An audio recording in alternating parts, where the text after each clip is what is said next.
What else do we need now? Do, Nothing. We just need what to. tab do we have to?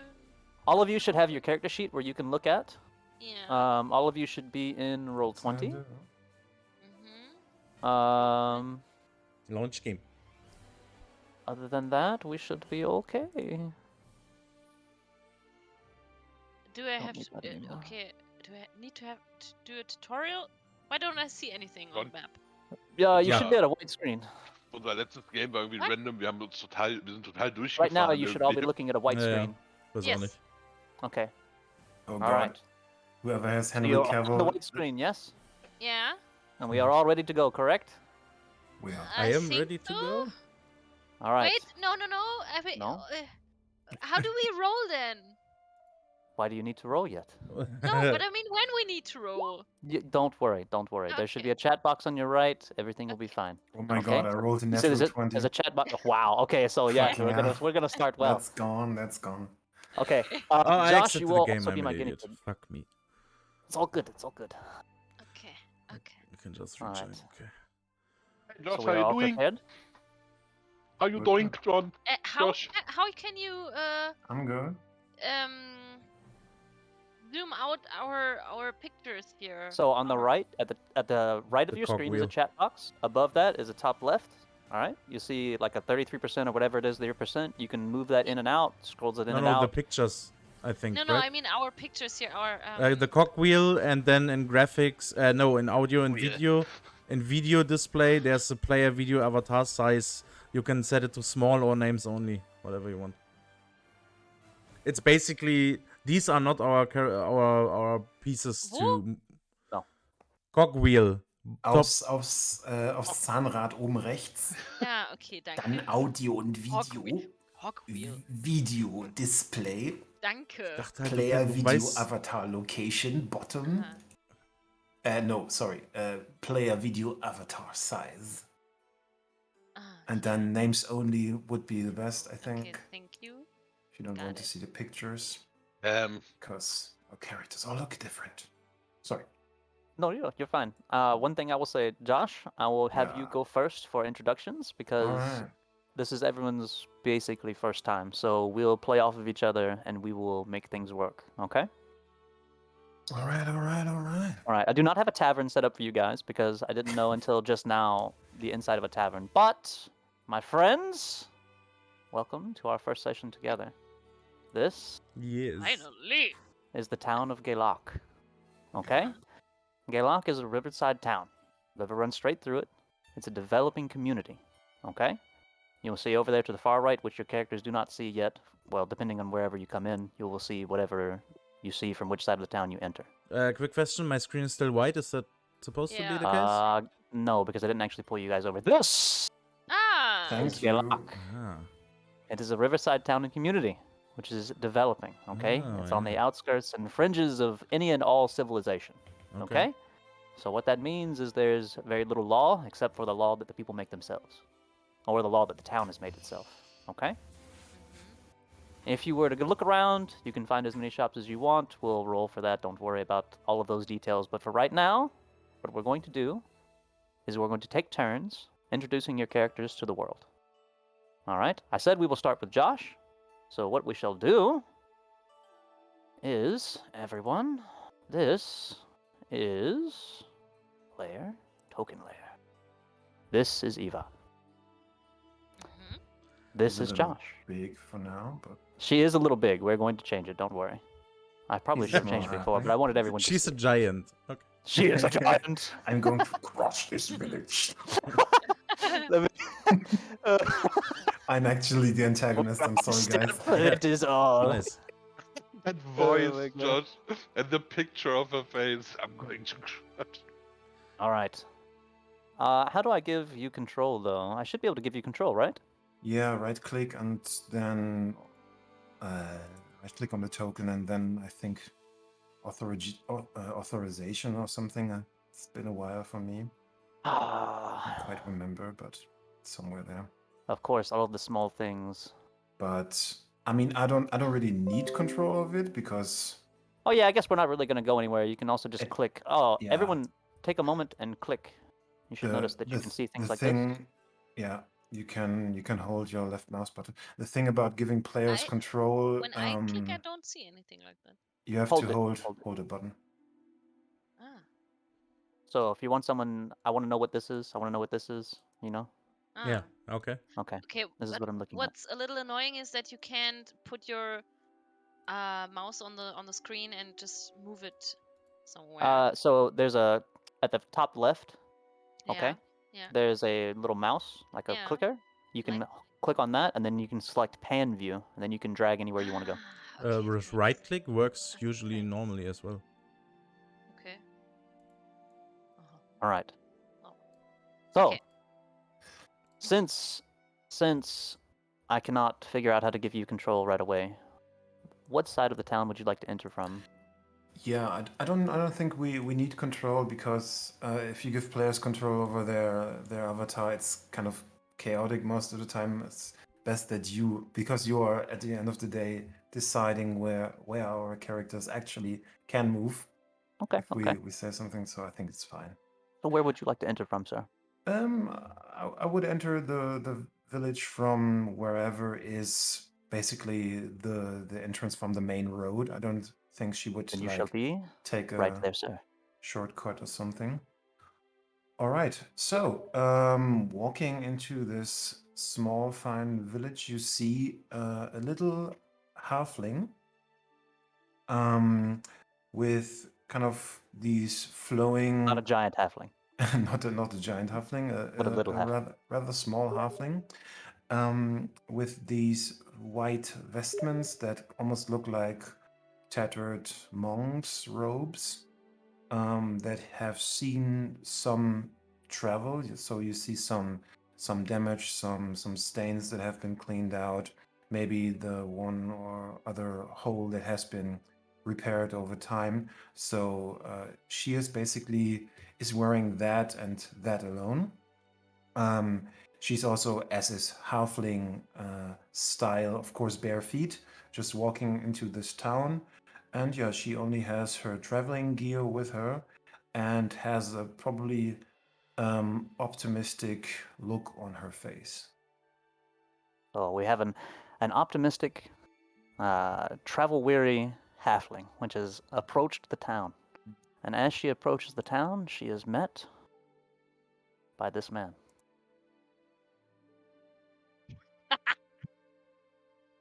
All right. So, this man meets you squarely in the road. He looks you up and down, Uh-huh. and you can tell that this is a man that he doesn't really have a whole lot of time for bullshit, basically. Okay? So he looks at Eva, he just kind of squares you up for a moment and walks directly up to you. Behind him, you can see that there's not a whole lot of people that are actually in town. There's not a whole lot of things that are happening. There's a couple of people that are building things. There's a lot of racket, basically, a lot of construction happening. People are yelling back and forth, but the road itself is mainly bare. It's all dirt. There's nothing paved. There's no cobblestone. But this man, he just stands squarely, as if he doesn't seem like he has very many things to do, but you can tell what he's doing is not wasting time. So he walks up to you immediately. Excuse me. I need to know what brings you out here to the far fringes of the world. Oh, well, smiley day to you, sir. I was just visiting your fine town, looking to help some people. It looks like your town is in a state of disrepair, or just being built. Maybe you'll need someone to, help a little bit, help out a little bit. If you would be so kind and guide me to the next tavern, I would be mighty thankful. Being built is a good thing that we can say, but pardon me, but I don't think you're gonna help a lot with those hands. He reaches out his to kind of shake yours. His hands are massive, like bear claws. I reach out to him and you see a faintly glow coming from Eva's hand as she shakes his hand. Well, you see, sir, I'm not in the business of,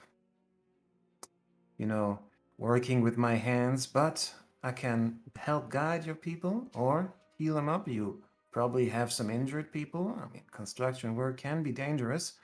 I can heal them up. I can help them in their work, light the way if you're working at night. I can do all sorts of things. I can be an ear that listens to your stories. Oh, yeah. Josh, just last week, he dropped a 2x4 on his toes. I swear, it just broke straight through. Well, tell me how to find them, and I'll see what I can do. I'm sure you'll find him at the tavern, just where you said. He shakes your hand and he pulls it back. He says, "My name is Barathor. You'll find the tavern," and he points off in this direction. Just Yep. around the corner there on the left. Just take a left right at the bridge and you'll find it. Well, it was mighty fine to meet you, and I see you around, hopefully. I don't think you actually told me your name. Oh, I'm Eva. Eva. All right. Barathor, like I said, just take a left right up there at the bridge. And Good he to kind meet of you. moves out of the way. And thanks for your help. Of course. He kind of raises his hand up and does that like old gentlemanly style of like tipping his head but not having a hat on. I nod and then proceed into the village. All right. So we will put you over there. All right. And now that everyone has seen Barathor, my we will God. leave Barathor there. I can't All do right. it like that. Oh, No So- pressure. Not yeah, no no, way it's too so- pressure. good it's at this. supposed to That be fun. happens too. Yeah. No It's pressure. supposed to be fun. It's supposed to be fun. There Watching really is no pros here. pressure. Mhm. So I wanted Josh to go first to give everybody an idea of what happens. Yeah. You don't have to give me a million details. You don't have to tell me the color of the sky or the color of your Okay. boots or the gravel beneath your feet. Just be your character. You don't have to voice act if you don't want to. If you're not comfortable, it's completely fine. Just wanna be do what is fun. Who's next? Not me. Okay, not Sabrina. Who is next? Who is next? I don't mind. All right, I'll teach you in D&D how we do Yeah. these things. Just do John next. Just John next. Okay then. John, which side of the town would you like to enter from? Well, I'd like to enter from the right side.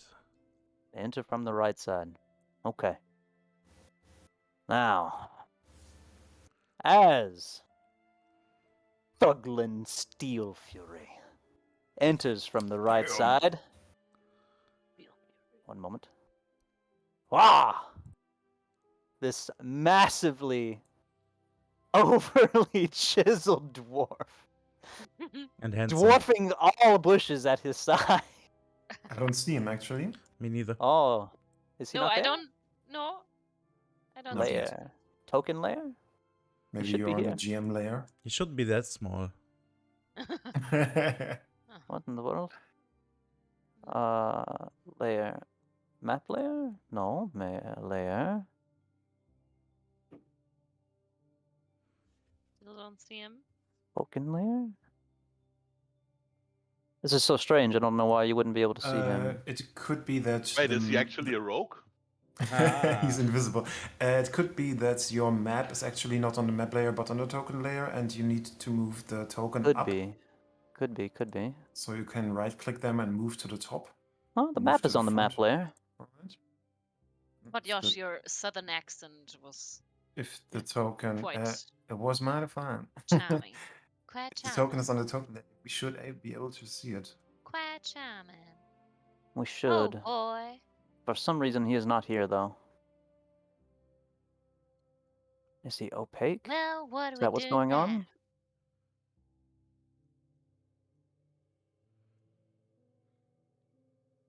Maybe I can copy paste.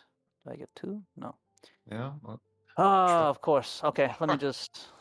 John has just given him his transparent PNG. Yeah. No, I didn't.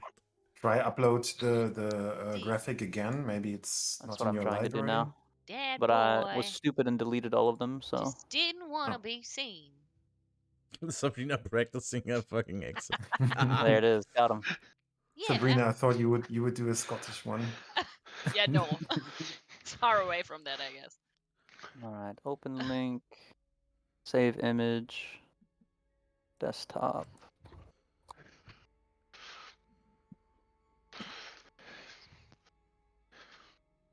Sorry. No Small worries. first time problems. Upload. We expect it. Yes. That is part Always of the technical. beginning. Technical problems. You see this man? No. Yes. No. Yes, Yeah. we do. This man appears from the right. He's so Chiseled small. in all of his He's very small. perfection. Yeah. No. Yeah. Years and years. Why Oh, does it hell look like yeah. Henry Cavill's nailing me? Yeah, I know. I know. I already. Henry Cavill's D&D incarnate appeals. Dwarfing all bushes at his Just his face. side, Thuglin Steelfury makes his way into Gaelach. Yes. Okay. As he makes his way into Gaelach, he notices a few men that are they're just like normal guys, okay? They look like villagers, but they're armed, okay? Like they don't look like they actually pose a threat. But as he comes, I'm not going to say stomping in because he's just walking. It just happens that he's just as massive and chiseled as he is, with features that rival that of Adonis himself. They just stop for a moment, and they stare, slack-jawed, amazed, not quite sure what to make of Thuglin Steelfury. But eventually, after a few moments of him just casually strolling into town from the east side, one of them approaches him. What's... You can tell that this man is a little slow. What I mean to say is, my name is Brandon. He doesn't actually laugh. That was me coming up with a name on the spot. My name is Brandon. And, sir, I've never seen the likes of your kind before. What are you doing here? Quick question: shouldn't I have introduced my character first? But whatever. This is where, now that I've said that someone interacts with you, now you can introduce your character. Now I can. Yes, you oh, probably okay. should have done it, but Josh did his first. We can just do it this way. Oh, It's whatever okay. way you want to do Okay. it. So yeah, I'm my character is Thuglin Steelfury. I'm a dwarf. I'm about 200. I'm pretty old, and I've been living. Which can be seen. Wait. You don't have to give us every information now, right? Yeah. I'm Only what we see. Yeah. Okay. Well, let's just say I've lived. That's what can be seen by my character's appearance.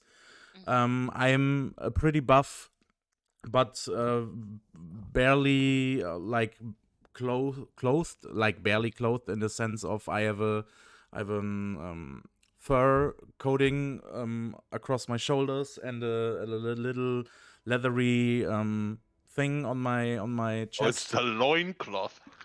And some And he hangs low. some basic pants. I'm carrying my backpack, which is which carries different usual supplies for surviving in the wilds. And well, I'm very skeptical of the surrounding. I'm not really looking to interact with too many people or to look anyone into the eyes or anything. I'm just looking straight down to the path to my trying to make my way into the center of the town. Yeah, basically that.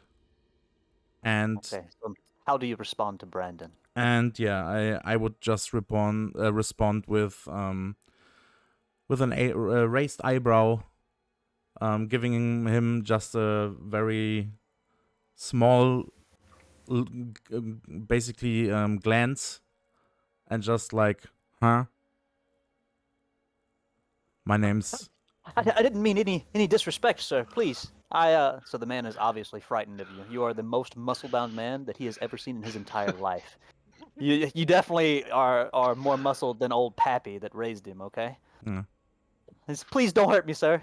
He kind of takes a look at your weapon, which I don't know if you're keeping it on your back or on your side, but he sees your weapon and he's obviously afraid of you. Yeah, since I'm not interested in making any kind of friend, really, especially not with someone that is like doesn't really appear Spineless? appear to be someone of importance, I just keep on moving and tackle him slightly with my shoulder out of the way and push him away basically, and just keep walking past him. All right, Okay. John. This is our first interaction. Please, sir, make me a 1d20 strength roll.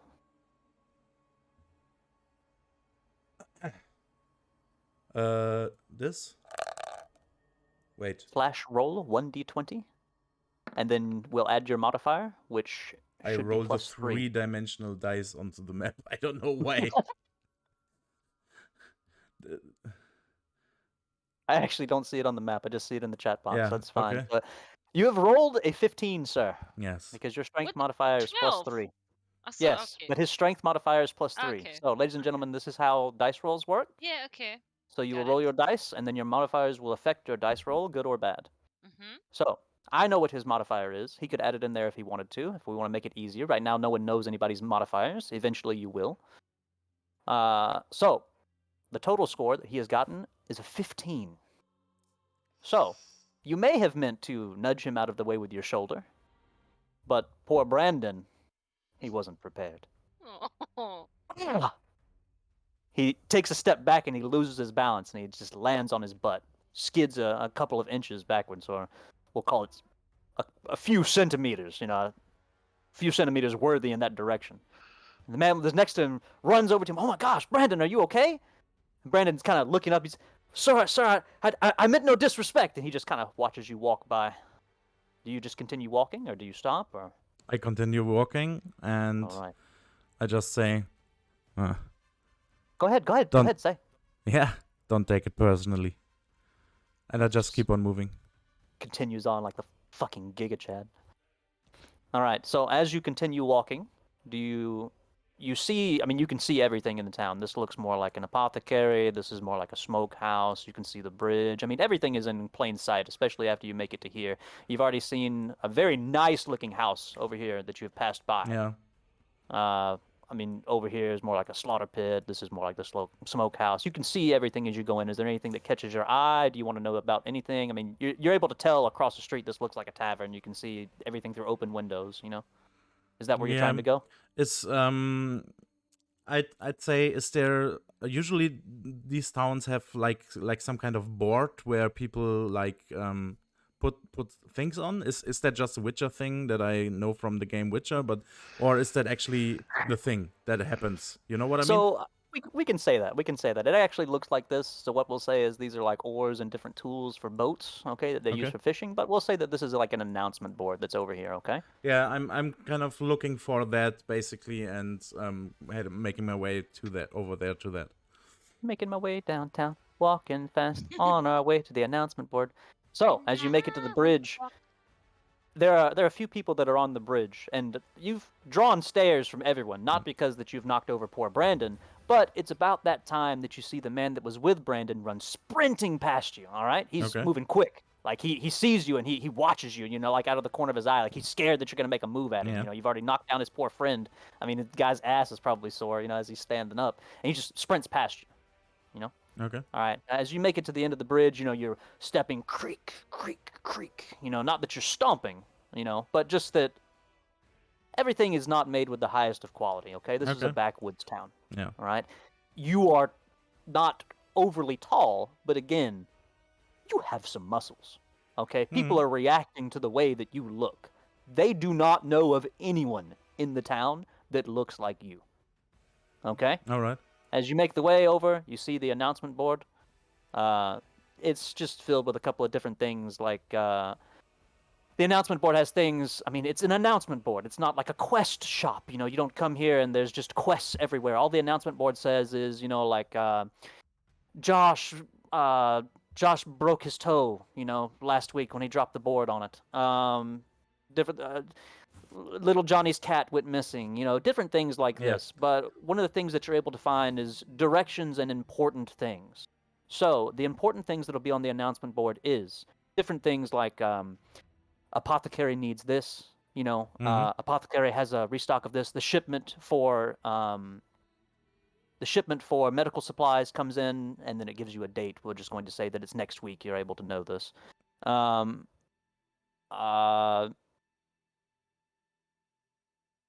The only thing that is really going to make big, like it'll jump straight out at you. All right. Okay. Tavern this way. Okay. Mm-hmm. All right. So now you know where that is. Curfew. All right. Curfew, 10 o'clock at night. Okay. Okay. That is curfew. No one in the streets then. All right. And there's another that says, hold on one moment. I need his name. There's another that says, Parthol's tax due 2 days. Due 2 days from now. Okay. Okay. Yeah. So, with all of that information, what do you do? As I study the board to like suck up that information and think about it, I'm just Everyone is still just staring at you, by the way, yeah. while you're doing I'm this. just looking around, looking at the people staring, again raising an eyebrow, looking kind of suspicious myself. Basically, I'm thinking this is a happening again, and I'm thinking about the dude that just ran past me, and I'm thinking this is probably Starting going to to hear people talk louder and louder now. probably going to end badly. But I'm walking over to the tavern and hoping to become a little bit more, a little bit less like out in the open doing that. Right as you take a step towards the tavern. Hey! You there! Muscle man! I give him a Barathor glance over my shoulder. Barathor doesn't stop. He walks right up to you. Okay. The man is taller than you, all right? He seems not to be as muscled as you. If you hit him, he's definitely going to go to the ground. Okay. But this is a man that is grizzled. You can definitely tell that he's seen some shit. Okay? He's dealt with his fair share of things. He doesn't have that like, he's not looking at you with disgust or anything, you know, but he's looking at you and he's like, you know, he can tell that the word will be extraordinary, okay? You're not someone that he sees on a daily basis. You are someone that stands out. But he's kind of wary of you. He kind of looks over his shoulder and he sees the other man that was with Brandon. And he says, the boy here tells me you hit one of my men. That true? Is he he's like the guard or some kind of guard captain? You don't know. You don't know. You don't know. Okay. Yeah, I thought like usually you can see maybe that somebody is you know, like a guard of a Okay, so city. I'll give you that. I'll give you that. So what you would want to do would be in this instance when this man walks up to you and you want to know more about him Yeah. in a meta sense, in a DM talking to a player sense. You Yeah. say, I study the man. What do I see? You know, what can I tell about him?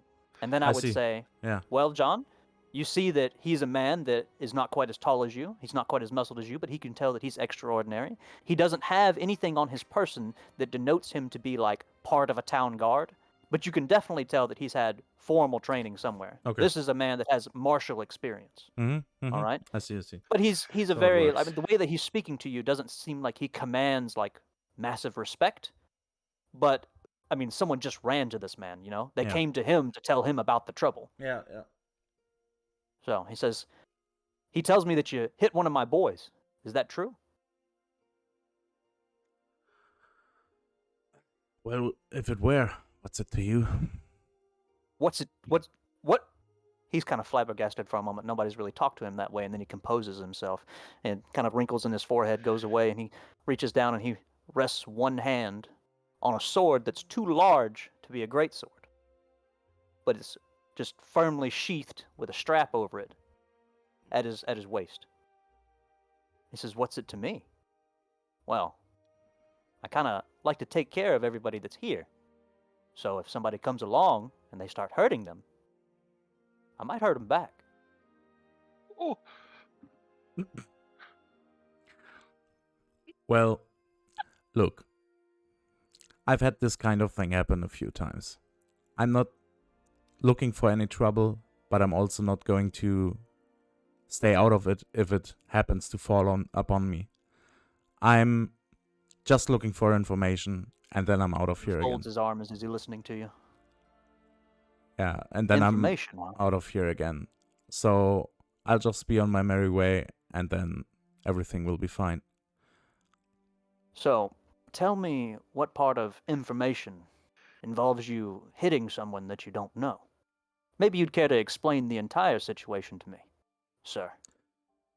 I give out a very deep sigh because I really don't have or don't want to waste time on this for me unnecessary bullshit. I'm saying like, look, first of all, I didn't hit anyone. I just made my way across the street. Somebody ran up to me, dabbled about some questions he had to me, but he didn't look like anyone that I would care about, so I just kept on moving. If he stood in my way, that's his problem, not mine. Berthor kind of takes in a deep breath and he sizes you up for a second time, and he makes the mental note that he probably doesn't want to fuck with you. Not that you know that, but you can see him, he's kind of looking at you. He kind of looks over his shoulder and he sees the man behind him shaking, and he looks back at you and he says, I'm sorry. And he reaches back and he kind of rubs his head and he sticks out a massive bear claw, which is his hand. And he says, listen, my name's Berthor. I take care of people here. You can kind of think of me as a town watch. I'm not really made that, but this is what I do. They're out here on the fringes, so, everybody needs some sort of protection. He's still got his hand out there. He's just kind of waiting. It doesn't matter if you take it or not. If you leave it out there too long, then he'll bring it back. Do you take his hand or not?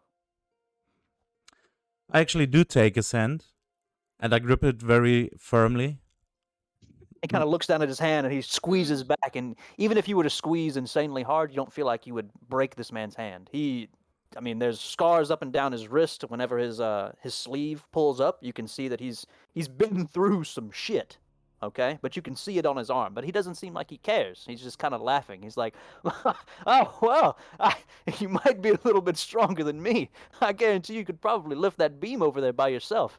Listen here." And he reaches into his pocket and he grabs a note, and he tilts your hand up and he lets it go, and he kind of slaps a piece of parchment into your open hand, and then he folds it up over it and he says, listen, I don't even need to know your name. I'll probably find it later. Go to the tavern over there. If there's anything that you need to know, I'm sure you could ask anybody about it. But have a drink on me. Just try not to cause any more trouble, okay? I think you scared the shit out of my boy. And then he doesn't even pay any more attention. He just turns around and heads back to where he was. All right. All right. So what do you do now? Yeah, well, I take a glance at the notes, but don't. The note says, one free drink, please. It just says that, one free drink, please. Yeah, there's a slight grin in my face, and I make my way to the entrance of the tavern. All right, entrance of the tavern. Okay, so I will deposit both of you there for now. So, with that, we have 2 more characters to go. Who is next? Definitely Sabrina's turn. Definitely Sabrina's turn. Okay. Okay. All right, map and background. Oh, no. Oh, God, no. We don't change that. All right. Oh my god, I wanted to be last. No. No, it's on. Here we go. Okay, Sabrina, which side do you want to enter the town from? I'm coming from up above, from the forest side. Perfect. Okay, it's from the right side of the river, right? Yes. Yeah. Perfect. I'm so glad. I feel like I can predict you guys now. This is working perfectly. Okay. All right. Sabrina, Yeah. as your character makes her way into the town, she sees a bunch of children playing, okay? They're innocent, but they're dirty, okay? This is, again, it's a fringe town. It's backwoods. The riverbank it doesn't even slope down, okay? As it goes in, it's more like an inlet than anything else. It's barely enough room for a boat to actually float. If there were too many people in it, the boat would just hit the bottom and it would probably just take on water and it would just sit there. You could walk across the water if you wanted to. So you see kids, they're splashing, they're playing with tadpoles. Some of them are trying to play with I'm coming out frogs. of the forest and see the kids playing on the river. Yes. In the boat. Okay. Well, not in the boat. I'm just trying to tell you that the water is shallow enough for you to cross if you wanted to. Okay. There's a bunch of herbs that are around. Some of it's mostly grass. There aren't very many adults. It's just mainly kids. Okay. Mhm. Oh no. August No. sad because he wanted to enter that way. So, Wait, can we you see don't Sabrina's her- character? No. Well, I see it. Dude. What, You could really? have See it? you could have taken the. No, you no, could no, have no. That was a, cut it. it was a, that was a joke. It's stupid. What? Whatever. Keep on going. No. Everyone, I can't see her character actually. Okay. who, Well, I who can't can see the it. character? No one. I can't see it. Actually. I'm gonna have to do Can't this. see I'm it. gonna have to redo them on all of them. It looks like. I Okay. think so. Yes. Ah, how lame. We'll Okay, need well, I'll make sure I another- do that while we're doing the thingy. Let me find Sabrina. Okay. We'll need another And cutout then from this picture. open link. And save image as. I hope everyone is enjoying the interaction so far. It's only going to get better. Sabrina's Definitely. should be wonderful. We need some looking elevator forward. music. This will be wonderful. This will be wonderful. Oh God, I don't think so. I'm afraid. It will be fantastic. All right, so we delete, and then we go here and we upload. And Did you put- make a cutout just from my upper body? I did not. I did not. Okay, I did not. Where is maybe for next time, or Beliana? find a better picture. Beliana. Can we see? Yes. Yeah, but very Uh, small. You Ah, can yes. Yeah. you can now send this- it to yeah, me. now it's better. Ladies and gentlemen. Sabrina, if you put it up in Discord, I can cut it down while you guys are having the interaction. Thank you, sir. Thank you, sir. You are wonderful. It's always nice to have friends. I'm All a right. giant. I also need to find Beliana's character sheets. Oh my gosh. Here we go. Here we go. Here we go. Here we go. Okay. HP 9. Armor class we said was 12. Sorry.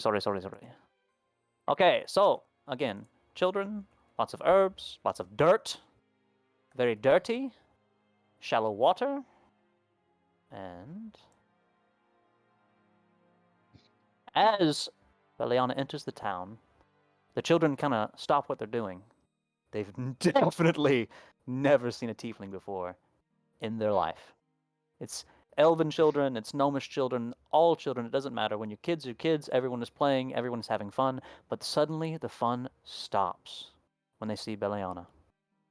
Beliana, we have our second character interaction. Sabrina, please make me a charisma roll. 1d20 plus your modifier, if you please. While she's doing that, the do token that. is in Discord. He What works button? fast. Nice. Do Thanks. you want to do mine too? How do Sure. I Yeah. roll again? Just with /20? Slash. /R Slash space. R? Ja, Space Yeah. 1D20 zusammen. Okay. For charisma. Damn. Okay. Wow. Okay, so what this means is that none of the children scream. All of them are visibly frightened, okay? One of them Just staring. Okay. runs away. Full breakneck sprint, takes off down the riverbank, okay? But doesn't scream. Okay. Now, you see that, and you're I mean, what do you do? This is what you see. Well, should I first explain how I look? My exterior? So this Or- is where you say, "Hello, everyone. I'm Sabrina. My character's name is," Okay. or you don't have to say my character's name is, but Yeah. here you go. Have at it. Yeah. So I'm playing Beliana Cassandra, and she's a tiefling, and she has ebony skin with actually that's the most accurate picture that I found, but she has slightly golden hair waving around her horns, which are melting into dark in her long braids that are falling around her shoulders and her breasts. And she has bright green, golden brown eyes that are very piercing, and she's quite tall. She's around 180, and yeah, and wearing some leather armor and a harp around her back, and a gladius on her belt, and leather boots, and she has tattoos on in her face and on her arms and her chest, and wears a cape, kind of like in the picture. So that's my character. I'm sorry, but my And son is calling me. One moment. Please continue, yes. but my son is calling me, so I'm going to mute. Yeah, but you have to hear that. So what I'm doing. So I'm just going to mute. I can still yeah. listen. Okay. Yeah. Well.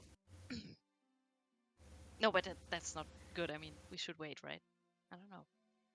I mean, unless you are interacting For with. interactions, yes, but for right now, just make sure that everyone knows, because I don't think there's Mm. going to be anything that you're going to say that's going to be too crazy, but I am going to listen. Well, Beliana approaches the children that are still left there, and uh, Just eat one. oh my god. Just grab one and eat. Help! Well, she. By the Bite way, it. by the way, she wears a scent of lilac and patchouli, kind of a Hmm. mixture. Yeah, Not gooseberries. and Elderberries. she's approaching the children that are still there, and she's let me think. She's approaching them and asking them, "Hey, little ones, why are you afraid of me? I don't do anything to harm you." Yes. They run away in fear. We'll see. I don't know. Probably not. We just wait. We just I fill mean- it with a little cheddar. I mean, your Oh. your charisma roll was pretty good, so I don't think the children are going to run away. Yeah, I don't think so neither. Josh, Hmm? you know Midjourney, right? What it's called? The bot, the art bot. Ja. Look. Oh, Look I see. Deswegen this- hat dein Face so, hat dein Ja, ja. Charakter kein Face. Look at this Deswegen hat picture it mein made me. Charakter das Face von Henry Such a Cavill. nice picture. Look at that. Oh shit, okay.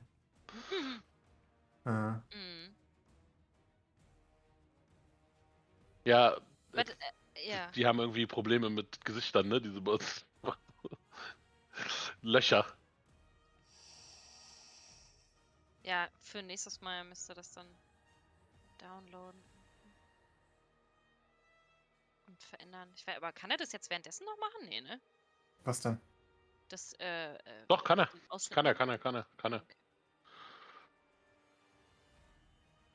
Ach so, ja Ah, klar, du guck, kannst da ist es immer sogar. Sachen Ist schon drin. hochladen, sofort. Er hat's schon reingemacht. Ist ja Oh, alles interaktiv. nice. Ich mache mal hier kurz die andere Playlist gut. an, die ein bisschen chilliger ist.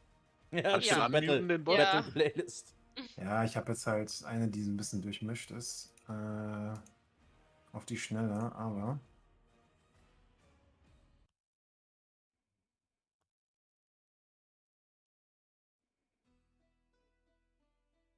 Nice. Mhm. Yes. Chili.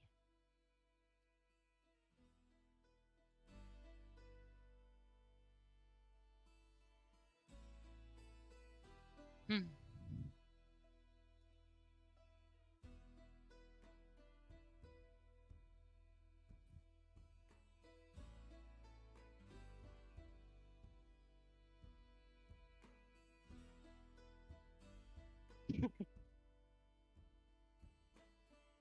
Ich wollte noch nicht dran sein. Jetzt Warum bist denn du's nicht? Aber. Why not? Wird am Schluss kommen. Aber warum meinte er 2 kommen noch? Du und Fa. Ja, aber, Ja, 1 und 1 sind. aber ich dachte, er meinte dann nach mir. Na gut. No. Ach so, Crate ist rausgegangen.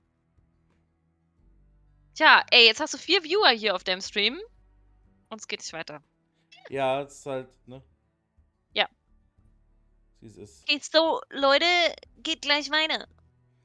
Yeah, probably if somebody's watching, probably English people, so we are continuing in a second. The GM is just having a phone call. So. Yep. Bear with us.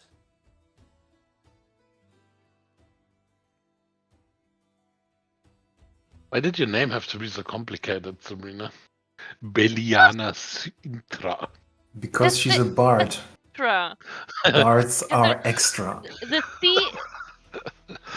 C ist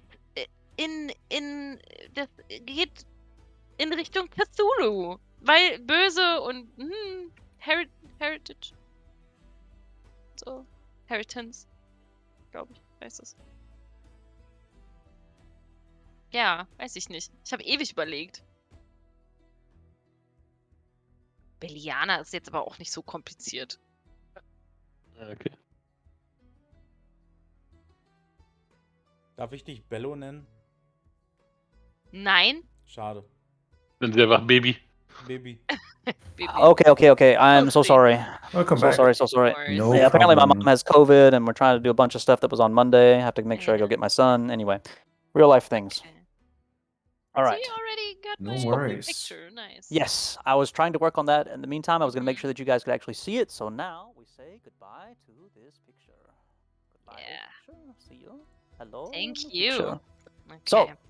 So I approached the children. Small recap. Yes, and I heard you say, "Why are you And so upset, little calmly- children?" Yeah, calmly asked them, hey, little ones, why are you afraid of me? I don't do anything to you. All right. So again, we have already, for any recaps, the person that is in the stream is also the girl. Hello, Jasmine. Ha ha ha. Now she's red. Oh. Anyway, Hello. as I Hello said, there. we saw the little one run away. Okay, because we've never seen anything like a tiefling before, ever. Mhm. This is definitely a first, and the little one just took off down the riverbank. Okay, Mhm. or the inlet bank, because it's way too shallow to be called a river. The rest of them are just kind of looking starstruck, like, oh my gosh, what in the world is that? Is it a demon? Like, what is this thing? So they all just kind of look over and they hear you speak, and one of them kind of walks up to you, very timid, like she reaches her hand up, and she's kind of skinny, like not like gaunt, not like you could see her bones and everything. I mean, she's obviously fed, but she's very skinny, very very fragile, and she kind of reaches up to you and just kind of her hand is shaking, and she extends her arm just slowly, and she kind of just touches you very quickly. Do you let this happen? Yes, I do. Okay, so she just kind of she touches you, and then she brings her hand back and she kind of rubs her hand, and she's looking over her shoulders at all the children. None of them have spoken yet. They're just at a loss for words. And she looks at her hand and she holds it out in front of her, and then she reaches out and she touches you again, and this time it's a little bit longer. And each time it's more like a pet, like she's trying to make sure that you're real. And you continue to let this happen? Yeah. Okay. So eventually, finally, she gets enough nerve after maybe a few seconds. I mean, only a couple of seconds have passed, and she kind of just rests her hand on you, and she kind of presses for a second, like she's certain now that you're real. And then she kind of tilts to the side, like from her waist, and she looks up at you, and tilts to the left side and looks up at you, and she's kind of looking at you, and she's laughing now. I'm smiling and looking at her. All right, so she's giggling and she's laughing and she's happy now that you're real. She's convinced that you don't mean her any harm, or you would have smote her on the spot and she would have burst into flames or some nonsense. I don't even know. So all the other children are just kind of looking at her like she's lost her mind. Like, this girl is bewitched by a devil. Whatever that is going to eat her later. Her mom will never see her again. You know, like, they're just like, what is this? These are some backwoods boonies kids, okay? But this one little girl is definitely taking a liking to you. She hasn't actually spoken or anything yet. She's more laughing. And about that time, here comes the adult back, okay? Mm-hmm. The adult and the child is behind her, and it's a woman. maybe middle-aged. We'll say she's around the age of 40. You kind of can guestimate it. And the girl petting Obviously, me happens in the meantime, right? she's just standing. She's standing there, Ah, kind of looking at you, uh-huh. and you see the woman walking up while the Yeah. girl is kind of making sure that you're real. And as the woman stops, she's over here, and the children are close to her, and she has the one little boy that ran off. He's hiding squarely behind her skirt, like being Mhm. a very brave young man hiding behind his mother, of course. And she, Jocelyn. And she, obviously the woman knows this little girl, and the little girl kind of jumps when she hears her name, and she looks over her shoulder. What are you doing? Stop that! Stop! Whatever you stop! And Jocelyn kind of steps away from you. She's still smiling and everything, and she just kind of waves at you, and she jiggles her fingers, like the little, starting with your pinky and waving like that. Mhm. And then she kind of steps back and tucks her hands behind her back, like a prim and proper girl that she's supposed to be, of course, caked in mud and dirt and everything else with dirty hair and messy hair. And the mother of the child, of the boy that ran off, looks at you and she says, I'm sorry for the children, and all the children kind of relax because there's an adult around now. Thank God that you rolled high on your charisma or everybody would have gone screaming. But everybody else is kind of relaxes now that there's an adult there, there's some sense of order in front of all these children. And the woman doesn't seem like she's upset. She's just kind of, sorry for the children, I'm so sorry for all of them, miss, and she doesn't ask your name or anything, but she's, is there anything I can do to help you? Well, you don't need to be sorry for your children, obviously. I know what I am and how people look at me. But I can assure you I don't want I don't want any harm to anyone here. I just want some shelter.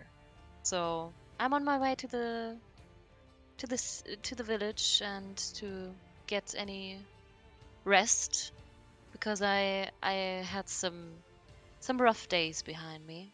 So, if you would be so kind to tell me where to go. So the woman kind of takes a moment and takes in everything that you said, and she's nodding the whole time. Much like you can tell that she's uneducated, and not that that's necessarily a bad thing, but she's just more kind of hanging on your words, and she's kind of got her arm like in a protective, like if you're driving and you suddenly made a stop and you reach out to stop someone in the passenger seat from going forward. She's just kind of holding her son back, like protecting her son from you because you're armed, of course. Mhm. So she sweeps her son back like towards the riverbank, off towards this side, and she kind of steps sideways so that you could pass her if you wanted to. And she motions with her thumb over her left shoulder across the riverbank in this Mhm. direction.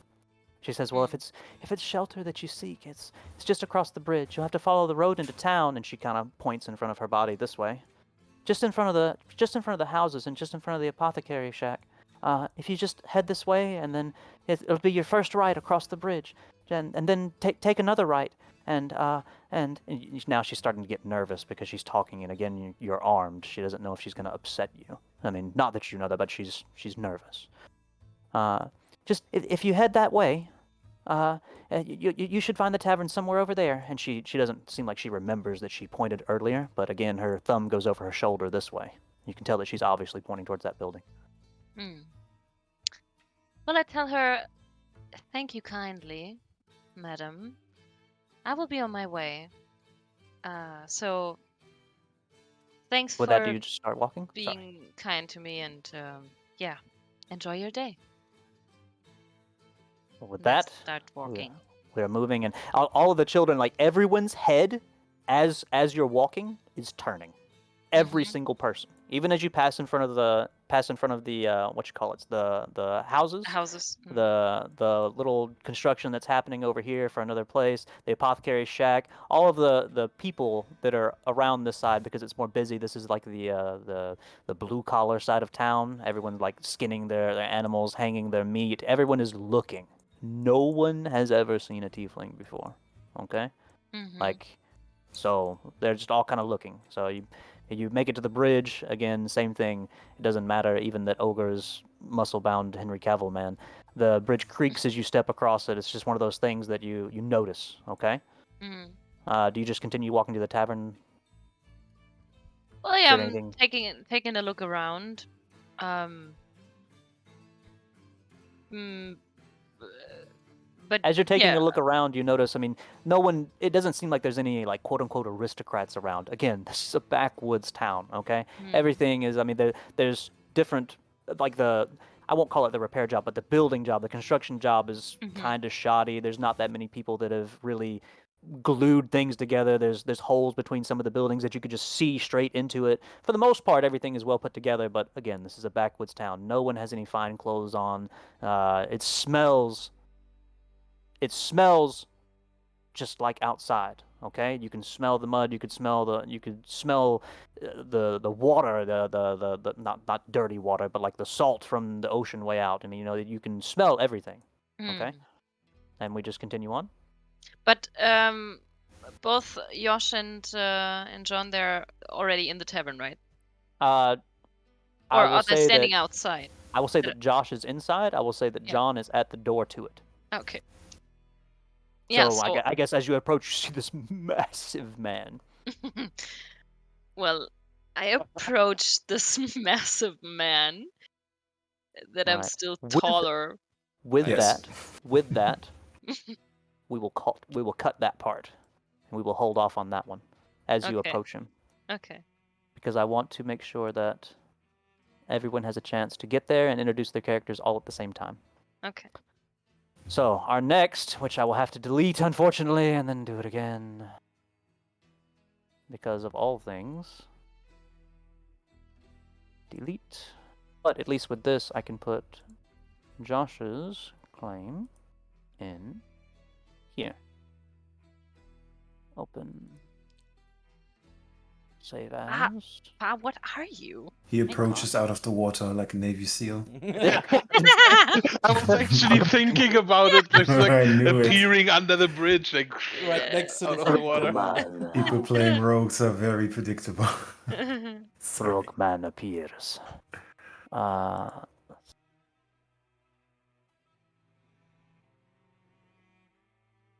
Save.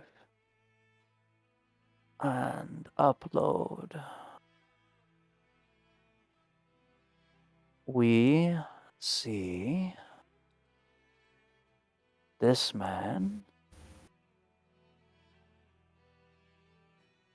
Layer. Token layer. Oh, you did There. Josh actually did a round one, if you want to use it. Did I not? What the fuck, dude? I uploaded the wrong one. I definitely uploaded the wrong one. Jesus. So My God, should I dude. prepare a round one for mine as well?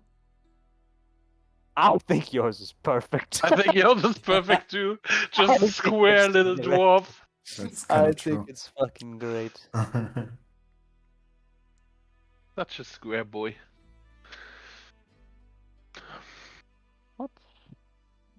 Oh, this one should be the one. So strange. Oh, I see. I see what I did. I see what I did. I see what I did. Delete this one. Put this one. Haha. Yeah. Oh, that actually looks really good. Yes, yes. So, Ogre, where are you coming from? Damn, I have camo background. I want to come. I want to come from the top as well, but Well, the I other mean, we side know of the that, river. but I'm just trying to figure out where, Sorry. Like the top as well, but the other side of the river. No, it was a sex Over joke. here. I'm sorry, you missed it. No, I didn't. Oh, okay, good. You're Wasn't just wasn't behaving. that funny.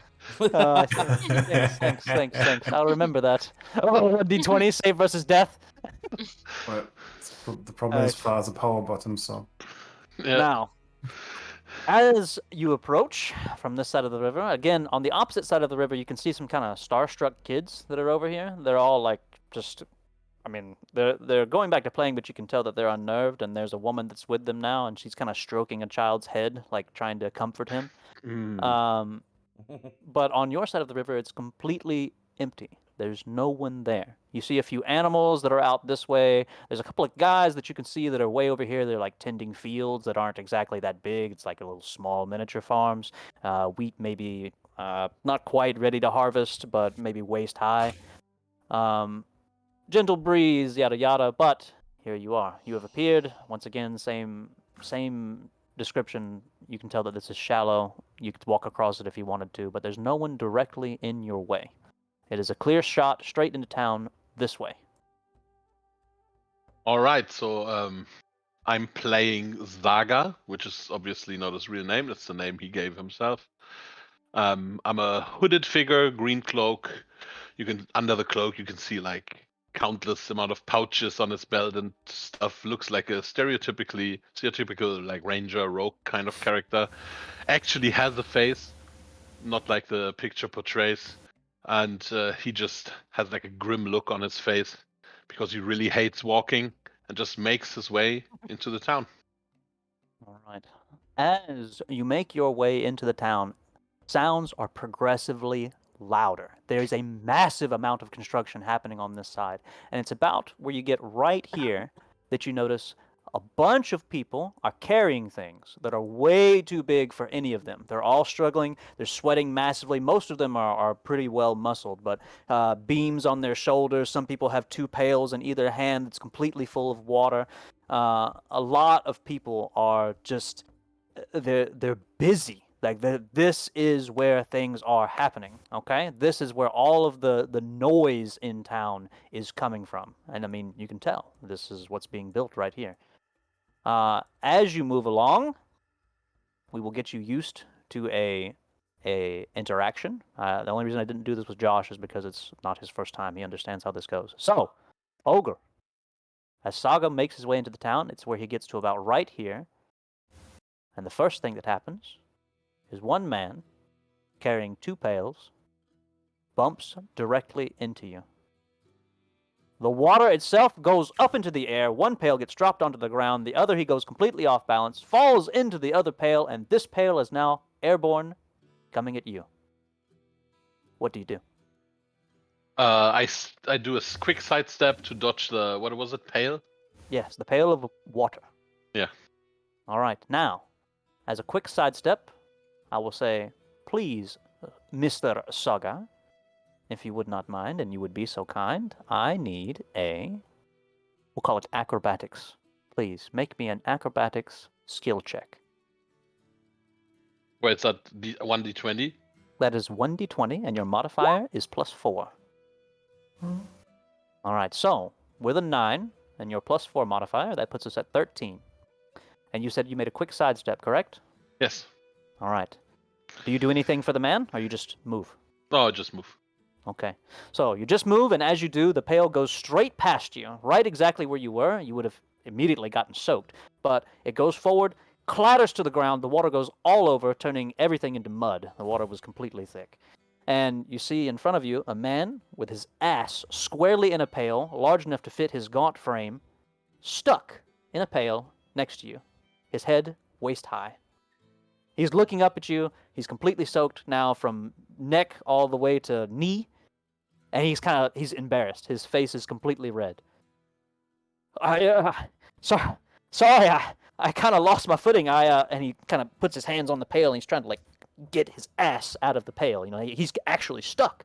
You know, he's sorry, and he just hops straight up. All right, the water sloshes out and goes onto the ground next to the pail, and he's standing up and his ass is just dripping water. Just he's completely soaked. Sorry. And he kind of takes a moment and he realizes that you are not someone that he really would be associating with. He's immediately afraid. Everything went from sorry to, oh my God, my life is in danger. Okay? That is immediately known to you. Everything that he's saying stops mid-sentence. He doesn't even know what to say. He just stares at you. What do you do? I say, are you alright there, mate? He's just kind of stuttering. He hasn't actually said anything.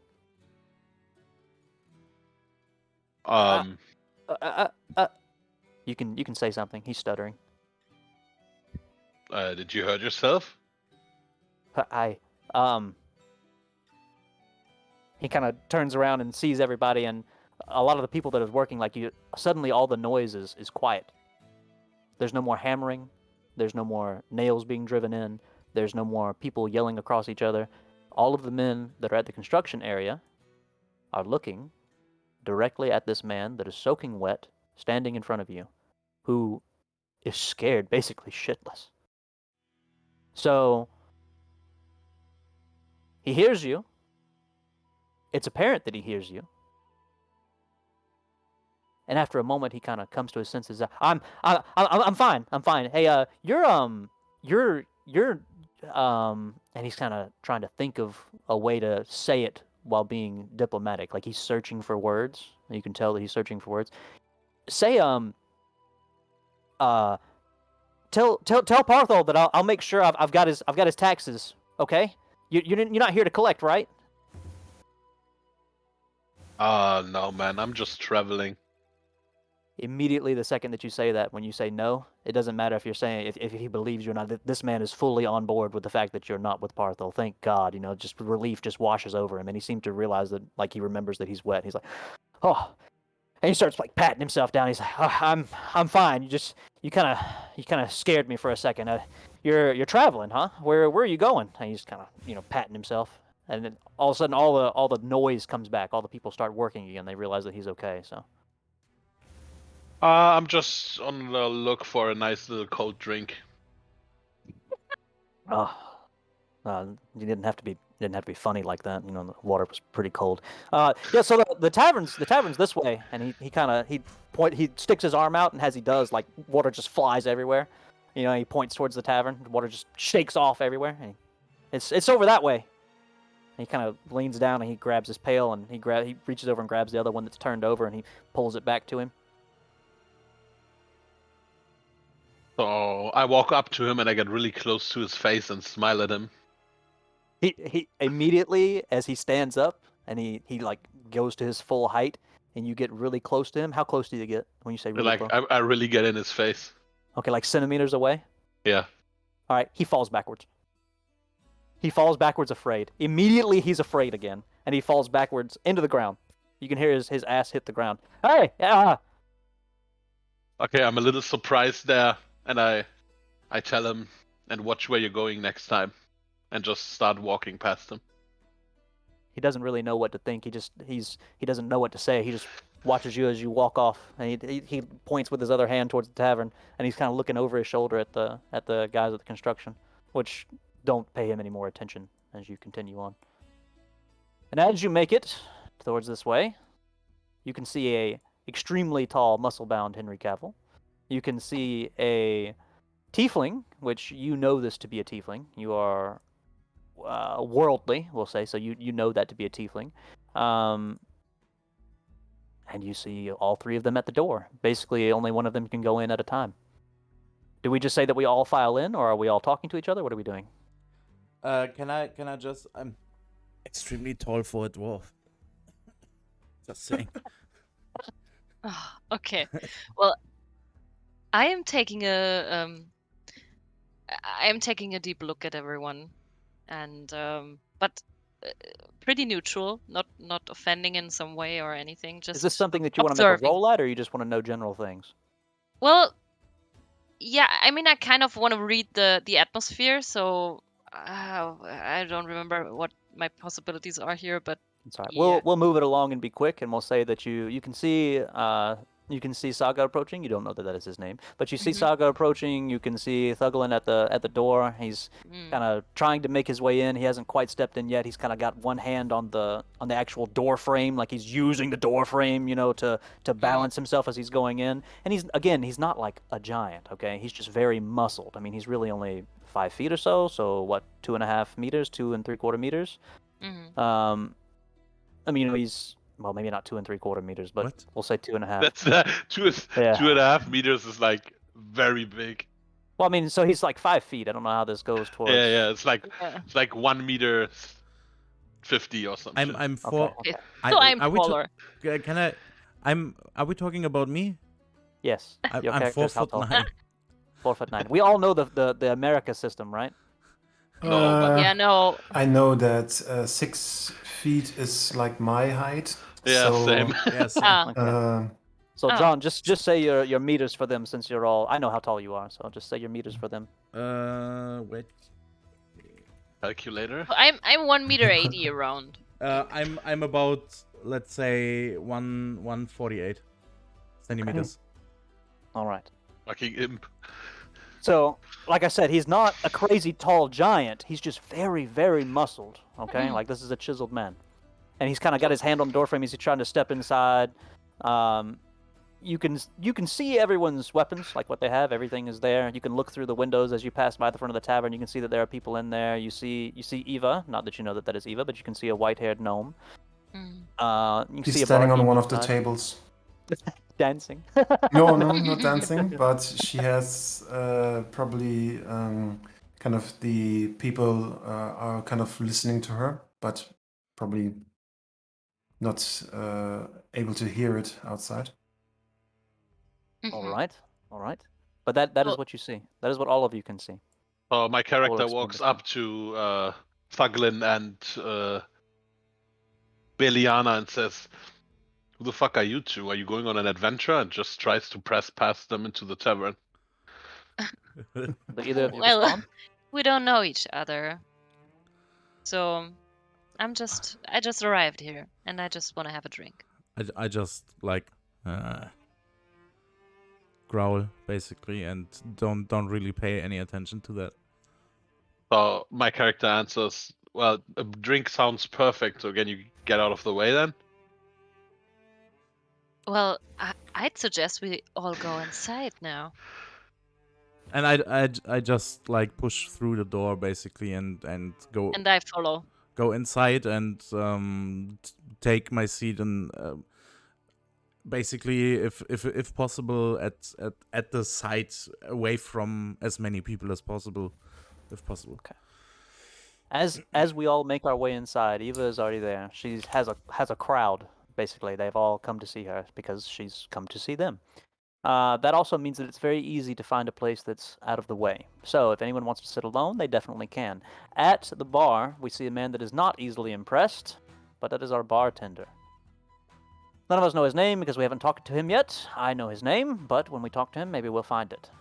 So, this man can easily be seen behind the counter, doing exactly what is in this picture. Thuglin makes his way to a corner. He sits alone. Everyone is talking not so much about all of you, but everyone seems to be vying for Eva's attention, and that is when we go to Eva. So, as I was saying, if anyone needs any help or just someone to listen to your troubles, I'll be here for 7 days, and before I move on, I want to help every soul in this town who needs help. And then she probably looks at the new arrivals. And, well, next round is on me. Hey! Everybody's really happy. They're super excited about that. Overall, like, not quite in a corner, but there are other people that have places to themselves, and they're just kind of laughing. Like, some of them you can see, some of them, Eva, you can actually see pointing at you. You know that they're talking about you if you were to actually pay attention towards there, but they're not making any effort to hide it. The bartender, as you say, the next round is on him. He kind of quirks an eye and kind of looks over at you like, oh, well, maybe she's not so bad after all, just kind of, it just immediately grabs like everything that he can in his hands. He just slams everything on the bar and just, he's just pouring everything into all the stuff. It just, not the cheap stuff either, Just kidding. Just pouring actual drinks. Well, So I'm approaching Eva, and I'm asking her, "Hi there. Does that also count me in?" Greetings and salutations. Of course, as you just got in, as I was making my grand proclamation, you can count yourself in. Well, thank you. That's very nice of you. Light bless you. And Oh, I'm sitting next to the table where she's standing on. So there are a lot of people around, but then, next to you easily find a spot. It's fine. Yeah. Everyone else is just kind of like, they kind of stop for a moment, like all the yay, all the happy like cheers. The one man that has the drink that's sloshing it around all over the floor, but it doesn't matter because it's free. He kind of stops and he looks at you, and like everyone like looks at Beliana, And I'm noticing that. and then they kind of look back at the bartender, and then they look at Eva, and then they're like, fuck it. And they're all happy. Yay! everybody has drinks. They start clinking them together. All the wooden mugs start bonk. And It's I'm like they telling just accepted. and I'm telling Eva, or whispering in her ear on the side, like, or not in her ear, but I'm telling her, like, very addressed to her. I would rather love if everyone was staring at me because of my beautiful eyes. Well, who knows? Maybe they are. Your eyes are beautiful. Thank you. Now the men over in I the corner that have started taking a look at two people, like two people that aren't from the town, and they started talking a little bit louder, but they're still pointing. at us two or at the two gentlemen. If you wanted Just to make a gotta- roll, you could find out. Right now, they're in your peripherals. Oh, all right. So my perception is pretty shit. So that's just I mean, you can still look. that's Does a anyone else? 2. Wow. Well, you notice that you can hear them louder, and you can kind of see them off I don't there, see and you kind anything. of see them moving their arms and everything, but you don't really see exactly what's going on. Your attention is mainly on the beautiful eyes of Beliana that you have just complimented. Yeah, I rip my vision away from her beautiful eyes and go up to the barkeep. Sir, what do I owe you for the next round? Well, so he wasn't quite expecting anybody to actually talk. Usually he just does his job and that's that. But as you approach the bar, and he kind of pushes across a mug towards Eva, and he says, "How about Wait, we can I just?" interject? Of course, of course. My character bursts into the fastest sprint you have ever seen, pushes past everyone like lightning through the tavern, and gets to the bar and asks, "Can I still get in on a round?"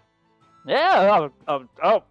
He kind of reaches over and like And he I looks what? at you. He's obviously startled, but he reaches back and grabs another mug and brings it forward and slams it onto the bar top, and then reaches over under it and grabs the bottle and pours it in straight to the top.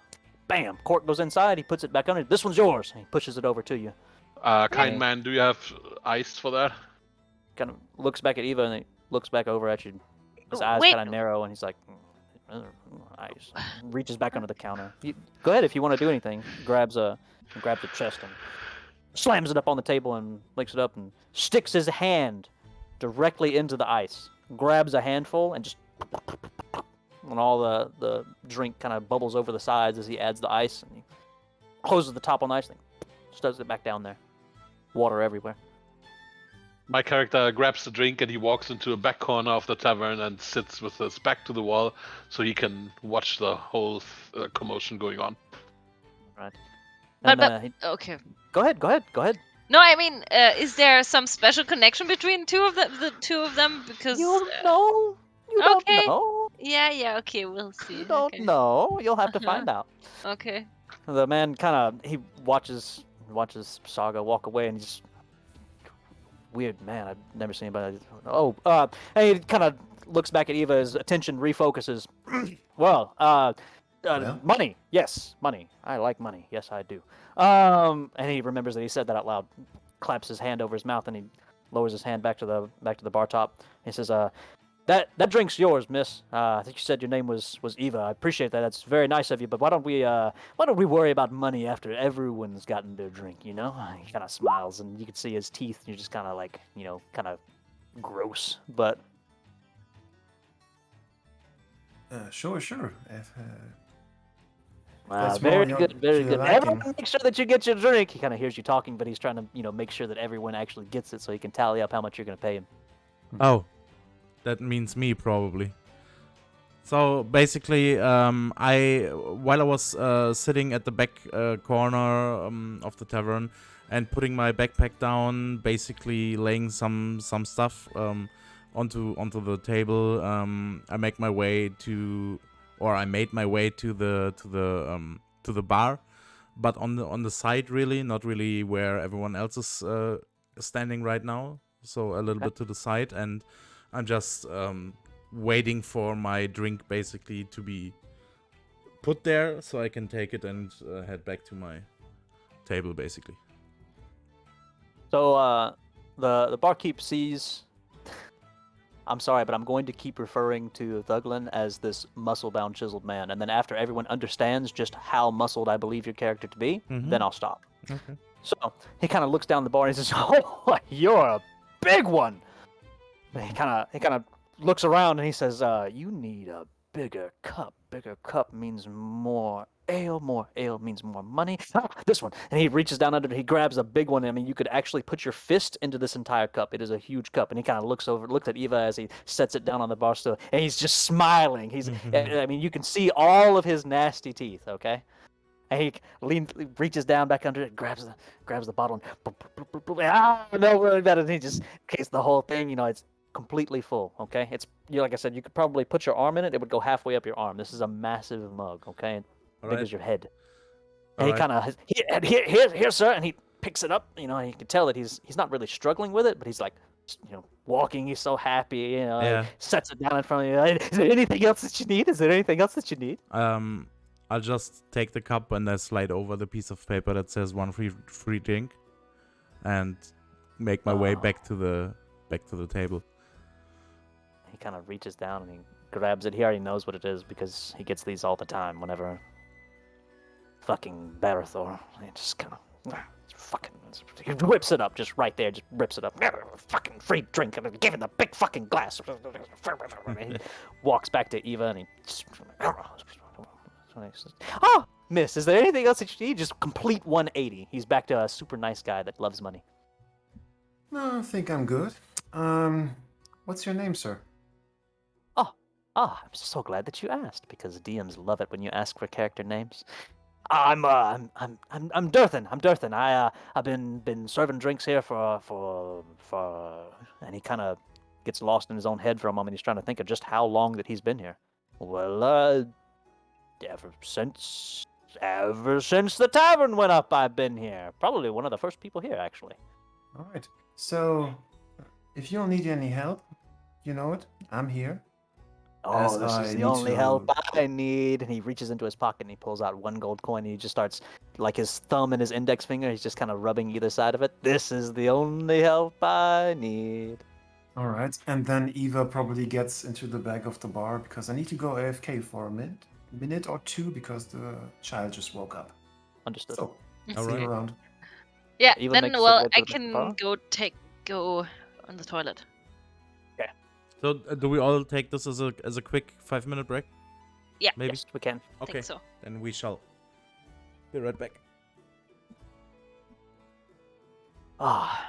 This is wonderful. I am really enjoying it.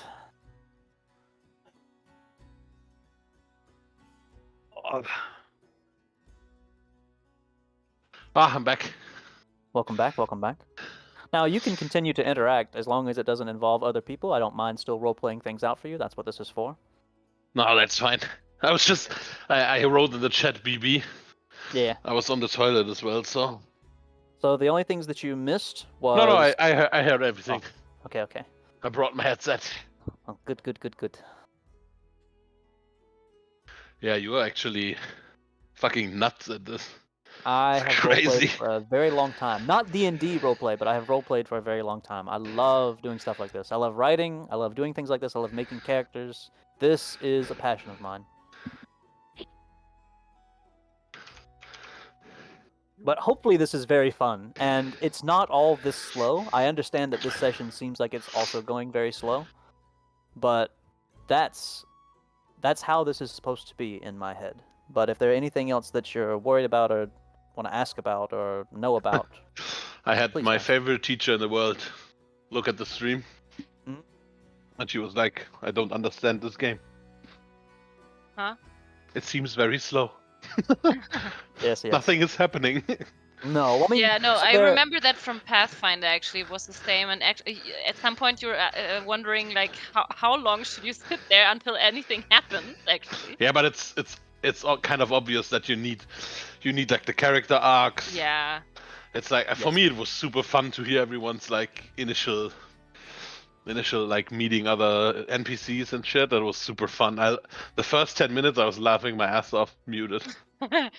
Yeah, but and as well, you have to get in there and know how everything works, and I mean, I think we'll get faster in interacting and so- etc. So I'll speak towards this.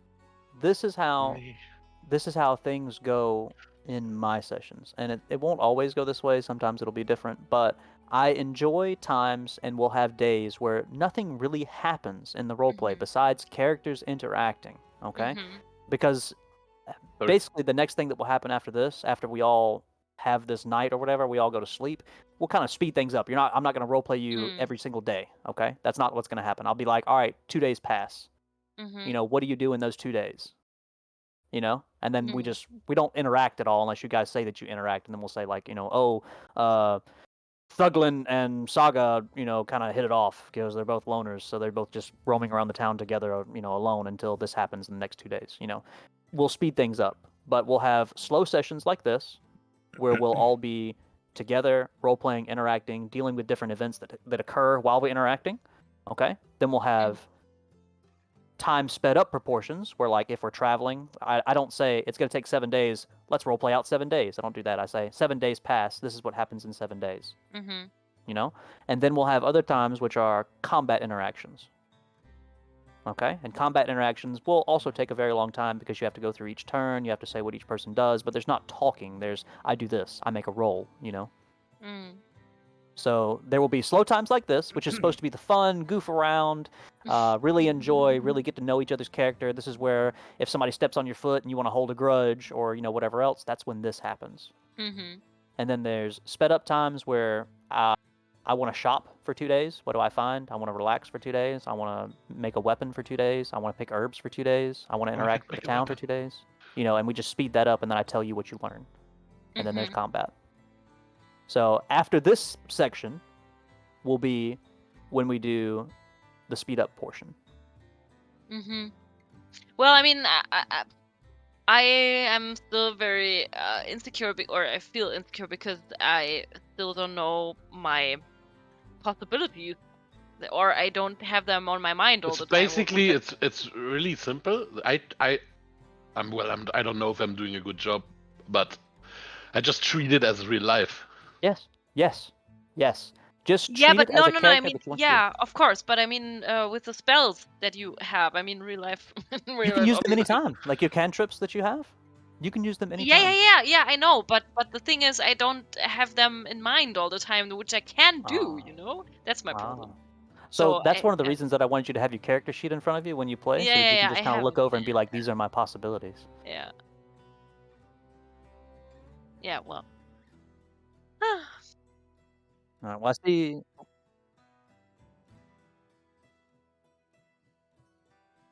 Yeah, I know. Can you please link me again? Yeah. No, I don't. Can you link me, please, again the site where I can look up for the spells, the different spells, It is the handbook. It's the explanations? handbook we were looking at. Oh no, that one. No, It's in the no. Discord. It's in the Discord. 1 second. It's in the Discord. Okay. I will get it for you. If you go to,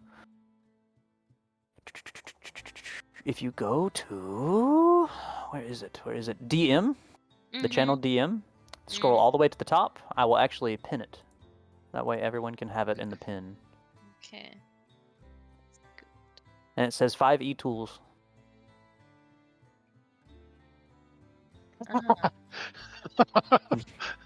What? I wanted to delete it, but I don't know how. So you did it. Okay, nice. Thanks. It's different parts. It's a lot of parts. I'm sorry. It is a lot of parts. What in the fuck? What are you doing to my map? Sir, make I can actually help you. throw. Okay, I got it. Now. Let's just delete. All right. Thank you. Sorry. Good job, Top Hat, man. Jesus. My characters, dude. My characters. My people. Well, John, but you got kind of a few viewers there. Yeah. All right. So, Josh is still dealing with child. Okay. Didn't he say he's back? Oh, No. I didn't hear Apparently him. not. Wait, He's what? still I muted. didn't But hear hi Mr. there, Defender's everyone voice. Hi there, everyone outside. We just started our Yeah. game. Hello to the stream. I don't know who's watching actually, and So again, there are three Well, of I us. am at If you least. guys would like to continue and interact with each other, this is perfectly fine. You don't have to wait for everyone. Okay. That's part of the thing. We can. This is meant to be doing whatever. It's just that the story doesn't Yeah. advance until we have all 4 people. Okay. I mean, So at this point in time, a lot of people are laughing. A lot of people are not jumping around, but they're toasting. They're clinking wooden cups together. Freaking barkeep Durthan, he's behind the counter. He's like looking at his little money piece. He's like rubbing it between his fingers. And he like looks around, make sure nobody else is watching, and he like sticks it into his pocket, and then he kind of sniffs and then reaches down. He thinks when no one's looking, even though everyone can see the barkeep. He kind of grabs a mug and sipping. well, I am going stepping up to the bar and taking a look at the barkeeper. Wiping his mouth as you step up, and he kind of hides the cup. Hello, and then he kind of realizes that you're a tiefling. He stops talking, and then he, hello, miss. Hello. You are a miss, right? And then, oh Yeah. yes, of course you're a miss. He notices the hair, and he says, of course you're a miss. Sorry. Yes, I am indeed. Hello And there. yes, a pretty miss too. Very, very beautiful, you might say. And he kind of leans on the bar and puts his elbow on it and kind of supports his chin with his thumb and his index finger. Very, very. And he kind of leans his head to the side, like obviously trying to like look at your waist, to look at your ass, but very. And then he realizes that he's doing it. And he looks back at your eyes. Very, very attractive. Yes, he's very serious now. Yes, he nods. Yes. Well, that is very kind of you to say indeed. Kind. I'm very kind. Yes. I have a little question for you. And I have an answer. We'll see. Well, I just A wanted to very know. big answer, if you know what I mean. Yes, you wanted to know? Yeah. Well, I just wanted to ask you if you know that If I know. that man that ordered this cold drink before, Cold that was drink, man. so rude to interrupt this nice lady here. Okay. Oh, the weird guy. Yeah, the weird guy. Him Yes. over there. He points. If you want to call him like that, do you Yeah, do very you strange. happen to know where this weird Ja. guy Du is? briefst gerade ein bisschen So- heavily. Bist du gerade am Fappen oder was? He's over there. Sorry. He's over there. I told you I had an answer. He's over there. He's pointing to Saga, like over off in the corner. Yeah, I know where he is, but I just wanted to Oh, know if oh. you happen to know who he is. I have no idea who he is. He's just some strange guy that ran up to the bar, and I was talking with the nice young gnome. And So you have he just never kinda- seen him before. No, no. I've never seen him before. I would know a man like that. I would know. And he's kind of like his elbow's still on the table, but he's like shaking his finger, like pointing at Saga. Like I would know if I had seen that man before. He's emphasizing every word. So how come that you let him interrupt you in having this nice conversation with this beautiful lady here that will give you the opportunity to make so much income? I see. You want to know the answer to that, huh? Wow. He kind of looks to the right and he looks to the left, and he takes his chin off of his thumb, and he kind of makes like that come here motion with his finger, and he leans over the bar top like he wants to whisper a secret. Okay, I'm leaning forward. Okay, he like gets super close to Beliana's ear, and he says, "Because I like money," and he leans back. I like money. He's clapping his hands. I like money. See, if he Yeah. comes up and he gets a drink, then that means I can charge the lass more, and she'll pay me more, and I like money more. And he seems to remember that he was telling a secret. And he's like, But isn't that a But you didn't bit hear that from me. rude? Isn't that a bit rude to your customers that promise so much more than this one guy who is very rude to interrupt? Do you know what I'm? You know what I what? mean? I do know what you mean. And he fumbles around for a second. He's super excited now. Like you've animated this man. He reaches under the counter. He grabs 2 more cups. He slams them on the table. He reaches down and he grabs the ice that Saga had gotten asked for earlier. He sets it on the counter. He reaches down. He grabs another bottle. He fills up both cups as fast as you've ever seen. This man must have the dexterity of a god to move the way that he does. In less than 10 seconds, he has both cups filled. Ice that he just reaches in, grabs, dumps all the ice back in it. He turns the handles around towards her. He says, "Pretty lass, would you do me a favor? Take him these cups. The more he drinks, the more she buys. The more she buys, the more I make. Here we go." And he just slides him across. The fucking sinister barkeeper. Well, I'm not sure if are you telling me that you want to give him beer More. that you want to have Yes. have paid from Iva, from that lady there? More. Yes. Yes. More he drinks, more I make. Okay, The more but I make, the how more he how do pays. you know that she's paying for that? Well, you see, I may have told the young lass that we'll tally up her bar tab after everyone drinks. Not Aha, and before. you think this is a nice move to make? I He mean, kind of goes very you could- serious for a second. you could at least give me one of that beers. Give you a beer. I mean, one of these. One. And the other ones, maybe you should keep your word that you put up on that sign on the door outside. So I don't know if it's a nice move to rely on Oh, a okay, lady that okay, was okay. just nice to. He kind of holds up his hands like he's trying to stop Beliana from talking. He says, "Listen, you're a nice lady. You're a very nice. You're a very." He kind of looks you up. Yeah, once more. okay, I got it. All right. Yes, please take one of these. Hand the other to the man, please, if you would be so kind. And he kind of. Why should I? I'm not a I'm not a waitress, and especially kinda- not yours. He kind of looks at Holy himself and he shit. kind of looks back up and he says, I'm not a waitress either. I'm a Well, then- I'm a bartender." Then I just take one of these drinks and go back to my new friend, I guess. Thank you very much for Kind every of information. looks down for a second because he feels like he totally offended you, and that's not what he wanted to do. He's kind of looks back up as he sees you walking away, and he opens his mouth. He speaks. And he just kind of mumbles himself, and he's quiet as you walk away. Mhm. Well, I'm getting up from my table. That's fine that I just randomly go Also, here, welcome right? back, Josh. Yes, of course. Okay. Of course.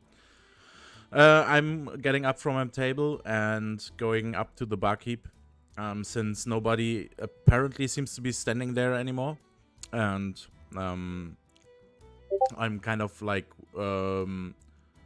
wave him over to me, and in my hand I do have a necklace thing, and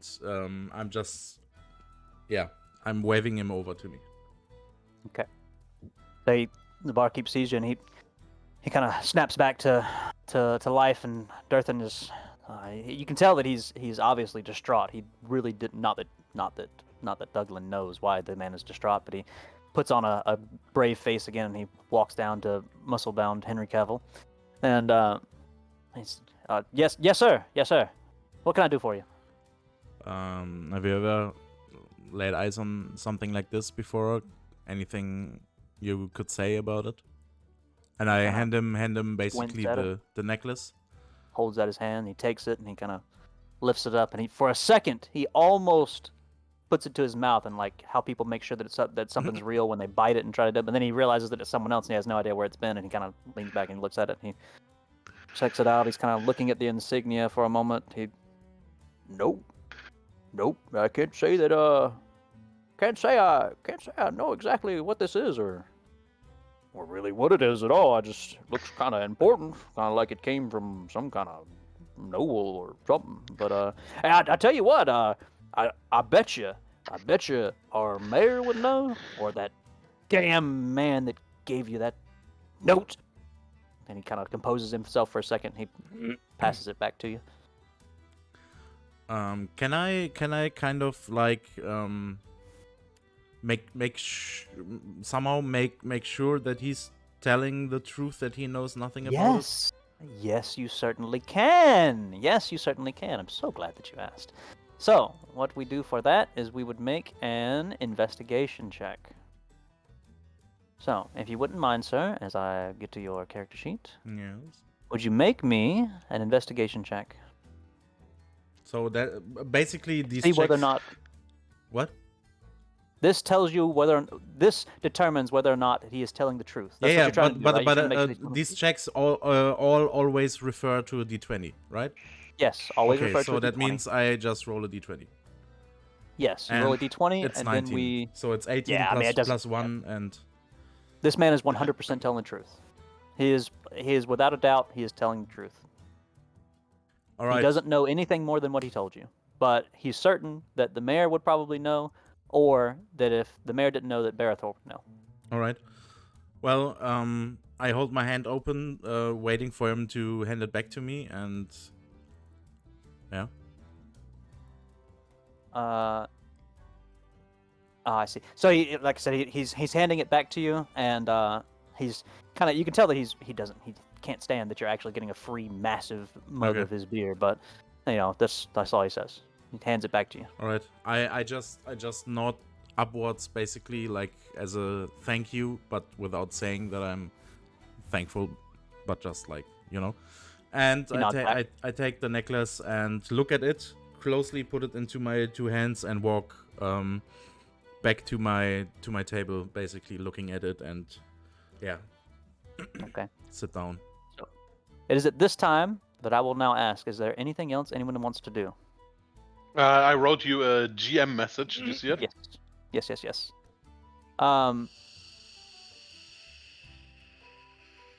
Who is this man that you have spoken of? Like the. Oh. I understand what you're talking about. I understand. I will write you back. Okay. But I will write you back in Discord.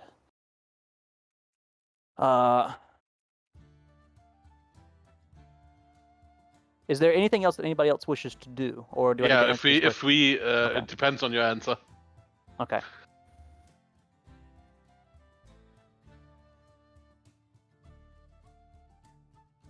So, while Heavens is typing, what have I missed? All right.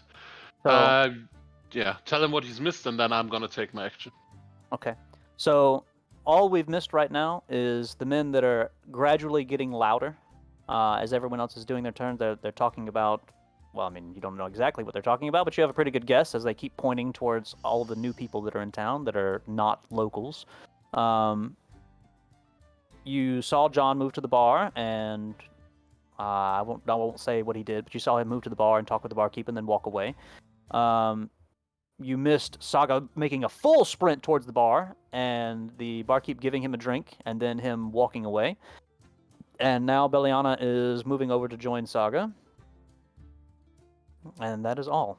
Alright, so everything that Eva would probably do, but she probably has done this as the first thing when she entered the bar, was look around for possible elves.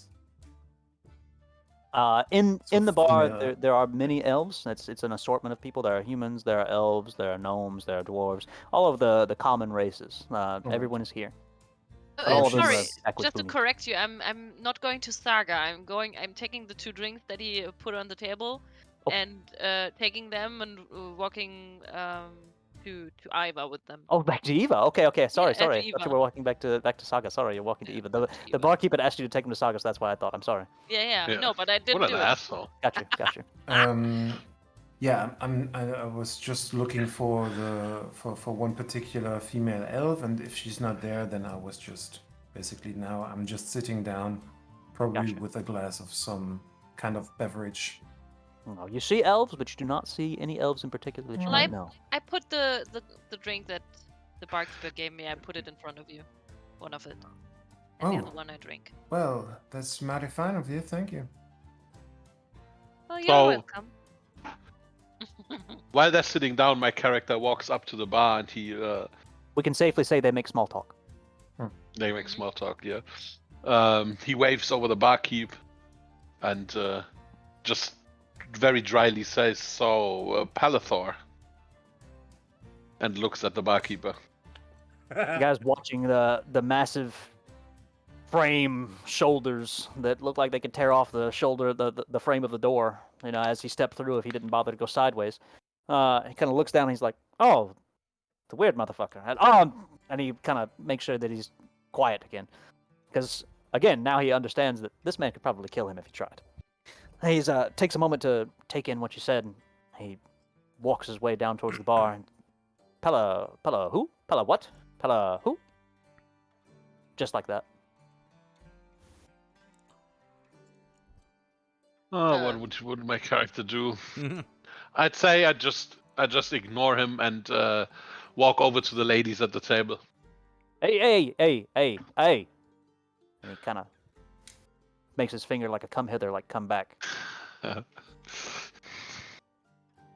I walk back to the barkeeper. He kind of leans forward. He says, I don't know if you said that name wrong on purpose, but the name of the man that you're talking about, that I'm pretty sure you're talking about, is, I'll spell it for you. Oh. The name of the man is Parthel. We don't say that name too loud around here, okay? That's not a name everybody likes. Quite honestly, you look like you might work for him. And I don't know if you do. But if you do, we don't want no trouble. Just enjoy your drink. Be a good man. Don't start any fights in here. My character takes out one of his gold coins and just silently slides it over to the barkeeper. Please denote that on your character sheet, sir. Yes. And immediately, you have earned the trust of Durthan. He reaches out and he snatches it up like a little rat, like he's never seen money before, even though he probably has a gold chest of it somewhere, who knows. And he says, oh my gosh, and then he realizes how he was overly fast, and he kind of easily picks it up, and he takes it back. He says, thank you, kind sir, thank you. I appreciate it if it's mighty fine of you. You can tell that he doesn't see gold pieces a whole lot.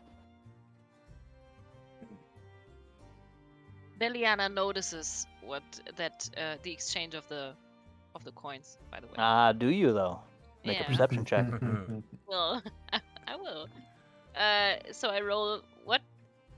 You will roll a 1d20. All checks are 1d20, unless it's combat, and then we'll talk about that later. But all checks are 1d20, and then it's plus your modifier. And your modifier for perception is plus 1. So you have rolled a 10. He wasn't really trying to hide it, so I'll say that you're 11. You are able to see the small glint of a gold coin and the immediate jerk of our wonderful barkeep, Durthan, before he picks it up slowly and places it in his pocket. Okay. And now I believe Saga said that he was heading back to you guys. Yeah. So I will ask one more time. Do we wish to continue, or are we over? Are we making small talk? Are we getting to know each other? Do you guys want to roleplay knowing each other as 3 people talking to each other now? Sure. Yeah, why not? Sure. All right. Take it away for a little bit, guys. Saga approaches the table. Does Saga have a drink with him? Does Saga have a drink with him, Ogre? No, I finish it at the table. Okay. I probably, as you approach...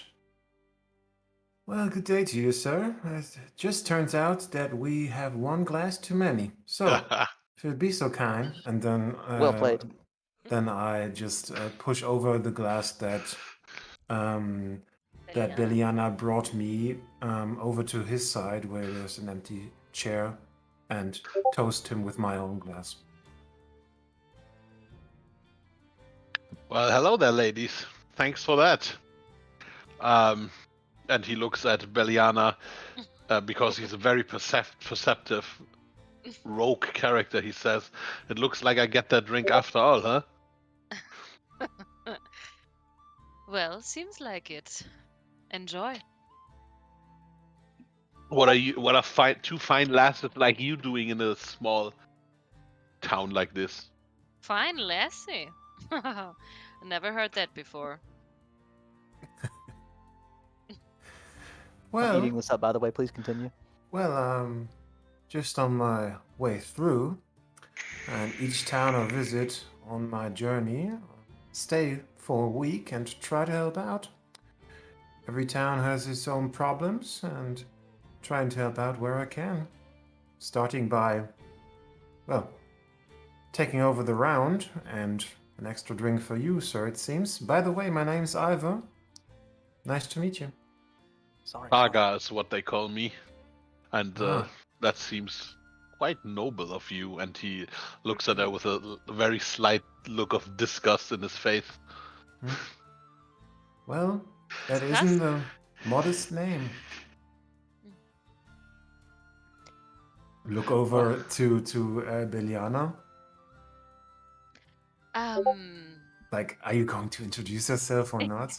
I'm just like, Well, okay, so I have to uh, introduce myself as well. I guess I am Beliana, and I am having some rough days behind me, so I just want to get some rest here, and yeah, and I'm rough open to days. get to know some new people here, and you seem to be very nice. It is about this time that the guys over in the corner that Iva saw earlier are now getting extremely loud. You'll notice while the party is in the center and our three people are having fun talking, our three characters, everyone else is kind of gathered around the middle, not all at the table, all at their own respective tables. They're all close. I mean, anybody could reach out and touch someone else's table. But these men are off towards the back, along with our muscle-bound friend. Not together, but close enough to each other that Thugling can definitely hear everything that they're talking about. So, I shall listen. those three over there, you can definitely tell them from out of town. And this guy right here, he's obviously making no attempt at all to hide that he's talking about Thugling. I ain't never seen any muzzles on like him, but he looks all right. He just kind of looking over at the corner of his eye. Can't tell if he's in for any trouble or not. Whatever. At least we know he's not with Parthol or nothing. Shut up. You can't be talking about Parthol like that. If nobody says his name out loud, nobody wants him to know who's who. If Parthol really wanted to... He's getting louder and louder. If Parthol really wanted to do anything, he would have been here already. Everybody knows he always comes at a set time, set place. He always gets the same thing every 2 weeks. He's always here, always bleeding the goddamn town dry. And that's all that you hear them say. Now, the rest of the So- party, if you want to see whether or not you actually heard exactly what he's talking about, you can make a roll if you wanted to. But Thuglin hears everything. Let me do a perception check on it. All right. If you would be so Yeah. kind as to Me roll. too. If you would also be so kind as to roll. Ooh, Oh. Okay. All right, so, Saga, you know exactly what they're talking about. You've heard the name Parthol again. Coupled with everything that you've heard from the barkeep, you can definitely understand everything that they're talking about. Beliana, you understand that they're talking about you. That's it. You can't make out names. You can only make out that they're talking. It's very loud. roll and the it's 3. about She you. understands that they're talking. Yeah. Nice. Iva, did you want to make a check, or are you enjoying your conversation? No, I'm not the most perceptive Okay. gal, so I'll just be listening to my two compatriots. Okay. I would like to. Well, basically, I'm not doing anything actively, but I'm thinking to myself, as I've heard the name Pathol, and how they're talking about him apparently being some kind of bigger figure. Figure? Someone that could be worth my time meddling with, or like like somebody Getting with a to know. name. Yeah, getting to know basically. in one way or another. And I'm just keeping that in mind, basically, as I'm still inspecting the necklace that I'm having in my hands and taking a really big sip from my huge glass of Mug, by my the way. huge, Wooden mug. yeah, a huge mug. And like after taking the sip, like thumping it down on the table really with a little bit of force. Everyone hears it. It doesn't actually stop anything going on, but everyone understands. Boom. Everything kind of sloshes out onto the table a little bit. And we're back to the conversation. Sorry. Well, as I was saying, I was just crossing town, and I wanted to ask you: you've been in trouble, Liliana? I hope that's sorted itself out. Well, yes, I was just on a journey that was a little exhausting. So I'm looking for shelter here now, and I see. yeah, seems like there are some strangers meeting here. So What about Saga, you, Saga? tell us something about you, please. Would you be so kind? Oh, I'm just a regular traveler. Just not trying to find my way in the world, going from town to town, seeing what's Aha. happening. So you get to know a lot of people, I guess. You could say that. So do you know the barkeeper already? This guy with the teeth, nah. He's Never kind of seen him. staring over at you, just kind of smiling really wide because he's looking over at because he's just waiting to collect his money. He doesn't even know you're talking about. He's just smiling super wide. Uh-huh. Interesting. Are you sure? Because Well, teeth like that I would remember, I'm very sure, yes. huh. Looks like a piano. A And yellow one. do you have any? Where are you planning to go ahead? In the Oh, I future? just let the day decide. Oh. Wake up, decide where I go, just walk, find Uh-huh. some place, find no place, Uh-huh. rest at the Interesting. fire, continue walking, I hate walking, by the way. Is there some possibility that I can find out if he's telling the truth? If you wish to make a check, yes, of course. You can always make an investigation check. Investigation, was it? Okay, yeah. So I would do that.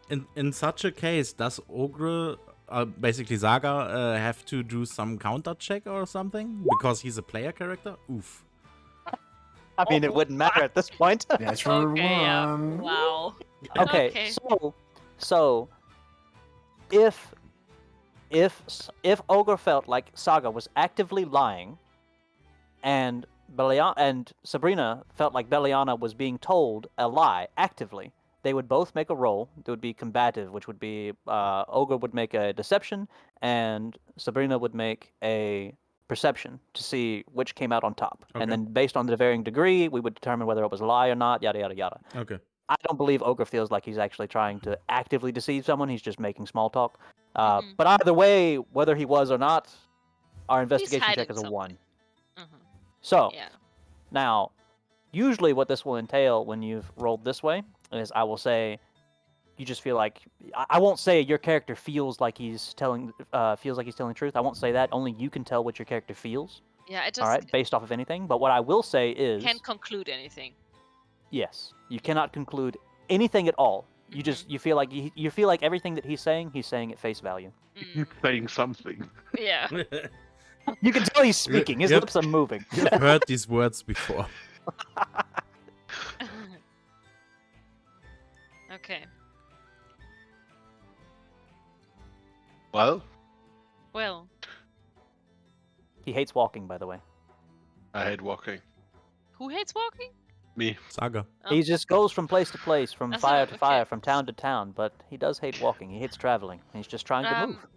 Well, I'm standing up and making my way to Thuglin, sitting next to him, What? Oh. I'm and ask, I'm As like you're I'm like approaching- looking up and like frowning a Call As little, you're me watching the Henry. men get quieter. a little The bit, men get and quieter. They're more tame. being confused, Ooh, basically. she's pretty. As Well, Ogre breathes. Sometimes That's what the men are like. That's what the men at that table are like. Just drooling over our 16 charisma over here. yeah. Oh god. Okay. So the men are, So, ooh, she's pretty. And then they just go back to drinking. I'm asking So- her Now that they're not basically, talking. can I help you? well, I just wanted to know if you'd like to introduce yourself to me. And why would I do that? Because you don't look very happy. And maybe I can cheer you up. Oh. I will take one quick moment to remind exactly what's happening. Thuglin still has the medallion in his fingers. He Yeah. has his drink firmly in his other hand. Beliana has her drink in her hand. The men that are a few tables over are actively watching, eyes glued. Okay? Everyone else is still going about their time in the tavern. Oh, okay. Yeah. Right. Yeah. Do you have any idea why these guys seem to be so upset about us? All of them kind of sit straight up in their chair. I tell her, well, apparently they've never seen such a bunch of different kind of. How would I phrase that? Is this okay that I'm kind of thinking about what I'm saying while I'm saying it? That Yes, that of this course. is okay. 100%. Yeah. Okay. Well, they seem to be suspicious of figures they haven't seen before. Of us, you mean? I'd like Yeah, to I be can suspicious understand of her. that. They dropped some kind of name. Maybe they think we have something in common. Not sure about that, but that's also not my business right now. Okay, so I mean, if you want to be alone, I can just leave you alone. No problem here. And she stands up and goes to Eva, back to Eva, and asks I'm her. just- Hate to see her go, but love to watch her leave. Well, let's be honest. I'm looking after her while she's walking away. Like, you know, I'm mustering her. Checking Is her right. up. Okay. Yeah. Should I do a perception No, roll? no, no, it's fine, it's fine, it's fine. Don't need a perception check for Yeah. that ass. Okay. But I'm Daddy. basically mustering her Well, mustering her actually, appearance and You can't really see my ass because I have a cape on. True. True. Or a hood. Doesn't mean they're not looking. Yeah, okay. So I'm going back to Eva and ask her, Eva, that was your name, right? Still Do true? you, maybe you know why all these people seem to be so upset about us. I mean, we didn't do anything to them. Or did you get something from their discussions before? Something that we could need to know, that we could know, that would be helpful in The some men way? over in the corner Well- go back to talking. They're being extremely loud again, still talking about the same things. I don't know about that, but well, these small towns usually don't have too much going on, so a group of colorful people as we turn So you up didn't and hear anything. no, I think they're Okay. just being, you know, a little rowdy maybe. Well, maybe I should clear that up. And she walks straight away, straight to the group of Tell the me people. if you need help. Thank you. All of them are laughing, and then they see Beliana start to approach, and every single one of them sits straight up in their chair, completely at attention. One of them actually spills over his drink for a little bit, and then he kind of reset the table, like trying to make sure that everything doesn't actually go across and spill onto any of his mates. You know, he's kind of pulling it back and like patting it into the table to make sure that it actually seeps into the wood. Here she comes! Here she comes! Here she comes! Here she comes! They're all quiet. me Hello me there. sitting in listening distance. I definitely pay attention to what is going on there. Well, hello, folks. Is there any Oh. problem that you're having with me? Problem. No? No problem. And then one of them reaches over and he puts his hand on the other one's head. It's the guy that's actually been talking, and you can pick the voice out. It's not hard. I don't know if I got a problem with you. I just don't know who you are. I don't care how pretty you are. I don't know you. Well, you wouldn't be the first one, believe me, to have a problem with me without knowing me. But, I mean, I can't hide where I'm coming from, so you probably already got your assumptions? Is that the right word? Ain't no way you can hide them horns. And you can tell he's drunk. He's like sort of slurring his words a little bit. It's like, I Well, don't know who you are, but I know where you come from. One of them so other where do I planes. come from? One of them other planes, I said. One of them other planes. And he's kind of thinking. His eyes are like lidding halfway. The infernal one. And he's loud, and now everybody stopped what they're doing. While It's not funny anymore. while Plane? he's loud, and Sorry, stop. Planes? So there are other planes, the elemental planes, the What is infernal it? plane. So that's like the I don't know the infernal word. blood that a tiefling should have. Plane? Isn't that Yes. plane? it's a plane, Sort of like plane of dimension. existence. Yes, other plane of existence, sort of like dimensions. Can you You can think spell of it, but Like the plane, like the airplane. Yeah, like that's the what. airplane. Okay.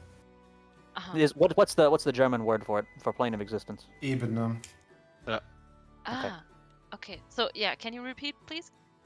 So that one of them other planes, from one of them other planes that, and he starts slurring his words a little bit, and he's kind of pointing, like reaching across the table. He doesn't care that he's like in front of his mates or anything. The infernal one, the infernal plane. That's where you're from. Ah, she sighs and kind of rolls her shoulders. Where the And guys are like lean back, like trying to like check you out. she's like runterschlucken. This is like she yeah, she breathes out and tells them, "Well, gentlemen, I know very well where I come from, but that doesn't mean that I mean any of you harm. And until I don't, uh, and until I don't do anything, please remember that, im Zweifel für den Angeklagten, was heißt das? Proven until guilty. Yeah, In, like Innocent. yeah. Innocent until proven guilty. Yeah. Then please remember I'm innocent until proven guilty. So Kind of please shake let their heads me. a little bit, like they haven't heard such proper speak out in the boonies. But I mean, It's guys, fine. It's fine. gentlemen, It's fine. gentlemen, It's fine. please, I can assure you, I want nothing bad. I have a little something for you. Maybe you would be interested to hear some music, because it happens to be that I am a bard. They all kind of look at each other, look down at their drinks, look at each other, look at you, and look down at each other. You say that you don't mean us any harm. This is how we'll figure it out. He kind of looks over at the young man, I'm listening. claps his hand on his back. He's definitely the youngest of the group. Way too young. Could have been the guy's son. Who knows? Go ahead. Go ahead. Ask her. And he takes his other Ask me hand. He what? points his finger. So in front of you at the table, he's a very young man. Probably maybe 18, 19. Not quite 20 years old yet. Too few summers. Some stubble on his chin. You know, overall a mostly attractive young man. Mm-hmm. Red in his cheeks because of how much he's drank. He's definitely not used to it. But he drinks with them because they're all men, of course. Kind of...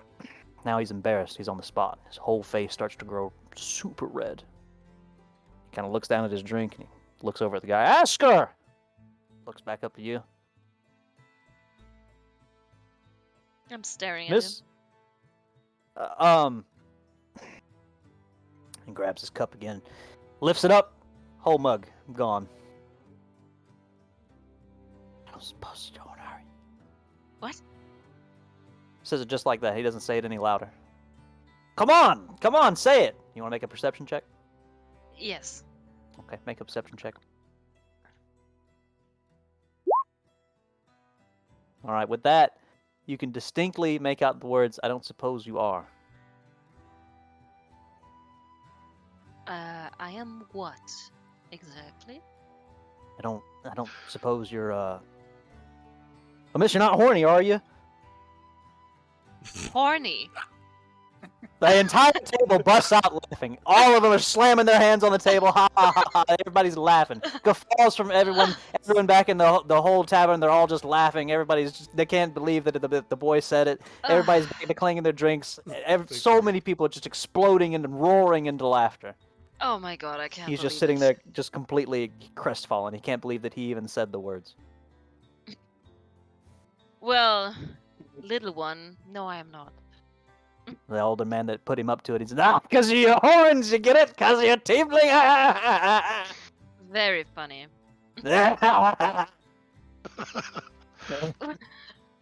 Well, in case you need something other, I am sitting there. You struck out lag. You can't get them all. He just starts clapping him on the back. Every time he claps on the back, he's like hitting the table. The drinks are spilling all over. He's hitting him so hard. The guy is so embarrassed he hasn't said a word. He won't even make eye contact now. He's just staring into the empty cup. I'm walking to the table where Eva sits, and but yelling back to the other ones, to the older guy who's petting the younger one on the shoulder all the time, like yelling to him. I'm very sorry for your son, by the way, with that. He struck out, father. son. You can't get them all. It's okay. I'm sure there'll be someone else. She's pretty, but I can't believe you actually said it, you fucking dumbass. I'm sitting down with my drink. That was awfully nice of you. Well, I mean, I have too many assumptions made of my experience about my personality, so it's better to just leave these situations be and distract Well, myself. You just helped this young man get a footing in his group. Albeit being the butt of a joke, but Well, if you want to see it like that, well, yes, I'm fine with that. you just did a good thing. Just brought a little bit of light in this young man's life. Thank you. Can be proud of that. Mm-hmm. Well, try my Right. best. And it is at this point that I will ask, is there anything else, or do we all just want to make small talk until the next actual thing will happen? Probably. Not from my side. I still want to talk to myself over on the table. No. Only Okay, we're listening. one thing I want to say is while that whole thing was going on, Saga had his head stuck under the table and being amazed by the fact that Eva is not wearing any shoes. What? Did you say that? Yeah, I mean it's shit. the halfling way, so. Oh no. Okay. So everybody kind of saw Saga with his head on the table. No one really thinks anything about it. Everyone's drunk. They can just play it off on that. The rest of the night goes mostly uneventfully. Barathor kind of came in for a moment and exchanged words with Durthan, and then he stepped out. He didn't stay longer than a couple of minutes. Other than that, the night passes relatively eventfully. Shall we just say that the entire thing was, just say that it was like 50 silver that we can take out of Iva's coin purse All right. for the entire night, and that includes rooms. So 5 gold. 50 silver. No, just 50 silver. That's half of a gold. I think 10 silver is 1 gold. If I'm not. Oh, For this really? one, don't worry about it. For mistaken? this one, don't worry about it. For this one, we're gonna use it just like the WoW terms, Yeah, we I do see. World of Warcraft. All right, then 50 just silver. because everyone's it is. very familiar with it. All right. Mhm. So half a gold. That'll include your room and board. Everyone else, it all got successfully tangled into Iva's bar tab. Except mine, because I'm not part of the group. Well, I mean, no one is part of a group. We just all have rooms. Yeah, no. But why would she pay for my room?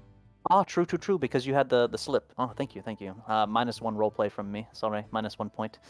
And how did we get the rooms if we didn't even ask for it? Because Durthan figured that everyone would want somewhere to stay. Okay. So he cleverly designed that 50 silver would cover everyone's room and everyone's drinks. Because Yeah, that's fine with me. It seems rooms are on me, and you need a night of sleep, I think. Oh, that's very kind of you.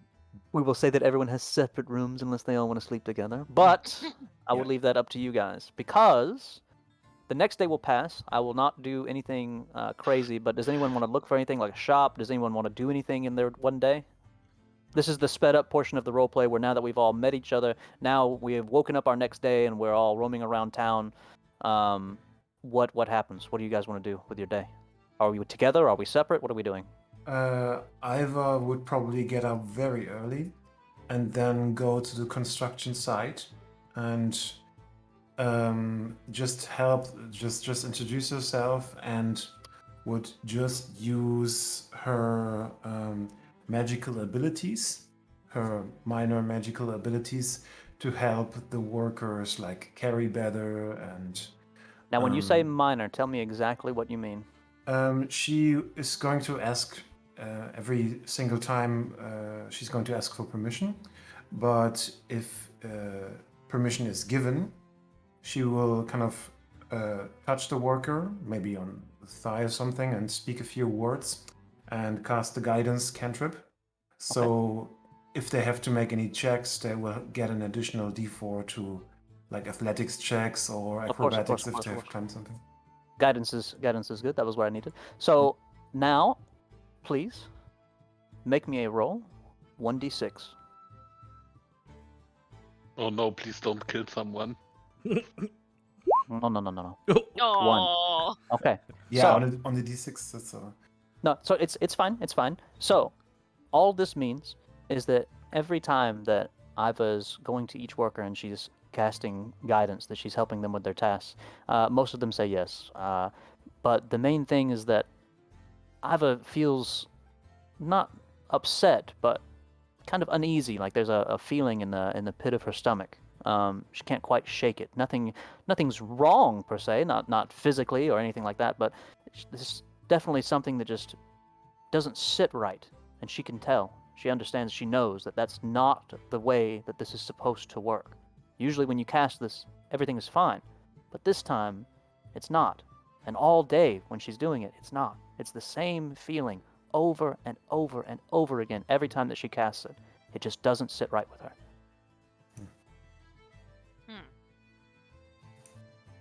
all right. Everyone else, what's going on? Well, Okay, no. Ladies first. yeah. Well, Liana, she will get up pretty early as well, because there's no one on the streets yet who can watch her all the time, and I don't know. So she Except feels for more... Jocelyn, who seems quite taken with Beliana. Yeah, well, so she feels more comfortable to be outside on late nights or early mornings. So she's taking a look through the village and searching for something that,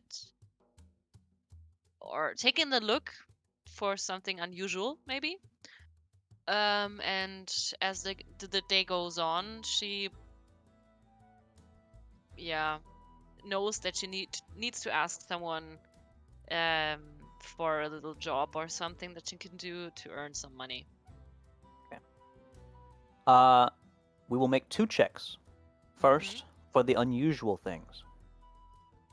Okay. When you say looking for unusual things, be very, very specific. What kinds of unusual things are you looking for? Are you looking for unusual things with the town? Are you looking for unusual things with the villages? Are you looking for unusual things with the forest?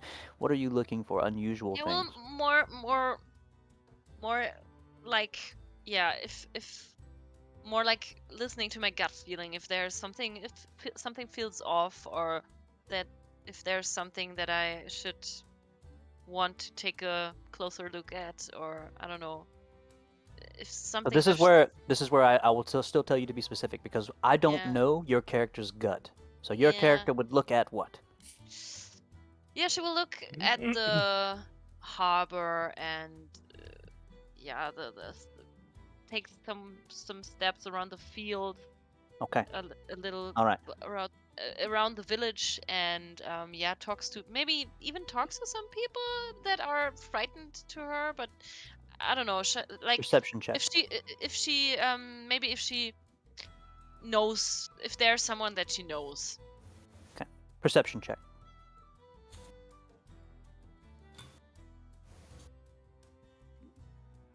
Let's see, your perception is +1. Okay. By the way, Sabrina, I don't know if you noticed, but there's a button to roll on the left side. Okay. Yes, there is. The little dice, the second from the bottom. Oh. So, a 19. Wow. A 19 with a modifier of 1 will give us a 20. It is not a natural 20, so therefore it is not a crit, so we do not learn everything that we could possibly learn. But a 19 being a 20 earns you a lot of information. Mm-hmm. The first thing that you mentioned was the harbor. Mm-hmm. Under the harbor, you notice that, again, it's very shallow. So there's a bit of storage on either side of the bridge, close to the shore. There are barrels that are completely full. There some shady individuals are down there. You can obviously tell that they're shady, that there are people that do not reside in the town. You can definitely see, you would have known these people from the bar that night. Mm-hmm. These are not people that were there, Mm-hmm. okay?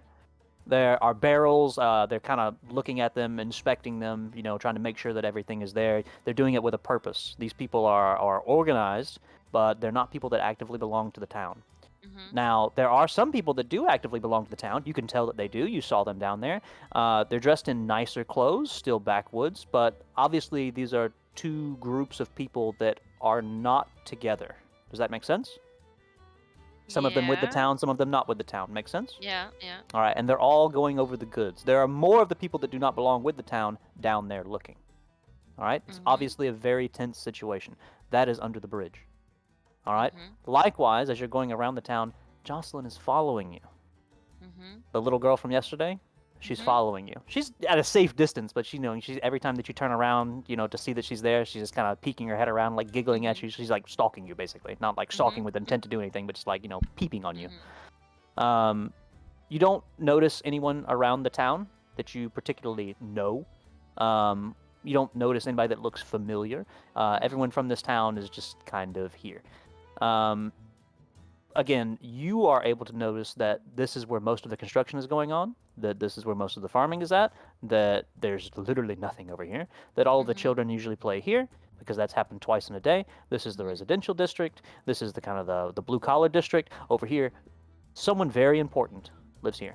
All right? Someone very important lives there. And you notice that there's a gate here. All right? There's a reason that this place is on an island. Someone very important does live there. You can probably guess that it's the mayor. It's fine. It's okay that it's common knowledge for you. You see servants going to and from this place. Okay? Each time their arms are full, but you can't exactly tell what they're holding. It's just people going back and forth to work. But other than that, the day kind of passes along as you figure all of this out and eat and drink and not cause a disturbance other than people looking at you. Okay. All right, moving right along. So I would like to go to, what's the name of the guy that the guy over here? What's his name? Berthor. Can you write that in the chat so I can? Yes, I can. Pronounce yes, I can. it His correct. name is Bear, like his hands. Bear. Berthor. Barathor. So I would like to meet with Barathor to ask him about some information if he might be able to give them to me. Okay, then we will save that for last, unless Ogre also has an interaction. Let me see what Ogre wants to do. All right. Saga is basically sleeping in because he has trouble sleeping. He's harassed by horrific nightmares almost every night, so he has trouble sleeping a normal night. He just sleeps in. You are actually playing yourself, right? Yeah, just So thought the same. outside, as he's trying to sleep, just the bang, bang, bang, the construction, everything is happening the entire time that he's trying to sleep. Because I mean, again, this is the tavern. This is where they're building the next building. All right, bang, bang, bang, the entire day. Durthan, he makes his way up the stairs and rounds the corner and goes to the what you call it, the room that Saga has, and he pop, knocks on the door. Do you answer or no? I said, just go like, what? I paid for one night. Pop, pop, pop, pop, pop. Paid for one night. What? Just one. Pop, pop, pop, pop, pop. Then he I say- stops for a second.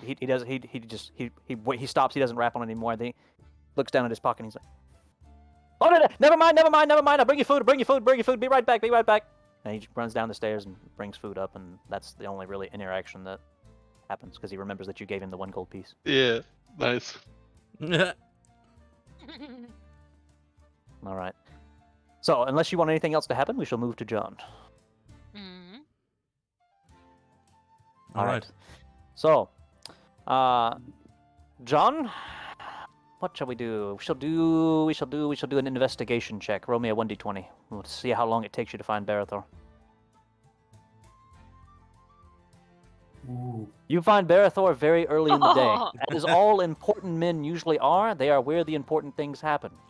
You meet him very close to where you came into the town. Yes. Barathor is standing at the first bridge that leads over to the, basically the little island that has the mayor's house on it, which you don't know that it's the mayor's house, but the little island. And he's just kind of got his arms folded over, and he's rubbing his back for a moment. He's leaning over to one side. It's still very early in the morning when you approach Barathor. And he sees you coming. He says, "Oh, you!" And he kind of smiles, he grins, and he sticks his hands on his hips, and he fumbles for a second because he remembers that he has a fucking massive greatsword at his hip. And then he sticks his hand around it, places it firmly on his hip. "I was wondering when you'd show up." All right.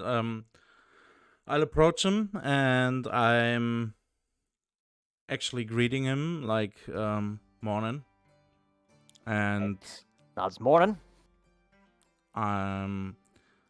since I haven't given you my name, it's Nope. Thuglin, and I'd like to know if you can help me with some information about something. So you tell him that your name is Thuglin? Yeah. Because I didn't give Thuglin. Yeah, it to him so that- earlier, and he had no chance to get it yet, basically. So yeah. He gave you his name. That's why I didn't say good morning, Thuglin. That's why I said I was Yeah, wondering when I'd yeah, see you. yeah. But you tell him your name, and he just kind of Thuglin. He can't believe that it has thug in the name. It's just like Thuglin. Well, good morning, Thuglin. What is it that you want to? I'm sorry. What is it that you want to ask me about? And he takes his hand off his hips and he crosses them in front of him. I'm reaching into my where am I? Loincloth. Yeah. I'm reaching under my ball sack. No, I'm handing him over the necklace and ask him, ever seen this sigil over here? Anything you could tell me about this? Kind of tilts his head to the side for a second, and he kind of looks at it as you're bringing it across, and he kind of reaches out. "May I?" Opens up his hand, waiting for you to drop it into it. He's kind of stroking his beard with his nod. other hand. I nod as I give it to him. Takes it and he holds it up by the chain and kind of lets it go into the light, and then his face it doesn't drain of blood or anything like that, but you can tell he recognizes it right away. He's trying to be certain if he recognizes it. He takes one hand away from his beard and he changes hands with the medallion. Looks at it and he looks back at you and he says, "What do you know about this? You're the one that gave it to me. What do you know?" I know that this belonged to a friend. I need to find that friend.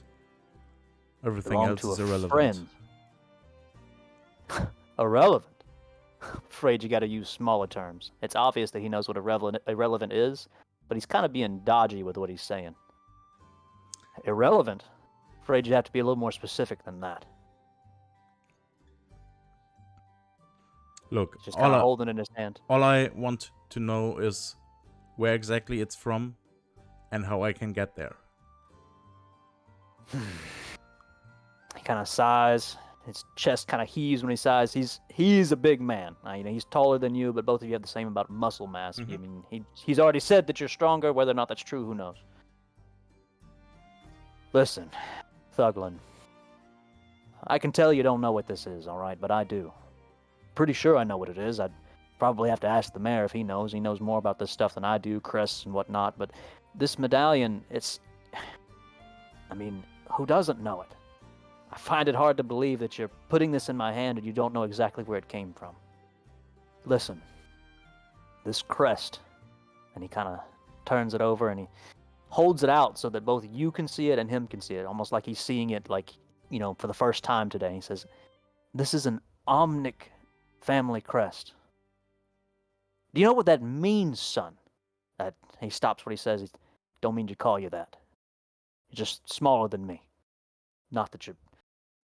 Do you know what that means, man? I'm raising an eyebrow and telling him, if I knew what that means, I wouldn't ask you. And I wouldn't, He holds up his hand. waste He holds my up his hand time like he with doesn't you. have time for the sarcasm for. He said, listen, the Omnic family crest are a bunch of assassins, man. That's why I'm trying to figure out why you're putting an assassin medallion in my hand. He kind of hands it back to you like he doesn't want any part of it after that. Mm. He hasn't stopped the conversation, but he hands it back to you. Okay. Listen, you told me that a friend gave it to you, okay?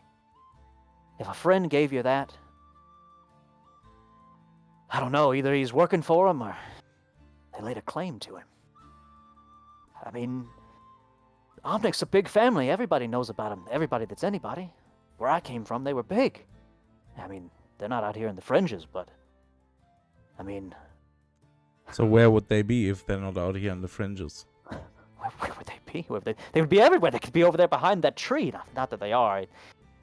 Listen, the Omnic family's big. They got their hands in everything. Wouldn't surprise me if fucking Parthel's working for them or some shit. Who knows? They got their hands into everything, man. Parthel. Kind of scratching the back of his head now. I'm repeating that name, Parthel, and I'm saying, I've heard that Tyler name Rockman? before. Oh, sorry. Go ahead. I've heard that name before. What's the fuss about him? Who's that? Parthel's just some small-time thug that has too many men for me to beat their asses all on my own. I told you before, it's my job to protect everybody, right? Kind of nods. Yeah, I know. Parthel's been extracting the mayor. He's got some kind of dirt on him. So every 2 weeks, Parthel rolls into town with his guys. They call it extortion money. So they take up a few things and feed their boys, pay their boys, and they come back every 2 weeks. I'm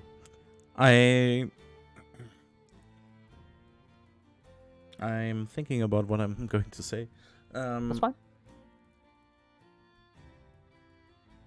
Well, I'm asking him about a little bit more specific information about the amount of, like, the size of the threat that this means, basically. What would be needed to handle that threat, to deal with the situation. Thor's kind of, he's rubbing the back of his head and he's running his fingers through like his long locks. I mean, this is a luscious man, okay? Like, he's got rugged good looks, as rugged good looks and muscle. Yeah, he's basically a 5, yeah. Yeah, I mean, basically. But Okay, that he, was an insight. he says, thank you. I mean, listen, I don't know, man. Me and the mayor, we go back a ways, but I mean, jail. He kind of doesn't really know what to say. He doesn't want to.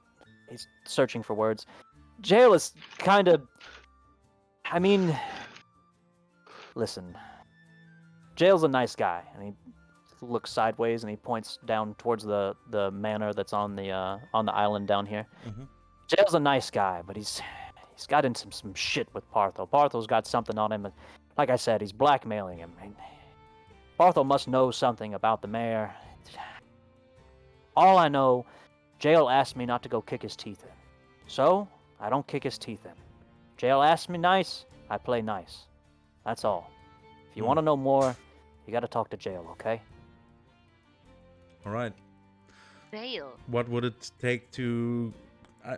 I mean, since this is like now me talking to you, Heavens. Mhm. Thank you for clarifying that. Yeah. Since this seems to be a secluded area and there's a gate, etc., etc.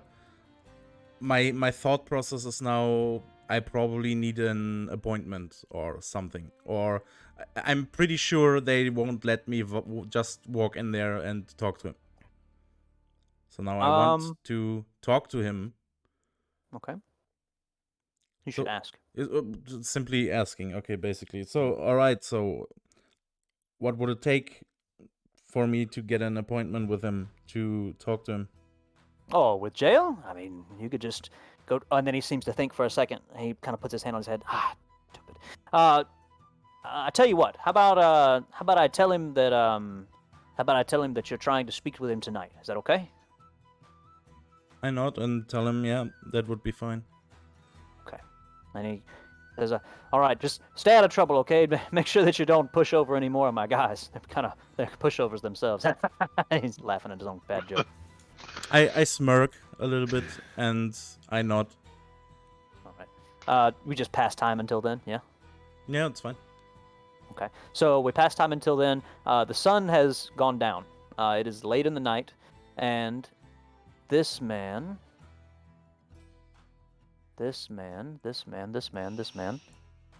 meets you at the door to his house. The men opened up the gates. Oh my gosh, please let me make this bigger. This man meets you. Also a 5. Down here. So the things that you notice about him as he meets you at his doorstep, the house is completely silent. Despite all the people that have gone back and forth completely through in the day, it is completely silent. He's moderate complexion, but other than the fact that it's just eerily quiet, he just moves with this sense of complete purpose. Okay? Okay. Barathor just kind of waving at you down the way, letting you know that it's okay to go see Jail as you move along. And Jail meets you at the door to his home. Thuglin, right? And he says, clears his throat. I heard that you needed to speak with me. That is correct. I am looking for some information about the Omnic family. And he stops you right there. He holds up his hand. Can we not say that name so loudly? Here, step inside. He kind of motions for you to follow him into his home. Every move that he has complete purpose. Everything is deliberate. Okay. So he motions for you to come inside of his home. I follow him, yeah. All right. When you step inside the home, he has a massive foyer. Okay. Mm-hmm. But again, the home is completely, deathly silent. There's no sound at all. You could hear a pin drop on carpet. It is so silent. Okay. He kind of turns around. He says, "This is my home. Sorry for what it is. You're asking about the Omnic family. That's not a name that you throw out in public. Sure, a lot of the people around here have no idea who they are, but the Omnic family is some of the elite of assassins, okay? They have their hands in everything. Who are you that you're asking about them?" I'm taking out the necklace. I'm holding it up on its chain, and the crest thing is dangling from my fist basically, and I'm holding it over to him, and I'm saying this belonged to a friend, and I want to know what happened to him, and I need to get some information about their whereabouts.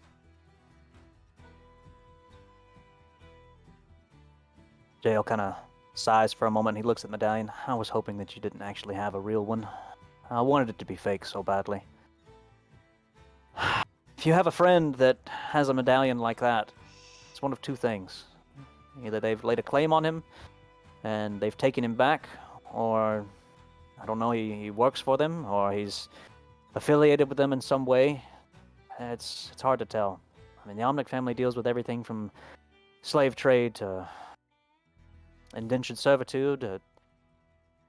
They have their hands in everything, anything and everything. They're a rich and powerful family across the entire land. I don't know anything about your friend, but if he's mixed up with them, it can't be anything good. I've heard that before, and all I want to know is where I can find them. About the bad things they're entangled with, I'm going to worry about that when I find them. Jael kind of moves over towards one of the tables that he has. It's completely glass table. You can tell that he looks a little bit older. Not certain how old, definitely old, despite his appearance. But he reaches down and he grabs a pure crystal goblet and he fills both of them with a red liquid. He brings it over to you and he hands it towards you. He says, he doesn't say anything. He just, drinks his while he's holding the one out to you. I am a little bit skeptical, but I take it and I sniff on it basically. You want to? I mean, so I'll ask you this: do you want to see if you can tell anything about it? Yeah. Is that what you're saying? Yeah. Okay, so roll me an investigation check. Boop. It looks. Investigation would be plus 115. Okay, so upon sniffing and bringing it close to your face, you can tell that it's some kind of wine, very fruity from the smell of it. All right. Well, I take a sip and put the goblet onto the glass table. So, he finishes his, sets his down next to yours. He says, "Well, listen, I've been pretty forthcoming with what I've had to say, and honestly, when I was talking with Barathor earlier, I don't have a lot of men around here that can be, shall we say, that I can use." He says it just like that. You see, I have a problem, and Barathor told me exactly what you were asking for. To tell you the truth, I knew what you were going to say before you came in. I just wanted to be certain that you were who you said you were. If you'll hear my problem and you offer to help, I'll tell you what I know. More than what I've told you now. Yeah. I am going to look at him with a very how would I phrase this? With a very distinctive look, and tell him, if you're not fucking me over with this, I think I can help you. Barathor, not Barathor, sorry. Jael grins and he stifles his laughter for a moment. He's, "Listen, I wouldn't fuck with you. I have a problem, and his name is Parthel, as you've probably guessed. I'm not. He's blackmailing me. And then about that time, as he says the word "I," you hear a small girl's laughter. And a little child is at the top of the stairs at the back of the foyer. She's laughing and running along, "Papa, Papa!" And she looks down, and immediately Jael he freezes, he's afraid. He didn't expect it. He turns around and he looks very quickly. He sees her and he looks back at you immediately. Make me a perception check.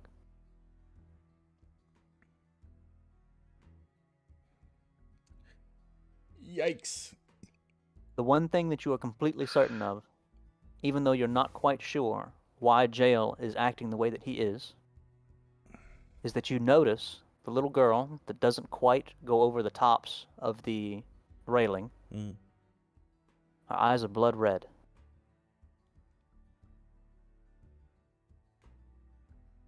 With speed that is insane, one might say, Jael quickly moves to the bottom of the steps. He looks up at her and says, Not now, not now.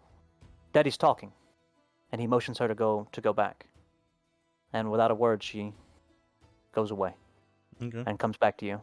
I'm And ask- Jael just continues to. He opens his mouth to speak. What do you say? Yeah, I'm asking what's up with her?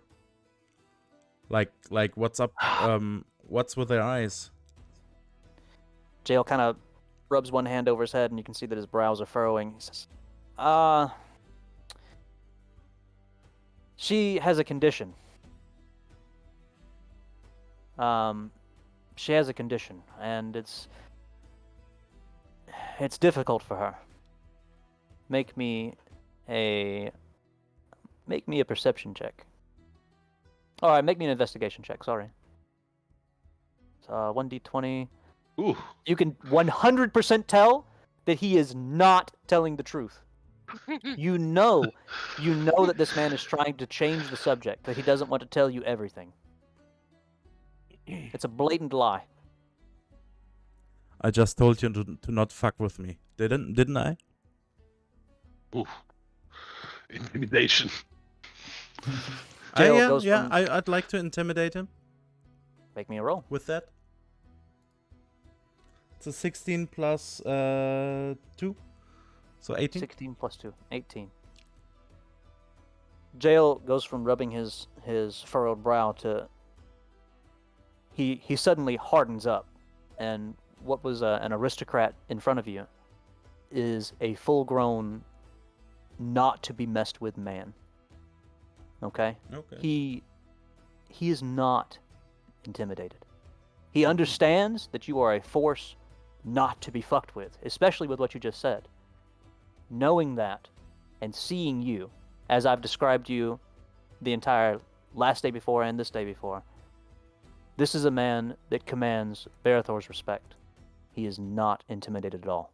And with that, he looks over his shoulder back up to where his daughter disappeared to, and he looks back at Thuglin, and he says, "Some men are entitled to secrets. As you said I would not fuck with you, so I will not. But this is my home, and that is my daughter. And she has a condition. Do we understand each other?" Well, it's quite interesting.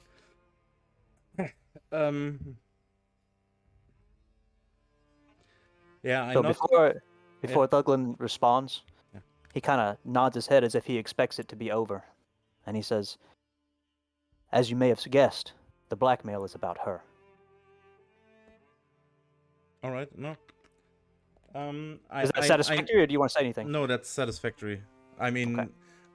obviously, rolling a 16 plus 2, and he's not intimidated. I can imagine that this is running a little bit deeper, and this guy is also a little bit more than, that yes, is to more be than he expected. appears. Yes. Yes. And So, I also have, yeah. Okay, so I'm pretty much I'm nodding and I'm saying, all right. So tell me about now that we your understand problem each then. other, We do understand each other. Tell me about the problem. Parthol's blackmail deals with my daughter. I can't have everyone knowing. I won't tell you what it's about. That hits a little too close to home. But what you need to know, and what I'm asking, Parthol makes an appearance in town every 2 weeks, and every 2 weeks he extorts our town. He takes everything from everyone. I've managed to tone it down into things that we're allowed to give him. I've managed to hold things back, but he knows I'm holding things back. Recently he's threatened me. He says that he'll go public with everything that he knows. I can't have the town know. They look to me for guidance. Honestly, Barathor and I are the only things they have between them and the wilds. I didn't ask for this position, but this is the position I have. Everything's thrived here. I'm not joking, I'm not pulling your leg, I'm not fucking with you, okay? This town does better under me. Parthol would see that done and done. I don't want that. I need someone that's not affiliated with Barathor. Someone that can handle things on their own, away from my men. To make sure that he doesn't bother this town again. The means I leave up to you. The devices I leave up to you. that Partha will be in town tomorrow. What I really need is for Partha gone. If he meets an untimely end, that's fine. If he runs away, that's fine. But he can't come back. I can't have anyone know. I take the cup from the table and empty it. Obviously into my mouth. Okay, just on the ground, just throws it on the man's ground. Stains his carpet. No. Put the goblet down onto the table again and tell him, so what's their numbers? Parthol has about 15 men with him. Honestly, they're probably only as good as some of the men around here. Barathor's the only one that's really worth a damn in a fight. But Parthol, he's tricky. I can't have Barathor just walk up to him. The second that he saw that Barathor coming, he would just tell everyone. But he doesn't know you. What will you say? Parthol and his 15 men. I only need Parthol taken care of. I reach out my hand for a handshake and tell him, I'll take care of it. Without hesitating, Jill reaches forth and he takes your hand. Your hands aren't gloved, right? They're just bare? Bare. Okay. So when you shake his hand, you notice that it's very cold. Not like insanely cold, but I mean cold. Expected as much. And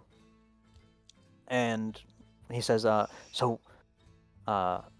do I need to know how you'll do it? Or, I thank you. I can't thank you enough. You don't need to know anything. I will just think about it. Tomorrow, you say? What's the time?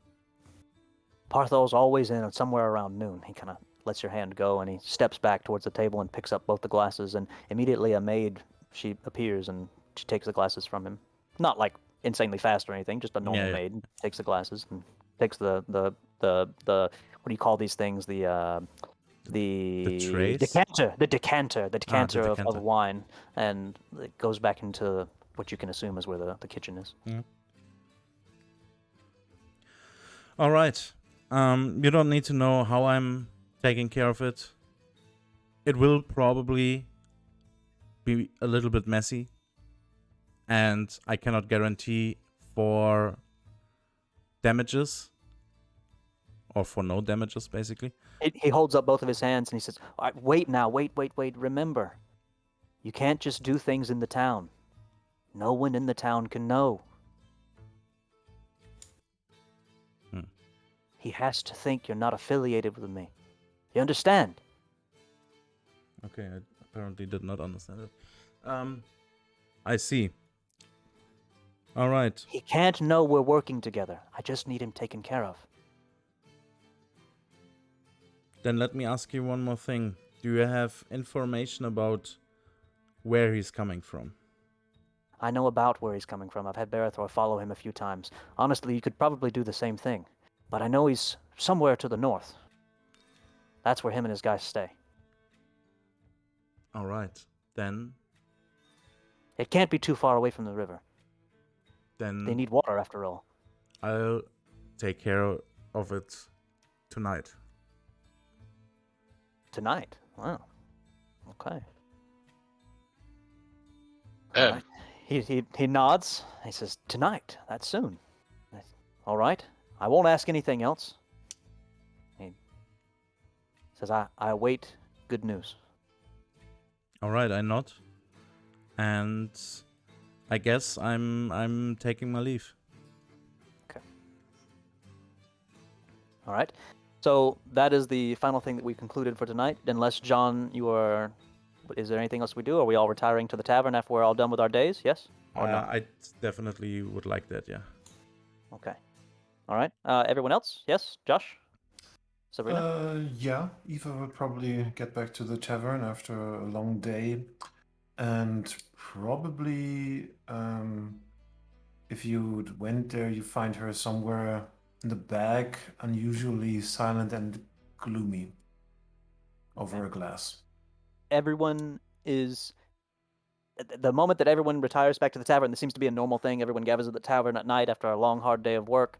You see some men with their wives, some men are alone, some women are alone. Again, Durthan is behind the bar. He's, kind of just enjoying everyone else being happy, because other people being happy means more money.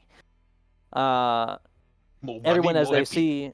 as they see Eva, they're all, hey Eva, they're all waving, they're all very happy. Everyone knows Eva now. By now she's just this local help that everyone understands and know. Everyone's nodding, they're all happy. Some people, they would even bring a drink over, or they would sit and talk, Eva, is everything okay? And you would respond in a way such as, Yeah, everything's fine. I had a busy day. I'm sorry. I'm not really in a great mood, but if there's anything you need, I'll be glad to help. most of the men that came over, they always came over with their wives, because men can't talk with women alone. With wives in a small town, everything gets around. Stop! Leave her alone! Leave her alone! Gosh, leave her alone! She's had a wrong day, and they just kind of rush their man off. Thanks, Susie. Love it. So most of the night for Eva goes that way, unless other people interact with each other. Well, I would go to what's his name again? The Durthan, barkeeper. our Durthan. barkeep, our resident barkeep, Durthan. Yeah. Okay.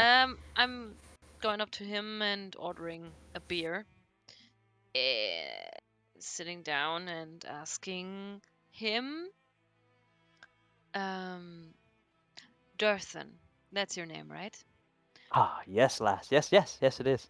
Well, I just have a question. I always have an answer for pretty ladies.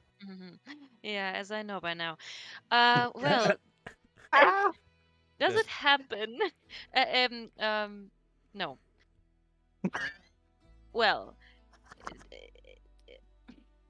is it possible that you could tell me something about some people making some shady business under the bridge? As Hey, not as it so loud. seems Not so shady loud. business. Not so loud, pretty lady. And he's waving at other people as they see him talking, He's trying not to make a big deal out of everything, but he's probably making a bigger deal than he would have. Let's listen. First, that weird guy I'm bending asking, and I'm bending over the bar and looking now him you're deep. asking too. He kind of leans in closer to him and said, listen. Partho's business stays Partho's business. I don't deal with Partho. I don't deal with Partho's people. All right? He does stuff. It happens under the bridge. That's that, okay? Don't go stirring up stuff with Partho's stuff, okay? Yeah, All I okay, know okay, is he's a okay. bad guy, does bad things. Good ladies don't get involved with bad people. I got it. I never said I want to get involved with him. I just asked you if you know something about these people under the bridge. But well, maybe it's possible. And while she talks, she pulls a coin, a golden coin, out of her Oh. pocket. Oh. You immediately hear that sound. You immediately, like his eyebrows just like go off of his face, like through his hair. Just like over the massive 6 head that he has. His eyebrows just shoot all the way up. He's yeah. He kind of reaches forward for it, and then he stops his hand. He's Yeah, well, so maybe and listen. she's playing with the coin between her fingers. Hmm. Well, maybe you could tell me a little bit more than that. If I Listen. I gotta, and you can tell he's not like sweating, but he's like visibly distressed. Okay, like visibly distressed. All right, whether it's from the coin or whatever else, he's visibly distressed. Listen, and he's almost shaking at this point. Like his hands, like hit the one hand that he reached out to like try to take it. He's like trying to control himself, and he sets it back down very calmly on the bar top. He says, "I can't. I can't." He's obviously struggling. I can't ask you for that. It almost hurt him to say that. Okay, as crestfallen as he looked last night when he accidentally slighted Beliana, okay, he looks even worse now. Like this is the worst thing that he could have possibly said, turning down money. Ooh. I made a mistake last night. I didn't mean to be so rude with you, okay? I'd tell you anything you want to know and you don't have to pay me. Just ask before I regret it. Oh, oh, but that's so He can't even very, make eye contact. very, He's just looking at the bar. very kind of you. So, Kind. Coin. Put the coin away. okay, I put it away. Uh, Puts it away. She puts it away in her what do you call that? Cleavage. Cleavage. In Ausschnitt? Is this Yeah. it? Yeah. Cleavage. Okay. He was looking at the bar. He doesn't even see. He's so focused on not looking that he's just staring at the bar. Well, so, but maybe you can tell me something He looks else back up. if you cannot tell me what I want to know right now, but maybe you can tell me where I could find some work to do to earn some more coins, you know? Well, I'll tell you two things. First, I know old Barathor always needs help, which if Barathor needs help, that means jail needs help. But I know your friend. Don't know if you're all friends, actually. I probably shouldn't just infer things, but the big man from yesterday, biggest man I ever seen other than Barathor. I know he went to Barathor, and I know he went to jail yesterday. I don't know what he said, but if he's talking with jail, then he's got work. Second, Okay. Parthol, Parthol don't, well, he gets along with the town all right, but fuck it. He kind of brushes off his arm, and he stands up straight. He's not even leaning in anymore. Ain't none of us like Parthol around here, do we? And everybody in the tavern, that's right! You know, everybody agrees. And he Turning looks around. back down at Beliana, and he doesn't even wait for her to turn back around. He says, listen, ain't none of us like Parthol around here, okay? Parthol bleeds us all dry every goddamn 2 weeks. He's coming back in tomorrow.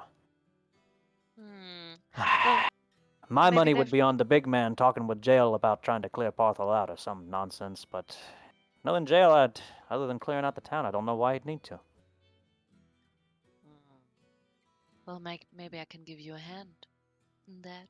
And he kind of hand. Listen. Listen. I ain't got no business with Parthol, okay? I may not like the man, but he don't mess with my money. And he kind of turns around and looks behind his bar, and then before he turns back and looks straight at Beliana. He doesn't want to give away where he was looking. Well, but I thought you're a good man, aren't you? He starts kind of rubbing at his cheek, and his cheeks get a little red. I am a good man. I am a good man. Yeah. And good Yeah, I am. men get some get some Careful good what you say. rewards. A good man gets what? I'm sorry. He's not saying that. That's me talking to you. Sorry. Yeah. Okay, so yeah. Well, you're so yeah. Thank you very much for all this I am a information. good man. I am a good man. Yeah, you're a very good man, and I'm I very am. thankful. He's like stroking his own cheek. That's why I want to stay a little bit longer here because it's so nice here. He starts smiling, his nasty teeth on plain view, and just, yeah, you want to I'm stay longer? so Huh? That's okay. very, I like it when you stay longer. happy that we're now on such good terms. He's So nodding his head the whole time. Yes. Yes. We are on good terms. Yeah. Good men, good women. Yeah. and I'm petting his arm while he's He just nodding he all the kind of time. leans in, and he's just basking in it now. He's not like trembling or anything, but just like basking in it. He's like, yeah. Well, so now, let me have a little chat with these new strangers that apparently have came here the same time I arrived here. So, yeah, please be so kind and give me a little drink that I can enjoy. I mean, without even using his left arm, a drink just appears. Like in less than 5 seconds, a drink is completely poured and on the table in front of you, the same mug. It's the Oh, same mug that you thank used from you. yesterday. If you don't mind, here you go, miss. Oh, Thank Oh, you. by the way, the weird one, and he kind of his face goes like normal again. You know, the weird one, he's still upstairs. I don't even think he's come down yet. I gave him some food and everything. Nice guy, but he hasn't even come out of his room. Oh, And he goes back. He really? says, "Tell me more about him, a good man." Yeah. Oh. Okay, maybe someone should go up there and see if he's all No, no, right. no, no, no, no, no, no, no, no, no, no, no, no. He No? doesn't want to be disturbed. He doesn't want to be Okay. disturbed. He Okay. doesn't want to. He was very nice to me. He's a very good man. He doesn't want to be disturbed. Mm-hmm. Okay. So, of course, I will listen to you. You seem to know very much, indeed. Yeah, Yeah. yeah. Good men Okay, know a lot of things. I'm leaving now. Okay. Oh, okay, bye See you bye. And later. he only uses like 3 fingers on his right hand that he made the drink with. His left Yeah. hand, his left arm hasn't even moved. It's still where you were petting it. And he's like Yeah. waving with his 3 fingers, like his fingers back. Like, oh, Yeah. bye bye, See you bye, later. Beliana, bye, Yeah, bye, thank yeah, you. bye. And And then there's another guy like down the bar. He's like looking at him. He's like, what are you looking at? And he stands up straight. She's a nice lady. I'm a good man. and I'm a good turning man. yeah, I'm turning away and walking to a table, sitting down, and my face instantly drops the smile. So, yeah. Poor Darren. What? Dude. It's just like real life. That's what he said. So at this point, we have Eva at the corner. She's not feeling very well. As far as everyone can tell, Yeah. people are still coming up to her, still asking, are you okay? Still shooing them off. I believe that Saga's still in his room. He hasn't said that he's come down yet. Yeah, it's time for that now. Okay. Saga, you can see him coming down the stairs into the tavern area, and he spots Eva in the corner of the room, and he just walks straight over to her table, sits down, and while he's sitting down, he also spots Beliana, and he's like, "Yo, Smog, come over here." And then she doesn't react, I presume. Well, I do. I mean, I perceive what you told me, but I'm raising my eyebrows, and So I go, "Oi, dragon girl, come sit with us." well, if you ask me that nicely, of course I do, and I stand up and go to them. Saga just Everyone's opens kind of a his, dull roar right now. Everybody just going about their own business. Saga opens his cloak and pulls out a little pet hedgehog and puts it on the table. And he looks at Eva and is like, "What are you so gloomy about?" Oh, what's this cute guy's name? Oh, this guy, his name is Dart. May I pet him? Of course, but it's a hedgehog, so be careful. I will. Gently pet, like the hedgehog. Give me a What? You have a dexterity. hedgehog? Without stinging myself, hopefully. Give When me a did I miss dexterity that? roll. That you have it? What? What did I This- miss? You don't, it's just my That's pet. an 11. Oh, so okay. You are easily able to pet the hedgehog, but Dart seems to be prickling a little. He's kind of shaking a little bit, not like shaking like scared, but just like puffing up a little and then relaxing, and puffing up a little and then relaxing. But you do it just fine. Well, I don't know. I spent a day helping some people out. Something didn't feel right. I can't quite put my finger on it. Dart starts like shuffling across the table towards Iva. Hey, little guy.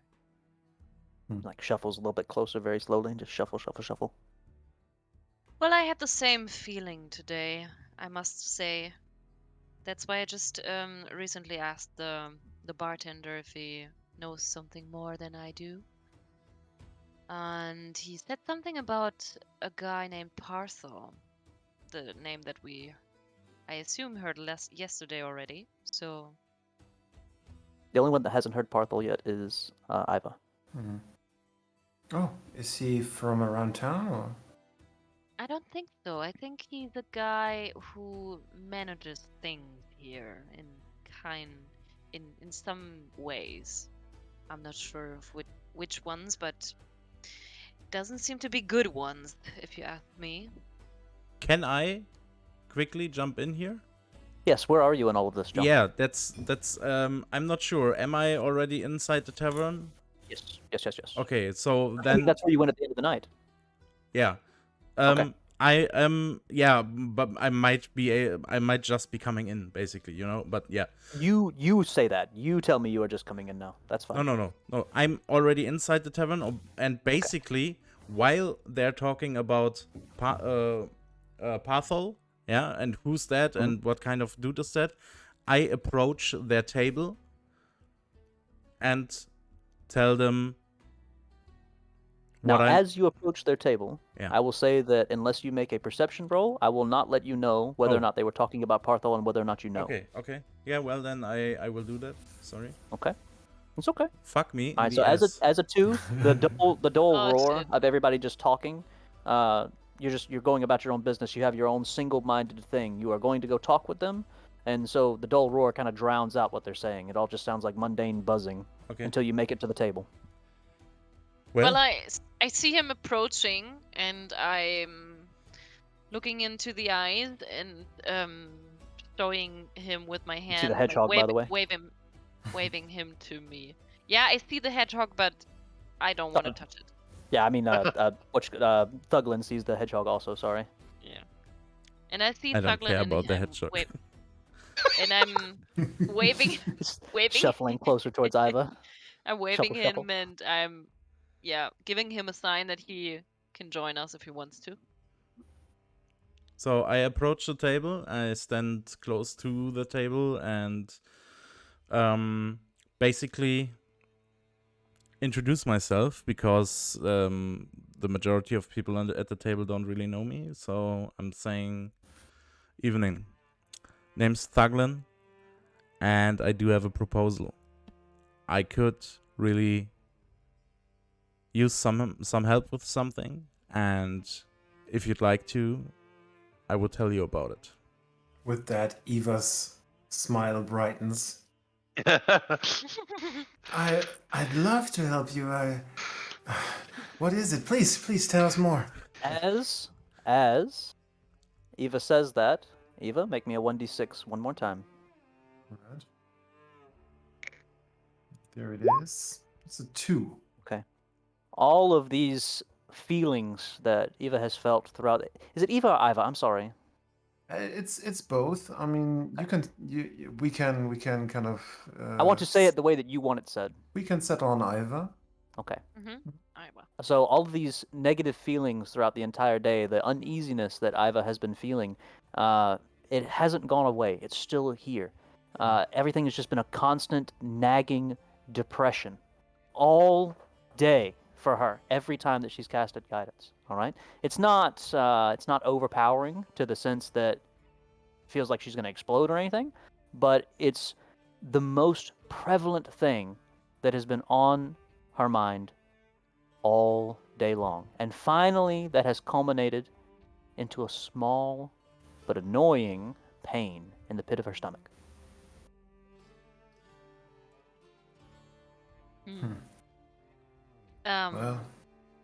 Well, maybe no one you else knows this but her. Yeah, okay, no one else knows this but her. I'd certainly be interested in helping you. All right. May I? So I'm like gesturing towards sitting down, basically. May Yes. I? Yes, please. Okay, Yes, please. thank you. Yeah. Okay. Go ahead. Sorry.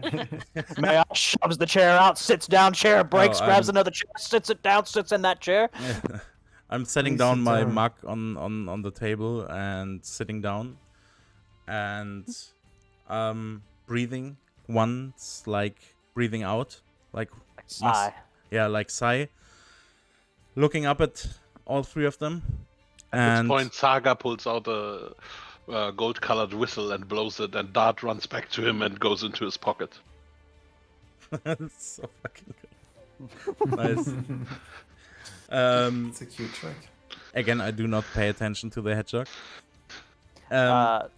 So Dart takes one more moment to like nuzzle up into Iva's hand and then like runs across the table. All right, Hurries back listen. into his pouch. As I've seen it, we're all.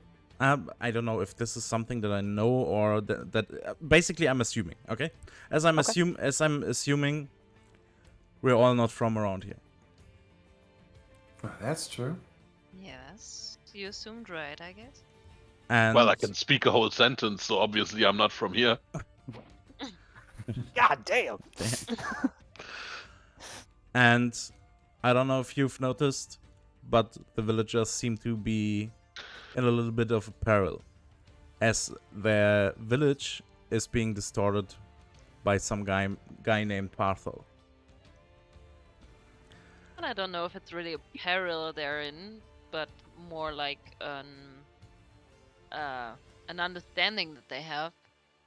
Well, if they're being extorted, I don't think this is quite the mutual agreement. Well, maybe. Make me, before we go any further, make me a roll. Just do a roll 1d20. Who? Josh. Okay. Because I never specifically said the whole extortion part to Iva, so we're inferring. So roll me a No, 1d20. Well, but I just said it. Yeah, he said shut distorted. No one. but- No, Please continue. Minus 2 RP for me. I don't know. I don't know that either. Actually, with the Yeah, extortion. yeah, but he I just told said you. it. So yeah, okay, yeah. Yeah, And- John's character just said it, so it's 100% known now. Yeah, Did you no, say you that didn't they are say being anything. extorted? No, you didn't say anything about extorting. What? Oh. He You said peril. He You Oh, said he did say peril. peril. No, he said distorted and meant extorted. Oh, Oh, Ah. okay, did okay. I? Guys, Distorted? yes, Okay, he said okay. distorted, Okay. but I So knew, minus I knew what you RP meant. for me and not a full okay. RP. So minus 1.5 RP for me. Okay, All understood. right. I'm going to watch the VOD to make sure that is correct. Do But that, whatever. please. All right. No, but A bit of peril. yeah.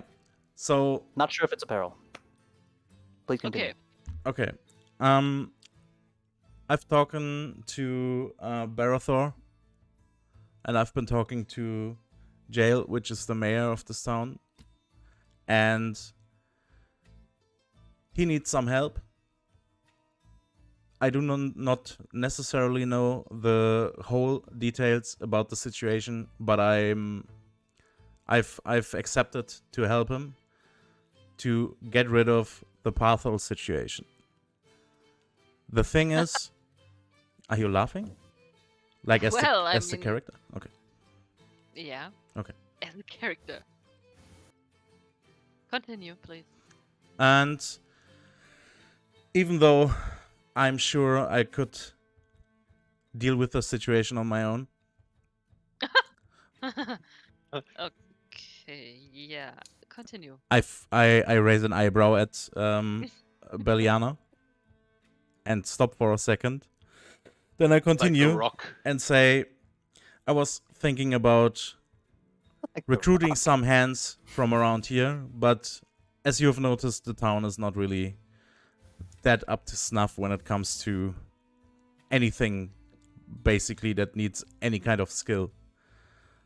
And since you guys seem to be a little bit more adventurous and a little bit more Experience. world hardened, I was thinking to offer you to join me, and I was thinking that we could take care of the situation together. And- What do you Well- mean with taking care of? I'm pretty sure that you, especially my friend, know what I mean Oh, when you I'm saying taking care of. Well, I'm not just gonna run in somewhere, kill some people just because some beef mountain told me to. And what's more important, what's in there for us? Well done. All right. I So mean, yeah, please. the situation in this town seems to be more dire than it appears for outsiders, maybe. I'm pretty sure that you can ask about the name Parthol, and nobody is going to talk to you about it. Nobody is going to say too much about it because they're afraid. They're being extorted. Yes, correct word. Parthol is taking twice a week was right? Once every 2 weeks. Once every 2 weeks. Once every 2 weeks. Is taking the majority of what these people have and what these people produce to live on. and there's possibly even more going on. Also, the mayor is being blackmailed for some kind of information that I personally do not even know the extent about. No matter the case, this seems. Let me think. As you're thinking, Yes. where is your medallion? My medallion is in my pocket. It's in your pocket? Okay. Yeah. It's my Okay. pocket.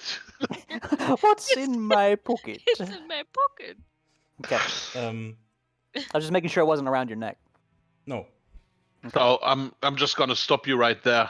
Saga, he gets up and he walks up to a random table because he wants to make sure what the guy says is actually true. And he just goes up to someone and he says Palthor, and just looks at the guy. And you can see the fear in the guy's eyes. So he just turns back around. So one thing I'll say, remember Beliana's conversation with the barkeep. This was why I did this. I had a feeling something like this would happen. So when Beliana was speaking with Durthan said, "We don't much like Parthol around here, do we, guys?" And everybody in the tavern said, "No, we don't." And then without even waiting to respond, he went back to talking with Beliana. So that was why I did this. Okay, so we things, yes, we retcon what I just RP. did then. Plus 1 RP. Feels good. Minus point Only minus 0.5 for me. All right, So. we retcon what I just did then because Okay. apparently, obviously, I know that everyone's like Yes. not kind of fond of this guy. Yes. All right. It's completely apparent in this tavern. Okay. So I now believe Suglin. Thuglin about thugs. Yeah, so basically I'm still trying to convince them to join me, basically, and to the extent of what is in it for them. I'm saying I'm pretty sure the mayor is going to be very thankful about it, not only with his words, and I'm also pretty sure that if we take matters into our hands, and I have a plan for this, and find out where Parthol is coming from and where they're camping, that there will be something to be gotten out of this from their camp, basically, is what I'm... Ooh, Are you sure he's not just thankful by words? I can't be sure about that, but he seems like somebody with quite a fat coin purse, and I'm pretty sure that he will be very glad that this issue is being taken care of in the end, because he seems very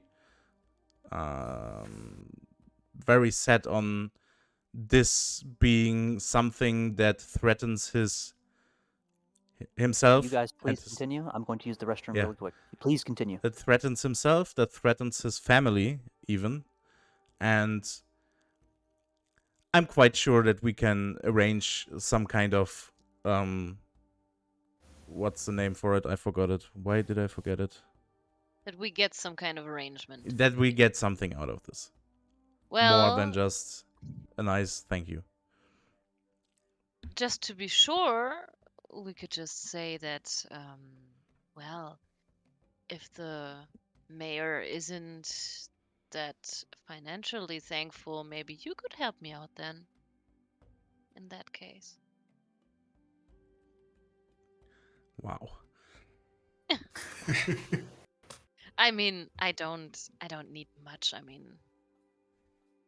I don't think this will be a real challenge for me, but well, listen, as I see it that you apparently are very keen on getting some money out of anything. Not anything, but risking my life. That's what you're saying.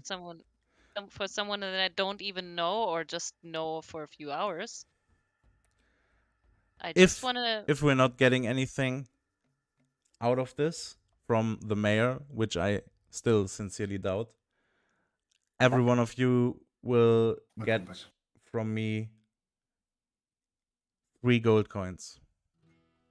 Well, Listen, Mister, I ain't doing it for the money. If these people need help, I'm here to help them. You don't need to pay us anything. Well, But- I'll take the gold. But Hmm. what I would insist on, here, because I'm sorry, but I don't really know you. I've just talked to you the first time since seeing you yesterday. Before we go on such a mission, I would need to hear the truth from the people. So, if you'll excuse me, have to speak to some people and see if you're telling the truth. Who knows, maybe this Parthol is just someone who's troubling you, and now you're recruiting us to go after him. Who knows? So, and go after and clear your shady business. Who knows? anyway, excuse me for a bit. All right. And Iva would go over to, like, she's gotten to know some people, and maybe has been like into people's homes because people like needed help with something and were sick, and she would probably go to the most trustworthy like couple or singular person and just take them like for head to head to really ask them. In no time at all, Iva would be able to determine that not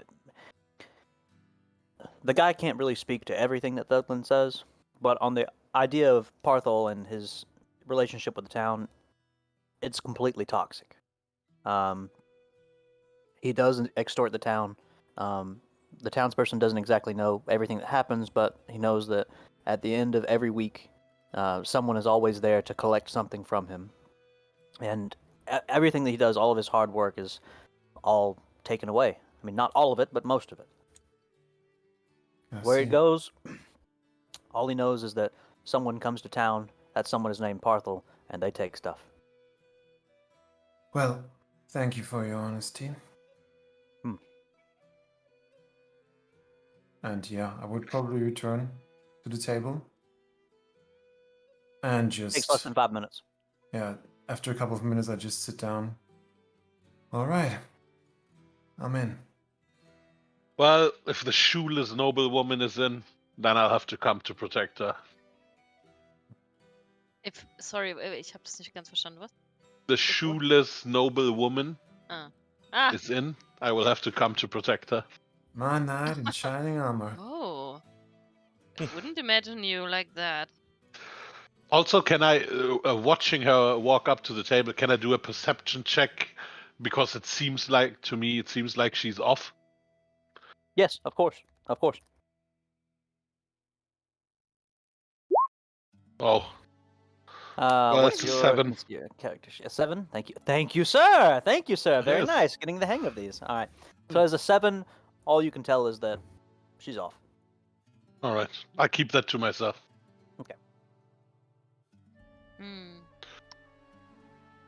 Well, I think we're kind of a group now.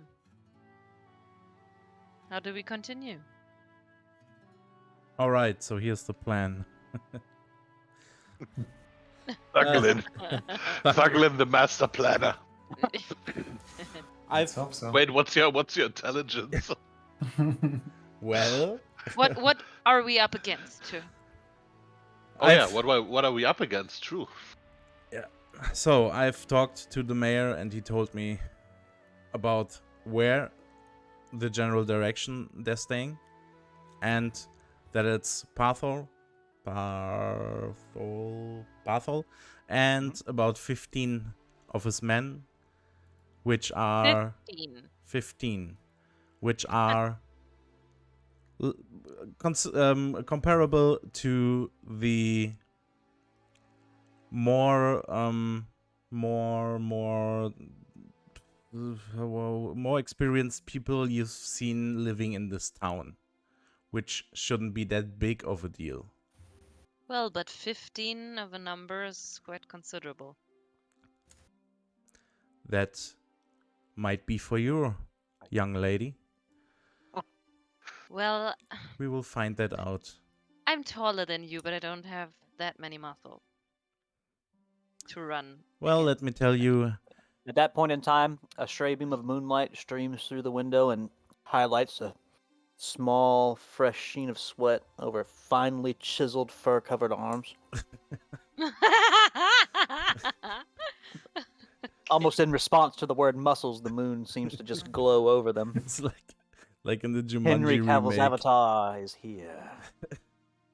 Anyway, continue. Sorry. Yeah, Well, but you can prove yourself in the next couple hours, I guess. indeed. Mm-hmm. So the plan is to do it tonight. The plan is to move out rather quickly towards the north and Tonight. find out whatever the case, where exactly the camp is. It shouldn't be too far, as the Haven't mayor supposed to said. file out. People are going home. As the mayor said, it shouldn't be too far away from town. And the reason why I want to do this tonight is because we simply can't let them come into this town tomorrow and just go along the merry way like they used to. I want to do So we this have to- before they come. So we have to catch them up until they get here. That is correct. Mm. Well, do we know where they are? Like exactly are? Exactly, no. But we know How are we gonna find they're them? in the north, along the river, outside of town. Well, maybe we'll have some possibilities to find that out. And since they're having a camp there, I'm assuming it shouldn't be too hard to find. Or you want to go out in the dark and find them by the glow of their campfire then? Well, that should be no problem. I can see in the dark. I can see in the dark as well. Probably I can do it I better. can make a light. And with that, she will kind of put up the silver coin, which is quite large in her small hands, and kind of take it between her kind of palms and whisper into it. And you see the silver coin lighting up like a light bulb. Now, Nice. sorry, I'm eating. Sorry. Before you do that, before you do that, make me a wisdom roll. Just wanted, yeah. I also wanted to ask if I feel anything different, but Yes, first sir. of all, I'm going to make the wisdom roll. All right. A 2. So, That's as you bad. whisper to the Why coin, not a 1, for fuck's sake? if you'd done that, something might have happened. No, I'm a Um, halfling, so I can't roll 1s. Oh, true. That's why Nice. 2s are my worst rolls. Yes, sir. So, what was I? Sorry. As Iva pulls out the coin and she kind of whispers to it, chanting at it or whatever you want to call it. As she tries to make it glow, it starts to pulse faintly, like it's going to glow, and it glows for a few seconds and then it stops. Well, that's never happened to me before. There's a small pull inside of her stomach. That little pain is starting to grow a little bit more. Not very much, just it throbs a little bit. Yeah, she sighs and puts the coin away. Anyway, sorry for interrupting. So, are we supposed to go now, or can we use a little spare time to? I'd say Prepare. you prepare. We'll meet here outside the tavern in about an hour. Okay, well then.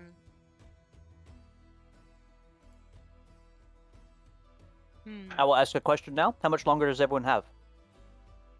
I have time. I have time. I have time, but I'm Technically, I have tired. time, but kid could wake up any minute, and if that happens, I'll have to leave you, Okay. unfortunately, because he needs his bottle. Of course, of course. So, Well, then I can. Shall we continue or no? For now. Well, then I would say we have to do it another time, because when he has to leave in the battle or something, then it's That would suck. unfortunate. Yeah, probably. Oh, okay. I'll say this. We're not fighting tonight. Mm-hmm. All right. No matter what, we're not going to fight tonight. Whether you guys go and you find him, whether you sleep, whatever happens, there will not be a fight today. Mm-hmm. All right. So then we can play until he has to go, I guess, or Sabrina's too tired. No, it's fine. Is there a temple or a shrine in town? Maybe anything that would give Iva some kind Yes, of but it's also like 11 spiritual. at night. There would be someone there, but it's also 11 at night. Looks like this is a temple.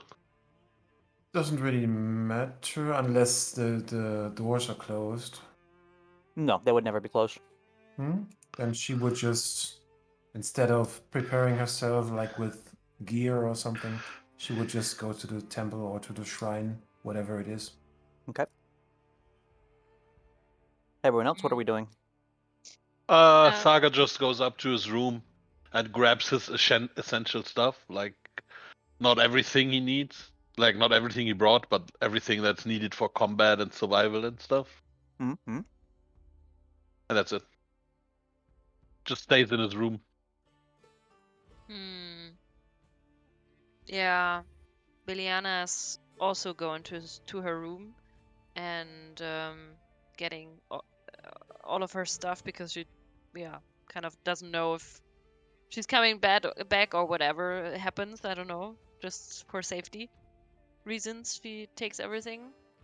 And I mean, she doesn't have much as well. Anyway, so yeah.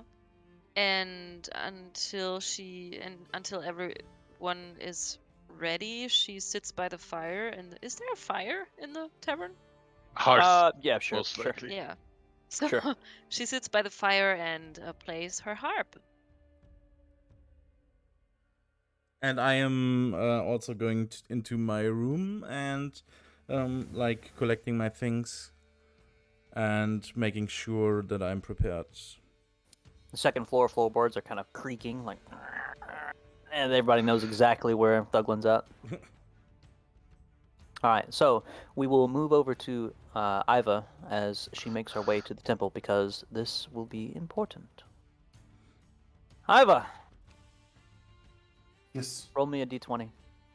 All right, here we go. No particular one, just a d20. Oh, shit. Oh, 7. The moment that Iva reaches the stairs of the temple, Suck. the moment that she makes it right there, she collapses. What? Not into a heap, but completely losing consciousness.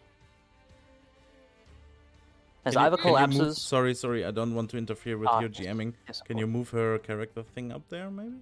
Yes. And there there it she is. collapses. Okay. As Alright. Iva makes it to the temple stairs, the moment that she reaches them, she collapses. It's not into a heap, but down to her knees, head held low. That feeling in her stomach is overpowering at this point, the closer that it gets to midnight. And Oh no.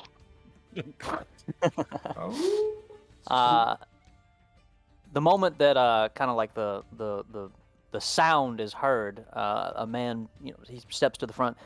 My child, are you all right? Yeah. Where am I? On the brink of consciousness, sorry. I don't know how I... Edging closer. My child, are you okay? I'm fine. Do you need any help, perhaps? You are not fine. And he reaches one hand out and places it on Iva's forehead. You don't appear sick. You're not running a fever. What is it, my child? To be perfectly honest, I don't know. It's at this point that Iva's vision starts to blur. And just like that, she's unconscious. While Iva is unconscious, our wonderful neighborhood head temple man, our head priest, as we shall say, who serves no pantheon to speak of, picks Iva up and carries her inside and sets her on a pew. And obviously she's out for all this to happen. But one of the other temple hands brings a cloth over, and they're dabbing it on her forehead. They're not sure why she's unconscious, but she doesn't appear like she's hurt. You know, nothing appears wrong. And while Iva's unconscious, this is where the real story begins. All day, Iva has used her spells, and now, as we've approached midnight, she's lost consciousness. And within the dreams of unconsciousness, at the fringes of her mind, she hears a voice. Light. That's all it says. Gentle, soft, light. Iva, you are aware of this. You're unconscious. You are aware of this. This is your dream walking. Do I see anything only, or do I only hear? We shall say, Light. for description's purposes, that it is completely dark. She couldn't even see herself in this, but when she hears the word light, it just illuminates the corners of vision, almost like a pulse. Light. I just try to follow that voice. Roll me a 1d20.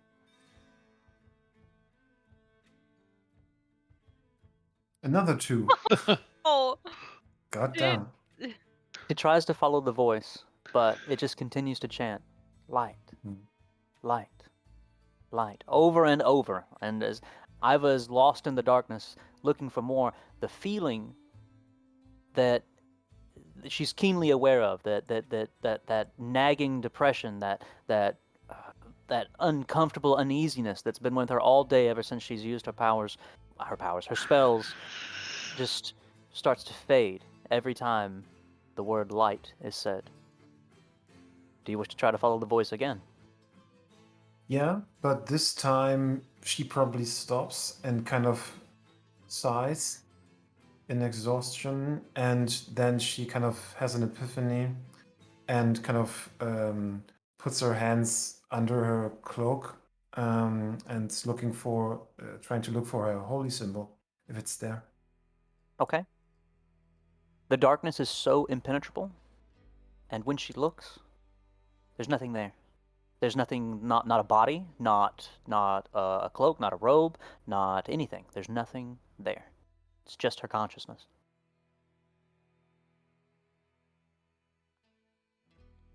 As this voice is telling her just this one phrase, she just tries to, even though she does not have a body, tries to focus all her like magic inwards, trying to activate her inner light to illuminate the darkness, because For that's all life what begins she... with a spark of light that must be nurtured and healed.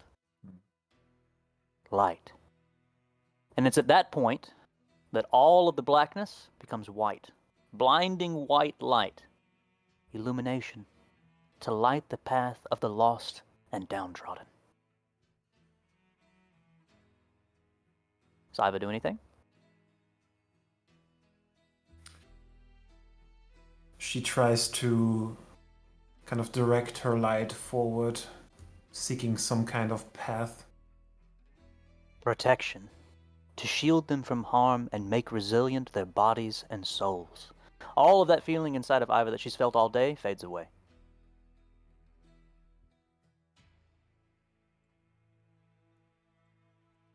Anything else? And she would probably take the light and kind of shield herself in some kind of protective bubble out of this energy. Try as she might, the protection is already there. Iva cannot manipulate anything else that is around her. Duty, to fulfill one's purpose and not waver in determination nor spirit. The voice that she hears now is powerful. She tries to shake off her fatigue and just, even though she doesn't feel her own body, she just tries to walk forward, tries to walk onwards on the path as she has the whole day, the whole last weeks and months she's been on the road, just performing her duty, just to find her way. Patience. All of the light becomes bearable. To not give rise to hasted action and be deliberate in your deeds. Epiphany. And the moment that epiphany is said, a silhouette of a figure appears in front of their consciousness. To not dismiss the signs of fate and prophecy as mere coincidence. There's a figure in front of Iva, inside of her consciousness now. It's large, much larger than she is. But to say that you could make out a shape of this figure would be impossible. It's there, but it's not there. Just as Iva is there, but not there.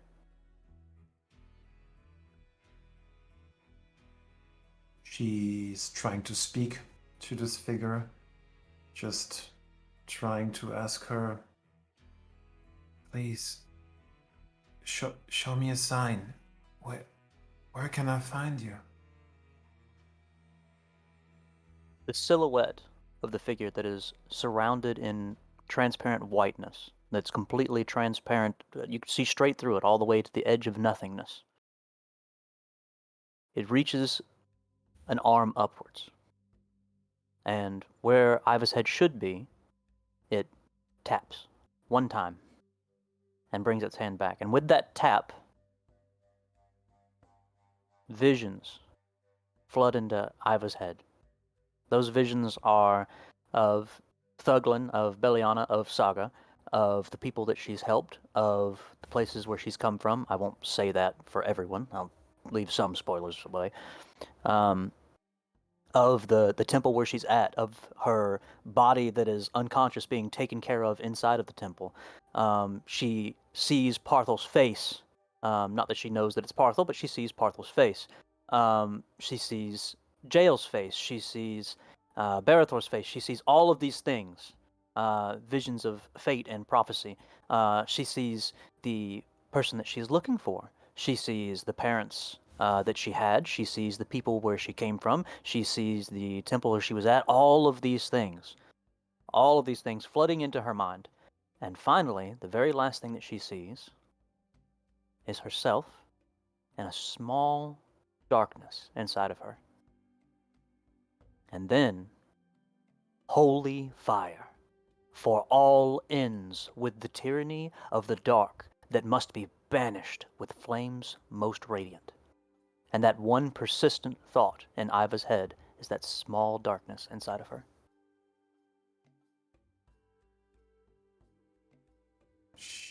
Then she's awake. She just kind of, as soon as she wants to give a sign of understanding, she kind of wakes up. Miss, you're awake now. And the man that at the front is just dabbing at her head. Now, everyone else, it is well past an hour. It's probably an hour and 15 minutes now. The man's still dabbing at her head. I'm sorry. How long have I been here? Not so long, dearie. Maybe an hour or so. All right. She tries to get up immediately. He lets her go. He doesn't stop her. You're not running a fever or anything, but I don't know if I would. I don't know what you're trying to do, but I don't know if you're okay. No, I am not running a fever, but...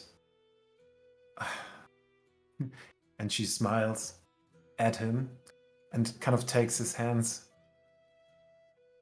He lets Thank you. The sixth light has shown me the way. And then she just takes her things and runs out. Before she goes to leave, he holds fast to her wrist. My child, whatever you may do, wherever you may go, please be careful. He raises his right hand and he chants a small thing, and he just holds his hand out to her, fingers spread, and she is afflicted. She is blessed, we shall say, with the spell. She nods. May the light guide you as well. Thanks. All right. And he just nods, and all right, where does she go? She immediately runs back to the tavern because she thinks, all right, everybody's waiting for me. If she doesn't have any fatigue left, or That counts as a full rest for her. Oh, that's nice. All right. No, she as far as her feet take her, she gets back to the tavern. Okay. There's very little people on the streets. I mean, no one at all. It's midnight. The only person that you really see, you see big muscly man himself. He's walking around. He just kind of watches you run by and he heads back. And all right. She greets him with a smile, and then, are the others waiting in front of the tavern, or? They all should tell me. That was the meeting place 15 minutes ago. Are we all outside of the tavern? I'd like to know, is the tavern still basically open for business, or is it... Durthan is there, and he is awake. It seems like the man never sleeps. He's just standing behind the bar, putting away the mugs, making sure the table's wiped down, putting up all the chairs. Well, I was Man. sitting by the fire and playing my harp and waiting for everyone, so if everything... So if the time to meet was 15 minutes ago.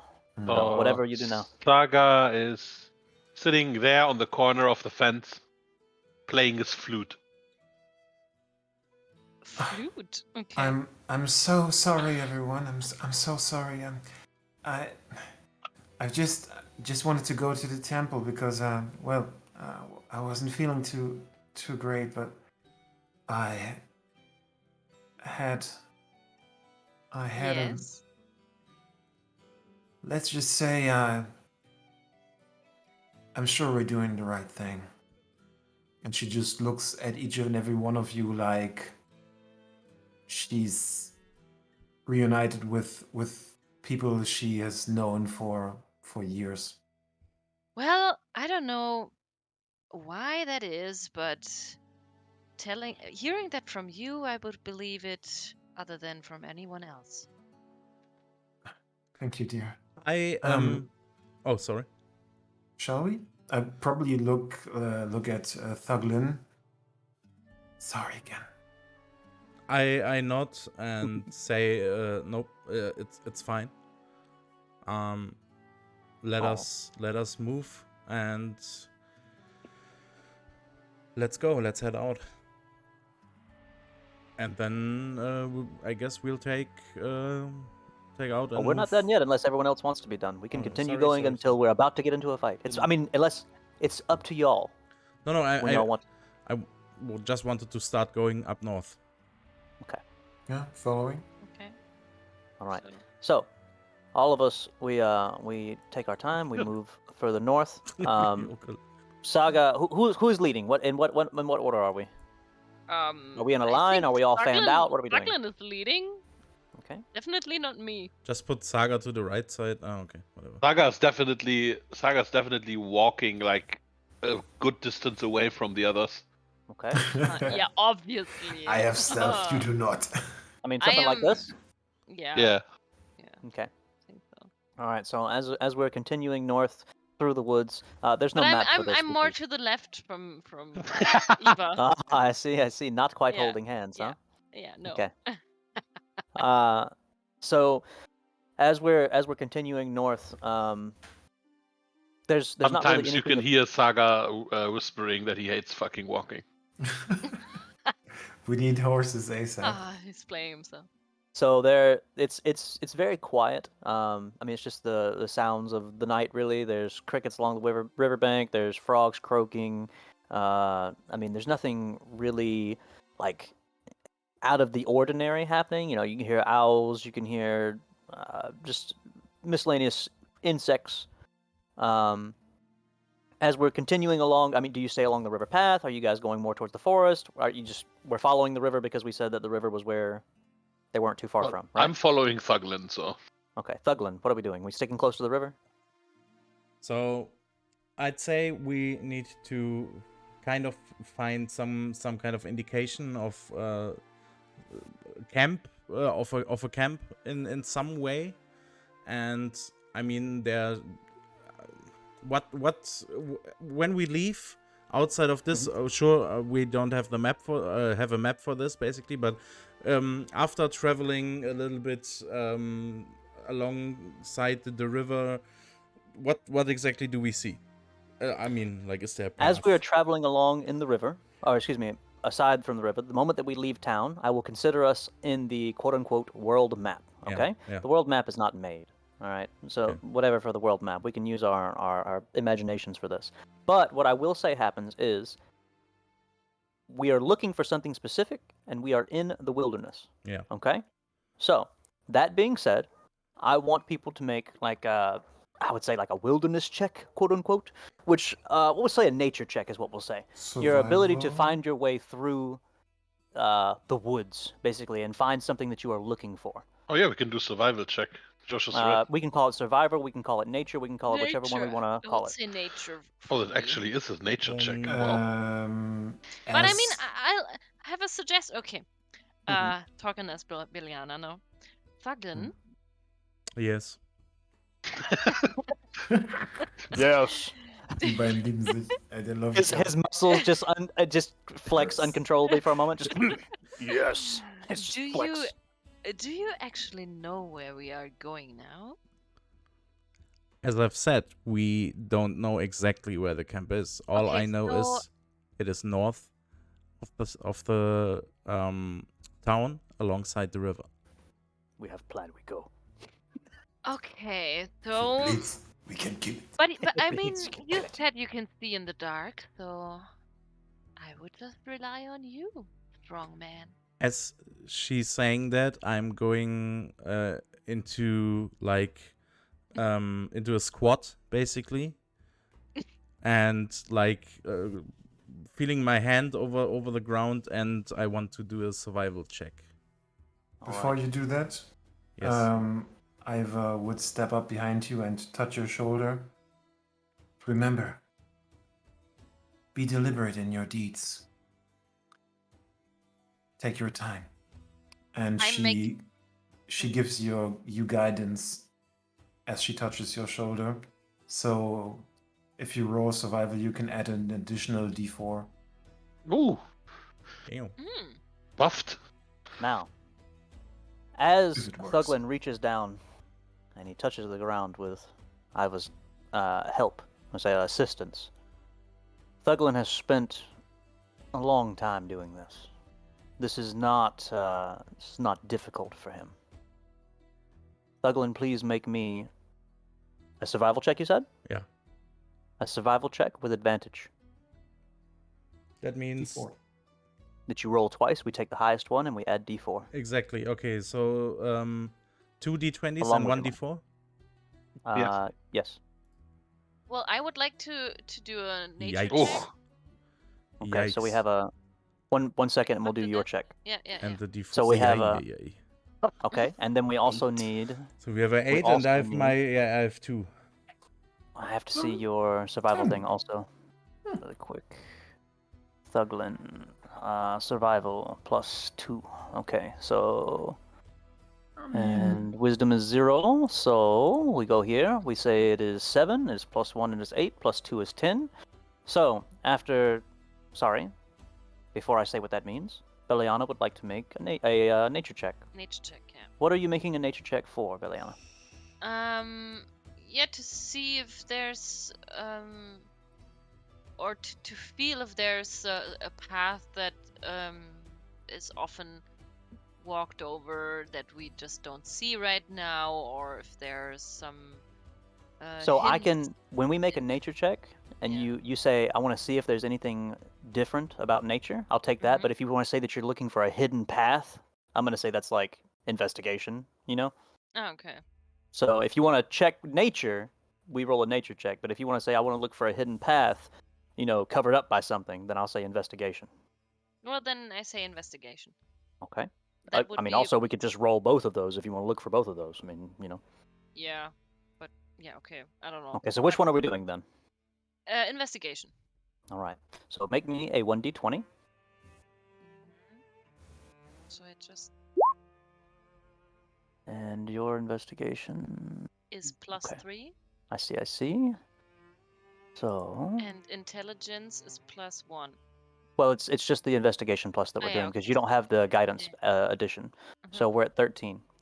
So as Thuglin reaches down and he kind of runs his hands over the ground, he's looking for tracks or any kind of footprints that might have been covered up, broken foliage, or anything else around him. That as they've been walking, it's been about 2 hours. Thuglin has there's not really anything that seems out of the ordinary. There's nothing that's jumped out so far. It's been a few scattered tracks here and there. People have definitely walked this way, but not really sure which way they're walking or where they're walking to. All you know is you're around there. As Beliana makes her roll as their investigation as they're walking around, she's looking for anything that might be broken, something that's covered up, a cave that might be behind bushes or something, or anything else. She doesn't quite see anything that seems out of the ordinary. It all just seems like foliage. Nothing really out of the ordinary to spot. Now it's around maybe 2 in the morning, 2:30. So yeah, so can I use dark vision now? Or superior Dark vision is passive. You have it the entire it's time. passive. Okay. Uh-huh. So we've walked around for 2 hours so far, and we haven't really found a whole lot of anything yet. We're continuing walking. What are we doing? Can I climb a tree and look for smoke of a fire? Yes, you can. I will do that. Make me an acrobatics check first. Uh, Actually, what am I talking about? Your dexterity is great.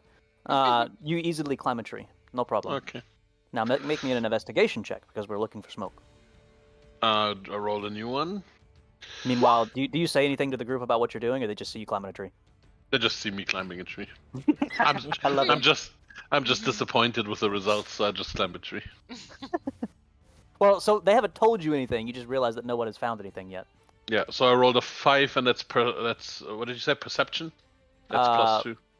Yeah, we can do perception. We can do perception. So 5 and then plus 2. Okay, so we are at 15. 7. Oh. So you don't have advantage. No. The 13 was to climb the tree, the acrobatics. Oh, I just said don't worry about it. You just made it. You're fine. That's why he rolled again, and then that's the 5. Yeah, I that's gotcha. just a 5. All right, well then, as just a 7, we kind of look around, but you can't really tell the smoke against the backdrop of the sky. If there was any, you don't really see any. Well, aren't we a great group? I can jump back down. At least we're not lost. Now make me an acrobatics check. Okay. He breaks the leg. No. Ooh. 18 plus 4. You jump from the tree, and one of your hand goes down, and you grab the branch, and you kind of use it like a swing, and you do a somersault and land on the ground, both feet, easily, no problem. I don't say anything because that's just the default. Okay. Well. So what do we do now at 2:30 in the morning? Do you tell everybody that you didn't see anything? What do you... Oh yeah. I tell them. I just shake my head. Okay. And I tell them, yeah. Well, I can find no sign of anything unusual. So. Well, to be clear, we have not walked past it basically, or is You do not know. I don't know. Okay. Well, so we keep that walking. Sucks. We just keep walking into the next town and fuck with it. Yeah. Well, so I'm not saying that you're walking in a straight line. On to a You're new stepping- adventure. Yeah, so I'm not. It's not one of those things where like you're just walking north and then you make it to the tundra after you make it out of this. That's not it. So you're walking around in the woods to the north of the town. You're not Okay. walking in a straight line. Okay, You're so walking around, we're just searching searching the area north north. Side Yes. of the town, basically. Yes. Yes. So, just because, I mean, she's not the greatest, like, survivalist, but Iva kind of remembers her vision, and she remembers that the second light illumination is, or could be important in this case, because she needs to light our path. and no one has found anything, she just takes out her holy symbol, which you see she has like this medallion that looks kind of well made out of bronze or some other material, and it's a sun with 7 rays shining from it. And she just whispers into it and casts light on it and holds her hand around it so it shines like a flashlight. No like residual lighting to the other sides. And she just kind of uses this flashlight to search for tracks on the ground. Very well done. As Iva imbues this medallion, or amulet, it's a holy symbol, we'll say, sorry, I should be specific.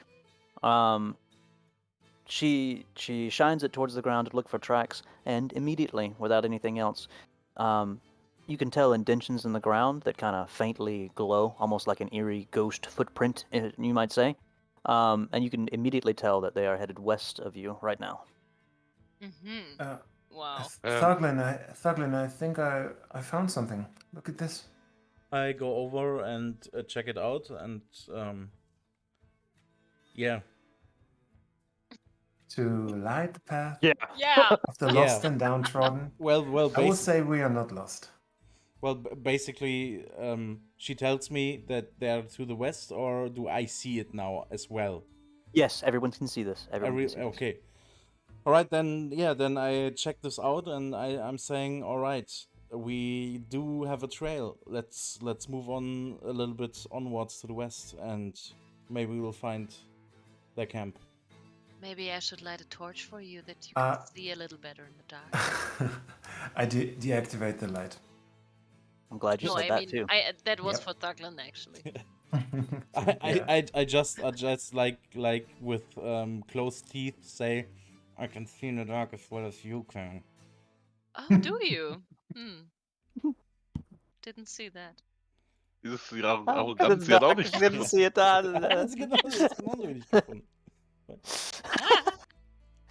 All right, so we're all continuing to the west. But I have superior dark vision. Ooh. Oh, you do? This is true. This is true. Well then. Ooh. So yeah. Okay. Anyways. Not that anyone knows this, but it's just her that she knows this. No, we know. no, just kidding. Yeah. So did we light a torch? Did we not light a torch? I know we extinguished the No. Well, no, we don't need a torch. No. Okay. Okay. All right. Sorry. Maybe we can find a doorbell. Yeah. For real. Ding, ding, so as you guys continue on to the west. Yes. Still the same sounds that you hear, just all of the forests, the crickets, insects, everything else. Make me another roll. Whoever wants to make a roll. Thuglin is the leader. Thuglin survival, let's go. So I can do another survival roll now? While yes, because we're... Obviously, I can't do 5 survival rolls because the first 4 ones were shit. At the same point in time, but now time has passed and I can do another survival roll because the situation changed, right? Basically, what we'll say is that every survival roll that you do will take X amount of hours in this situation. That's what we're going to say. All right. Okay? Okay. So the first survival roll that you guys did where you all made a check, it was about 2 hours. I'll guide you again. Oh, shit. Okay, so I get another... D4. Yes. Another so we'll D4. make our same roll. And so 2d20? 2d20. Yep. Well. Well. Definitely go with the first one. I'm thinking about taking the 20. And well, I hate to break it to you, but you had disadvantage. No, I'm just kidding. I'm just kidding. Well, there's so, D4, so with a completely crit with a 23, this is what you figure out. Not only are you completely sure that you are on the right track, as you're moving along, a branch swipes down and smacks Bellion in the face for saying that you couldn't find the way. No, just kidding. Just kidding. That's pretty good. She's walking along and there's a vine and she just clotheslines herself on it. I'm just kidding. So as you're walking along, you 100% you're positive that you're on the right track. Okay, the guidance was more than enough from Iva to let you know that you are exactly where you need to be going. Okay, you are on that path. You can see different places where obviously multiple people have trodden this path before. You without even having to bend down and touch the ground. All right, you can just look down there. The footprints are so solid that you could tell a lot of people have used this path. You have to be very, very, very close. And almost right on cue, the moment that you crest a hill, basically a very small hill, you can see a hedge line, all right? And above that hedge line, you can see a faint light out in the distance. And to top that off, you hear a rustling, very faint, off to your right side, along the hedge line. I Far gesture. enough away that no one knows that you're there, but you can hear it. The I headline? gesture, being silently. That's- What? What is a headline? Büsche, Hecke. The Hecke. Yeah, Hecke. thank- I Yeah. gesture towards the other part of the group, like with my hand to just stay low and be quiet and like try to like sign to them that there is something there on our right. So we're not exposed out in the open, a little bit hidden, and like Saga, make me a perception check. Incoming. Saga, you see that Thuglin is doing something with his hands, but you're not quite sure what it is.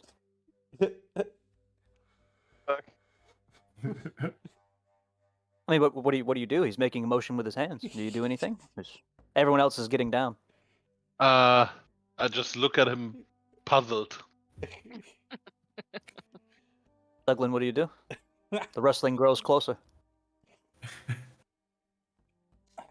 What do? I try to move towards him and pull him basically down on his cape. All right. So as I said, I will use kid gloves for all of this happens Yeah. until we have our quote unquote boss fight. Sabrina, Mm-hmm. now would be a perfect time for one of your cantrips. Yeah. Or. I mean, or you could just let everything that's happened happen. But I'm just letting you No. know now is a perfect time for one of your cantrips. Yeah. Wait. One that makes sound, perhaps. Wait, sorry, I don't really get the situation because I had trouble with the words with the So what's happening right now is, as you guys have walked along, Yeah. Thuglin has realized ahead, and all of you have seen a light that there is a camp forward. Yeah. You're all standing at a hedge line when you see Yeah. the light. Okay. And we're but looking over it, kind of. basically, yes, Yeah. it comes up about chest level or so. For it comes up about chest level for Thuglin, so about waist high for you, a little more than waist high. Yeah. But Thuglin has realized that someone else is coming. No one else knows that someone else is coming, but Thuglin is using sign language to tell you guys, "Hey, everybody, get down." All right. Saga sees that Thuglin is doing something with his hands, but unlike the rest of you, he doesn't have dark vision, and you have no light. Yeah. So he doesn't really know what's going on. And Thuglin's the only person that has told you guys something's happening. Yeah, okay. So yeah, well, I will use thaumaturgy. How do you say that? It's thaumaturgy. Thaumaturgy. I guess. How would you wish to use this? In way of wait. No one knows that you're there. Yeah. That. Okay. Yeah, from the enemies doesn't know that we're there, or what do you mean? You are aware of them, or Thuglin is aware of them. Yeah. And but the they others are not don't. aware of you. Yeah. Okay. Well, I will. I don't. I have to look up the spells again. Sorry. It's okay. It's okay. It's perfectly fine. Well, I can. I will. I see some little branches on the floor that I. No, that's not a good So idea. let me again, because I'm not trying to make anything difficult or anything. I'm just trying to use kid gloves to help out in situations for different things. So the cantrip I was thinking of, not saying that you have to do this. The cantrip I was thinking of is message, because message is a spell that lets you Right. Yeah. Of course. talk with someone without talking. Yeah. It's almost like telepathy. So if you wanted to give Saga a message, I hey, just he's wanted trying to tell you this. You know. Just wanted to use a light or something, but it's They don't know that you're there. Yeah. Light. yeah, not a big light, Lumos of course. Maxima. Just like a little. I mean, it's behind a hedge. Okay, so yeah, okay. But message is obviously the best idea. So I will use message. Yeah. Okay. So you use this message, and what do you do?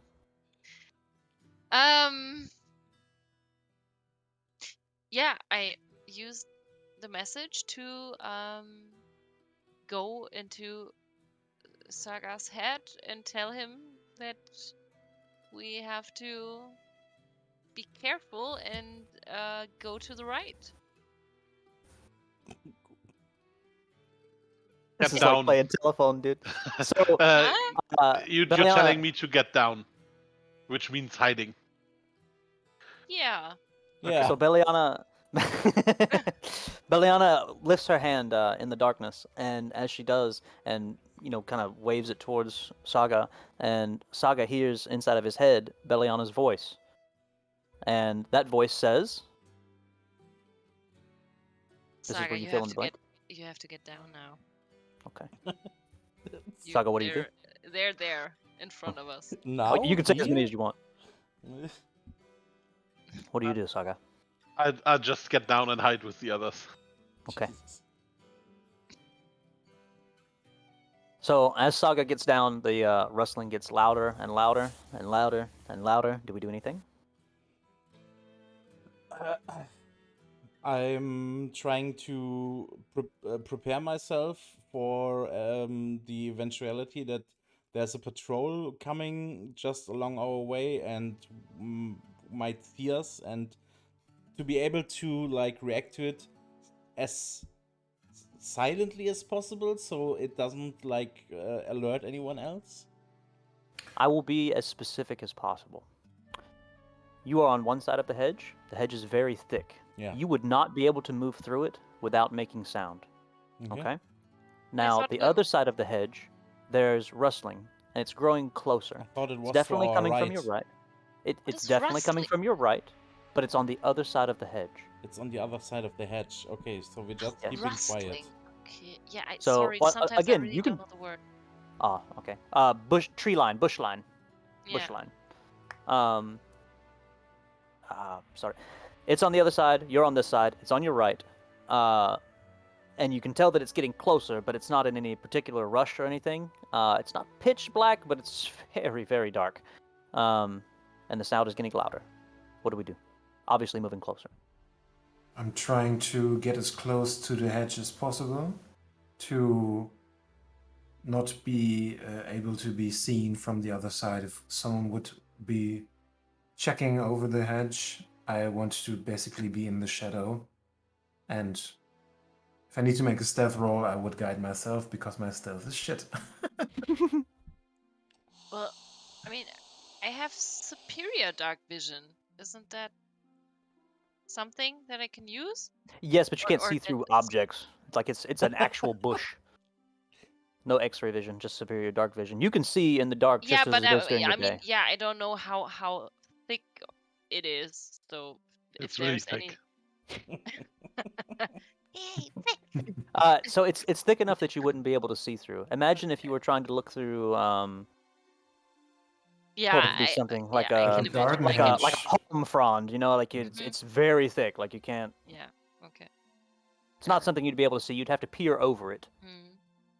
I'm hiding. Okay. I guess I'm motioning the rest to kind of get closer to the hedge. Okay. Well, I would have an idea. I mean, I don't know what it is on the other side, but I could use thaumaturgy to create some sound a little more far away, so that the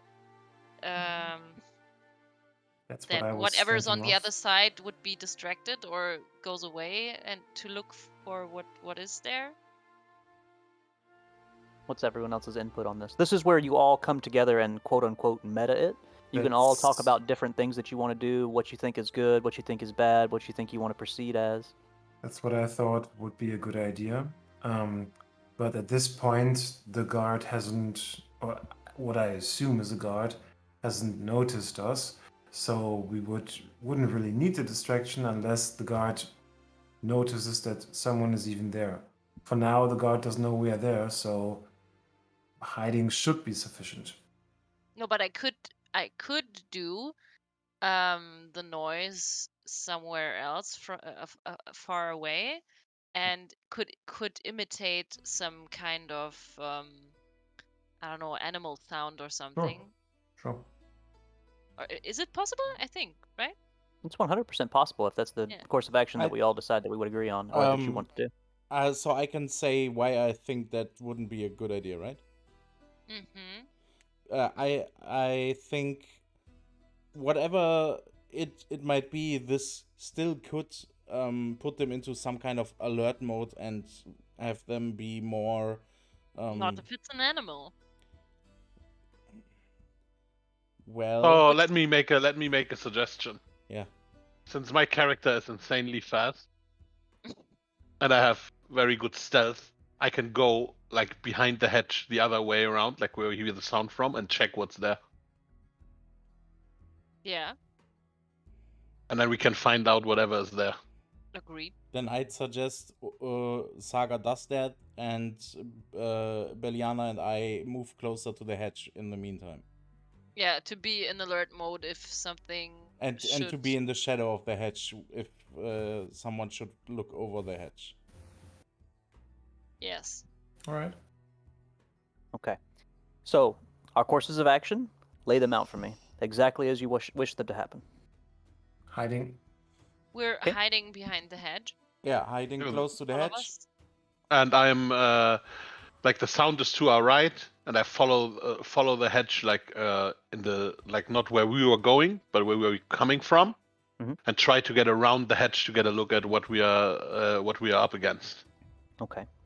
Now, as I am wearing kid gloves for our first little bit of tutorial, I will give my 2 cents on it as the way that I DM things, so that you may think about it in the future. Mhm. This is just a normal thing, okay? Say, for example, that we had used thaumaturgy to make an animal sound. Mm-hmm. Even if you had critically failed this animal sound, it would have just been another cricket sound. You know what I'm saying? Like the guard wouldn't have even reacted one way or the other. Okay? Mm-hmm. Like it's just more animal noises that go out in the world. Because again, this person is not actively looking for anybody to find their camp. They're just... Yeah, but I mean, if it would be a dangerous animal or something that, Of then course, maybe of course, you would walk away. With success, it's a gorilla. Yeah, it's a gorilla. Or The a whole bear. camp, He runs back to camp. comes rushing down to protect. Not sure if that's a crit No, I success mean, or crit failure. Either they're going away, fleeing, or they're going to it. So if it's a bear, I don't know. They can decide what they want, but I mean, the guard would be away. So, this is the thing. If the guard is away and he's not at his post, maybe we have accomplished something that we didn't really want. Because if he leaves his post, now we've alerted suspicion from somewhere else. Okay? So, another thing. We are hiding up against the hedge. Imagine you're walking along a fence, okay? A solid fence. Mm-hmm. How many of you just look over the fence and look down to try to find somebody? You're just looking straight off into the horizon, right? Yeah. Yeah. Okay. So, I mean, even if you sat there, you're going to be okay.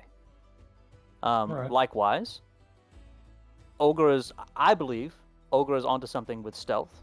Yes. I don't think he has to completely go around the hedge. I mean, it's dark, okay? It's dark. That was the whole thing that I said, that it's very dark, that, Ogre couldn't even see the signs. He doesn't have dark vision. I mean, you just got to poke your head up and look. See what you see. But if We don't it's actually have to dark, go That's all actually the way so around. true. Fuck. so I would have to do that because I have superior dark vision. Okay, but again, this is not the course of action that we decided to go with. No. We decided to Okay. hide up against the hedge, and Ogre's going to go kind of peek around. Okay. Yeah, but now since you yeah. So that's why I say that it's kid gloves. Okay, it's kid gloves. Yeah. Nothing. Again, combat is not happening tonight. Mm-hmm. It's not. Okay. I'm going to metagame a little bit. I'll tell you, combat You is not see, happening. I will kill whatever's behind that hedge, even if it's the end.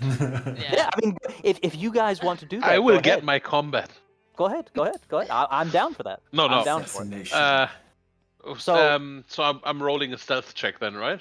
In just a moment, we are. Okay. So the only reason that I said these things is to just open up everyone's mind to know It that seems kind of hard to think. It's very Yeah. simple, and you are totally Yeah. right. not everything is out to get you. Not everything is out to get you. Yes, you're out to get it. You have your purpose in mind, all right? But they're not out to get you. Yeah. It's just a normal night for him. He's just walking around. Ogre walks around the hedge and it's a rabbit. Yeah. Yeah, you always think about something fancy to do. Of course. I mean, it's again just take it nice and slow and have fun with it. I mean, if Ogre were to be like, vault over the hedge, jump forward, throw a dagger at the man's throat, and then it's like a rabbit, you know. All right. Anyway, Ogre, stealth check. How does the advantage thing work? Sorry, I didn't get that when John did the thing. When do you get an advantage roll? So you get an advantage roll when situations suit you, is the best way to say it. John has special things about him that gave him advantage for what he did. This is just a normal stealth roll. It is very dark, but everyone else would have the same advantage that you have, okay? All right. So this is just a regular 1d20. Okay. I have stealth +4. Yes. Okay. So, did we guidance him? No, because we didn't. I didn't because I was saying if I needed to roll a stealth check, then I would guide myself because my stealth is +0. Understood. That was what it was. Understood. Advanced. Ogre is able to make his way around. I mean, again, it's dark, but it's not dark enough that he can't see everything in front of him. He makes his way around the hedge. The hedge is actually quite long, and by the time that he makes it to a place where he can look safely around it instead of over it, the rustling is just on the other side of the hedge from the party. That is mean. Saga- I'm so fast. Saga looks, and he sees it is a single person. Just one person. And they're walking past where he knows the party to be. Now, what do we all do? Can I? Okay, I'm too far away now, so you. Well, but you we do. still don't know. No, the party doesn't know. Saga's the only one that knows. Yeah. Yeah, okay, so we wait for him to come back. Well, other than that, can I like try to get a peek over the hedge and? No, I should do that. I have superior dark But vision. I do it. That just means that you can. Well. That should be like, fine. that He's Yeah, but almost I'm 1 meter also- in front of us. I'm also taller than you. The dwarf can't argument. look over the hedge. Fuck you. Oh, too short! I- Too short. That guy just kneels and split he's off behind the hedge. from the group and let them handle it on themselves. And I just So go as back to as the I tavern. understood it, I'm like now far away from the group, and I know they You're- don't. But the person is about to round like the corner in front of them. You're about 10 meters away from the group. And Come back, there's it's no fine. there's no rounding the corner. The hedge itself is very long, like other things I'm sure other people would say. But think of the hedge as just a straight line, okay? And they're almost in the middle of it, where you just came from and where Yeah. the party is now. And the adversary, we shall say, is on the other side, directly opposite of them. You're maybe 10 meters away. But we still need to know what. You guys can see Saga What- over there. Yeah, but we still need to know what more is in the camp. So. So I try to signal that there's a person. I make a 1 with my finger, and I point where he's standing. Okay. Okay. And I see that because I'm looking over the hedge and. Yeah, you all see Now, that are because you looking over the hedge or are you looking at Saga? Okay, I'm looking at Saga. Okay. Everyone else? I'm waiting. We know that the rustling is on the complete opposite side of us, just opposite of us, less than 2 feet away, less than a meter away. If he's doing his rounds, then he would pass us and then come back. So we should, like, in every stealth game, you kind of wait out and see the pattern of the guard. So I would suggest that we wait. We're and on to see something. if he turns around and then, like, he probably has a pattern. It's probably a routine like routine job, and he's probably bored. So he will take his pattern, and we can sneak past him when he's on the other side, to see if there are more people ahead. Or kill him if he comes back. We can also try to kill him, but that will probably create some kind Alert. of sound unless our rogue is lucky on the roll. And Because maybe we don't need to kill him. Who knows? Don't start this shit now. Dude. I mean, not killing him would provide us with someone to interrogate about information about the camp, which would be a good thing. But again, I don't know what you guys can do. I know that we have one barbarian and one rogue. So barbarians are usually not great at killing stuff silently. Rogues are very Very much quickly. so. Very quickly, I will small interjection, because again, kid gloves, and we're working out kinks with not kinks, but cohesion with our party. Okay, now no one. I haven't said everything about it. I've only spoken about the hedge. One thing that I would have done was I would have tried to make a perception check as Saga. This is what I would have done to see how far away we are from the actual camp. Because all we saw was the light when we came over the hedge. We could see the light from a campfire. We don't know how close we are. We don't know exactly how close we are. We just know there's one person on the other side of the hedge, right? Mm. Yeah. So we're working off of a very, very limited information. Yeah. All right. So these are the things that I'm bringing up. The only reason I bring that up is because the further we are away from the camp, it doesn't matter if we're a barbarian or a rogue. If we want to kill him and swing a battle axe and take his head off in one swing, that's that.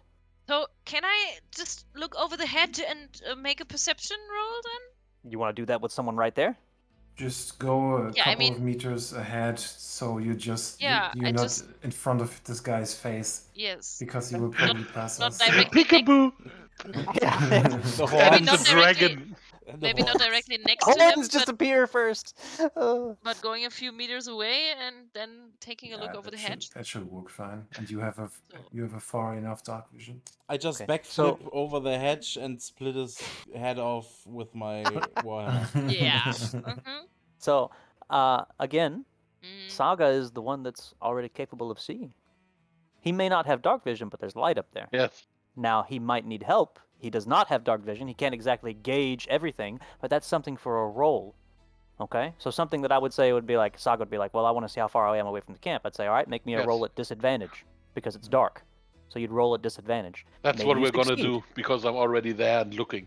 All right. Well, okay, all right. Well, What does again, disadvantage mean? you roll twice and take the lowest. Fuck. Now, Can do it. before you Rip. ah, Oh, shit. shit.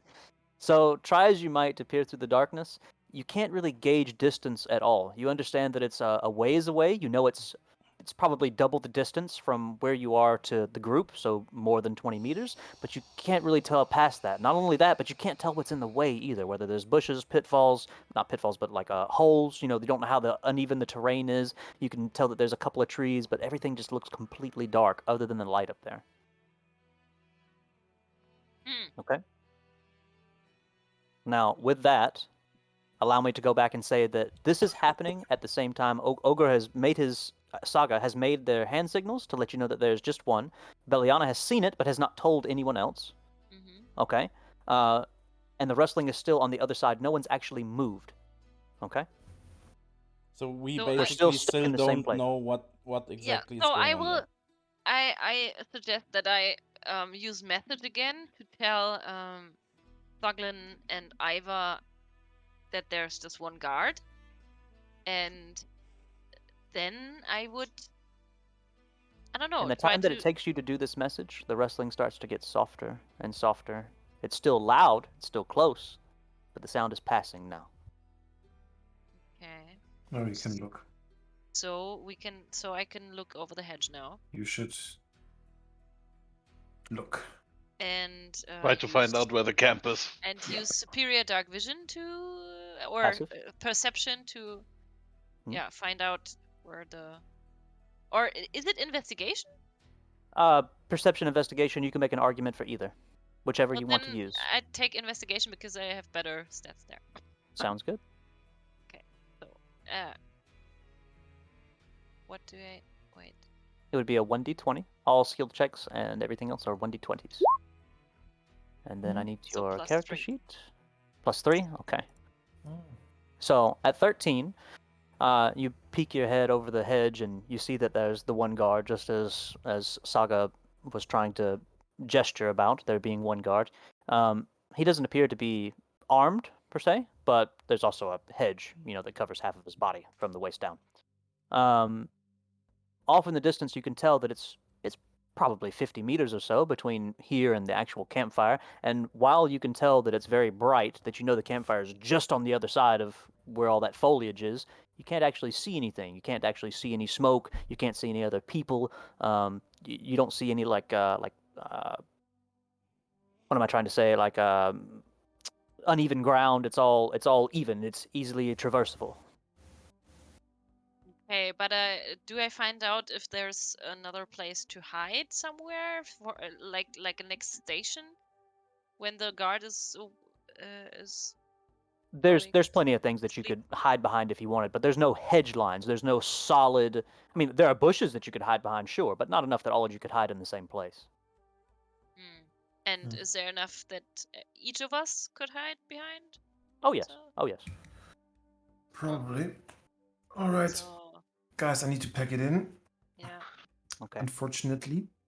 All right. And with that, my Yes. friends, Good time. that will be Thank the you time for our session. Think about that later next time. Thank you for DMing. It's been great Yeah. fun, and Yeah. I hope that we've had fun. Definitely. You hope very, we very can did a very good find job. the next Thank you. date for session soon. Yeah, definitely. I'm down for every Saturday, or I don't know if anybody wants us to do it tomorrow, but I'm down for whichever else. I would probably need time to put the fights together, so we wouldn't actually fight again if we did it, and it would be a shorter session if we did it, until I I actually would- get the fight put out. I would suggest next Sunday better for me because Saturday I don't know if Sunday? if I'm there. We can take it over. I can answer over Discord. Okay. Maybe. I mean, you guys Just can make sure that still if talk anybody about it. accomplished any goals, that y'all keep track of that and let me know. Or Friday. Alright. Friday maybe. I Yeah, can't don't on Friday. Have a good evening, guys. Bye. Yeah, Nice bye. Good night. seeing you. Bye. Yeah. Okay. Should I so, let but you know this in private about the goals, or? Yes, goals and everything else should be private. We Okay. can talk about it now too. Like that's things that we could talk about. It doesn't have to be private, but for the purpose of awarding experience and everything else, that should be done in private. Okay. You can say like, "Oh, I think I accomplished this because of such and such," but just make sure that you guys are keeping up with your goals. And if you want to talk about it now, we definitely can. But that will 100% conclude the movement and things of else of our characters. If we want anything explained or clarified or anything else, have any questions, we can definitely ask. Well, first of all, I want to say that you're insanely good at this, and it was fucking tons of fun. Yeah. I can't wait to do it again. I'm glad. I'm really glad. I was super nervous. it's really cool. Thank you It for is everything. definitely. It was really cool. I was worried that everybody was getting bored before we actually got out of town, but it was No. just No. character building, you know?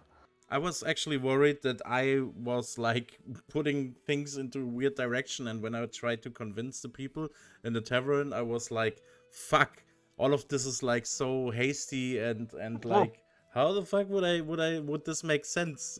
But in the end, well, Yeah, for me it's very difficult to think about a reaction in that moment, actually, and to consider every possibility that I have, as you already have noticed, maybe. But yeah, for Right. me So it's, that, but maybe that's that's a thing that you grow into. I don't know. yeah. I mean, that's part of it. As you grow into your character, you will notice patterns that your character has because you're the one making the decisions, right? So if a likened scenario happens, as we continue on, you'll be like, oh, well, I mean, she would do this because that's what she did the last time, you know? It becomes more natural, is what I should say. Yeah, and also it's for me. It's sometimes also difficult to understand every word. Sometimes I'm a little confused because I don't understand it, and then I'm like, and then I'm not listening for a moment, and then I don't know what happened. Yeah, so that I mean, that's just part of the story, though. I mean, I thought that everybody did wonderfully. I enjoyed the NPC interactions that you did. I mean, to me, you felt right at home. Everything that in The the tavern was barkeeper great. you did was so fucking amazing. yeah. yeah, it was really Thank you, good, thank man. you, thank you. Nathan is definitely. I'm a big fan of Dirthan. He might have to be like the recurring barkeep that makes an appearance in every single town that you guys go to, because that's just I had a lot of fun with him. I had the most fun with him out of everybody. Ah. But I really enjoyed your NPC interactions. I thought that you handled everything well. You were a very good sport about the rowdy guys in the corner. You were super good sport about that. Thank you very much. You could have gotten upset at that. You could have done a lot of things, but you handled it greatly. I thought it was such a great job. I was a little upset. One of the things that we talked about was whenever you would play your instrument, that you would do the like making the musical notes in the air. I was really hoping that you would do that, but you didn't. So shortly I thought about, but yeah, there was no one saying anything, so why again, should that's I my favorite start? cantrip. And I mean, actually, the story had to go on, so why should I Yes. sit there and Yes. start Yes. singing? Yes. 100%. You're right. You're right. It's I have a very soft spot in my heart for prestidigitation. I love it. But yes. That was so cool. Fletch did a It's great so job. funny how you just fuck up something like just looking over the hedge. Yeah. Yeah, well, everything you did. Also, felt I very- realized I have thieves scanned, so I could have just checked for marks, and we would have possibly found them instantly.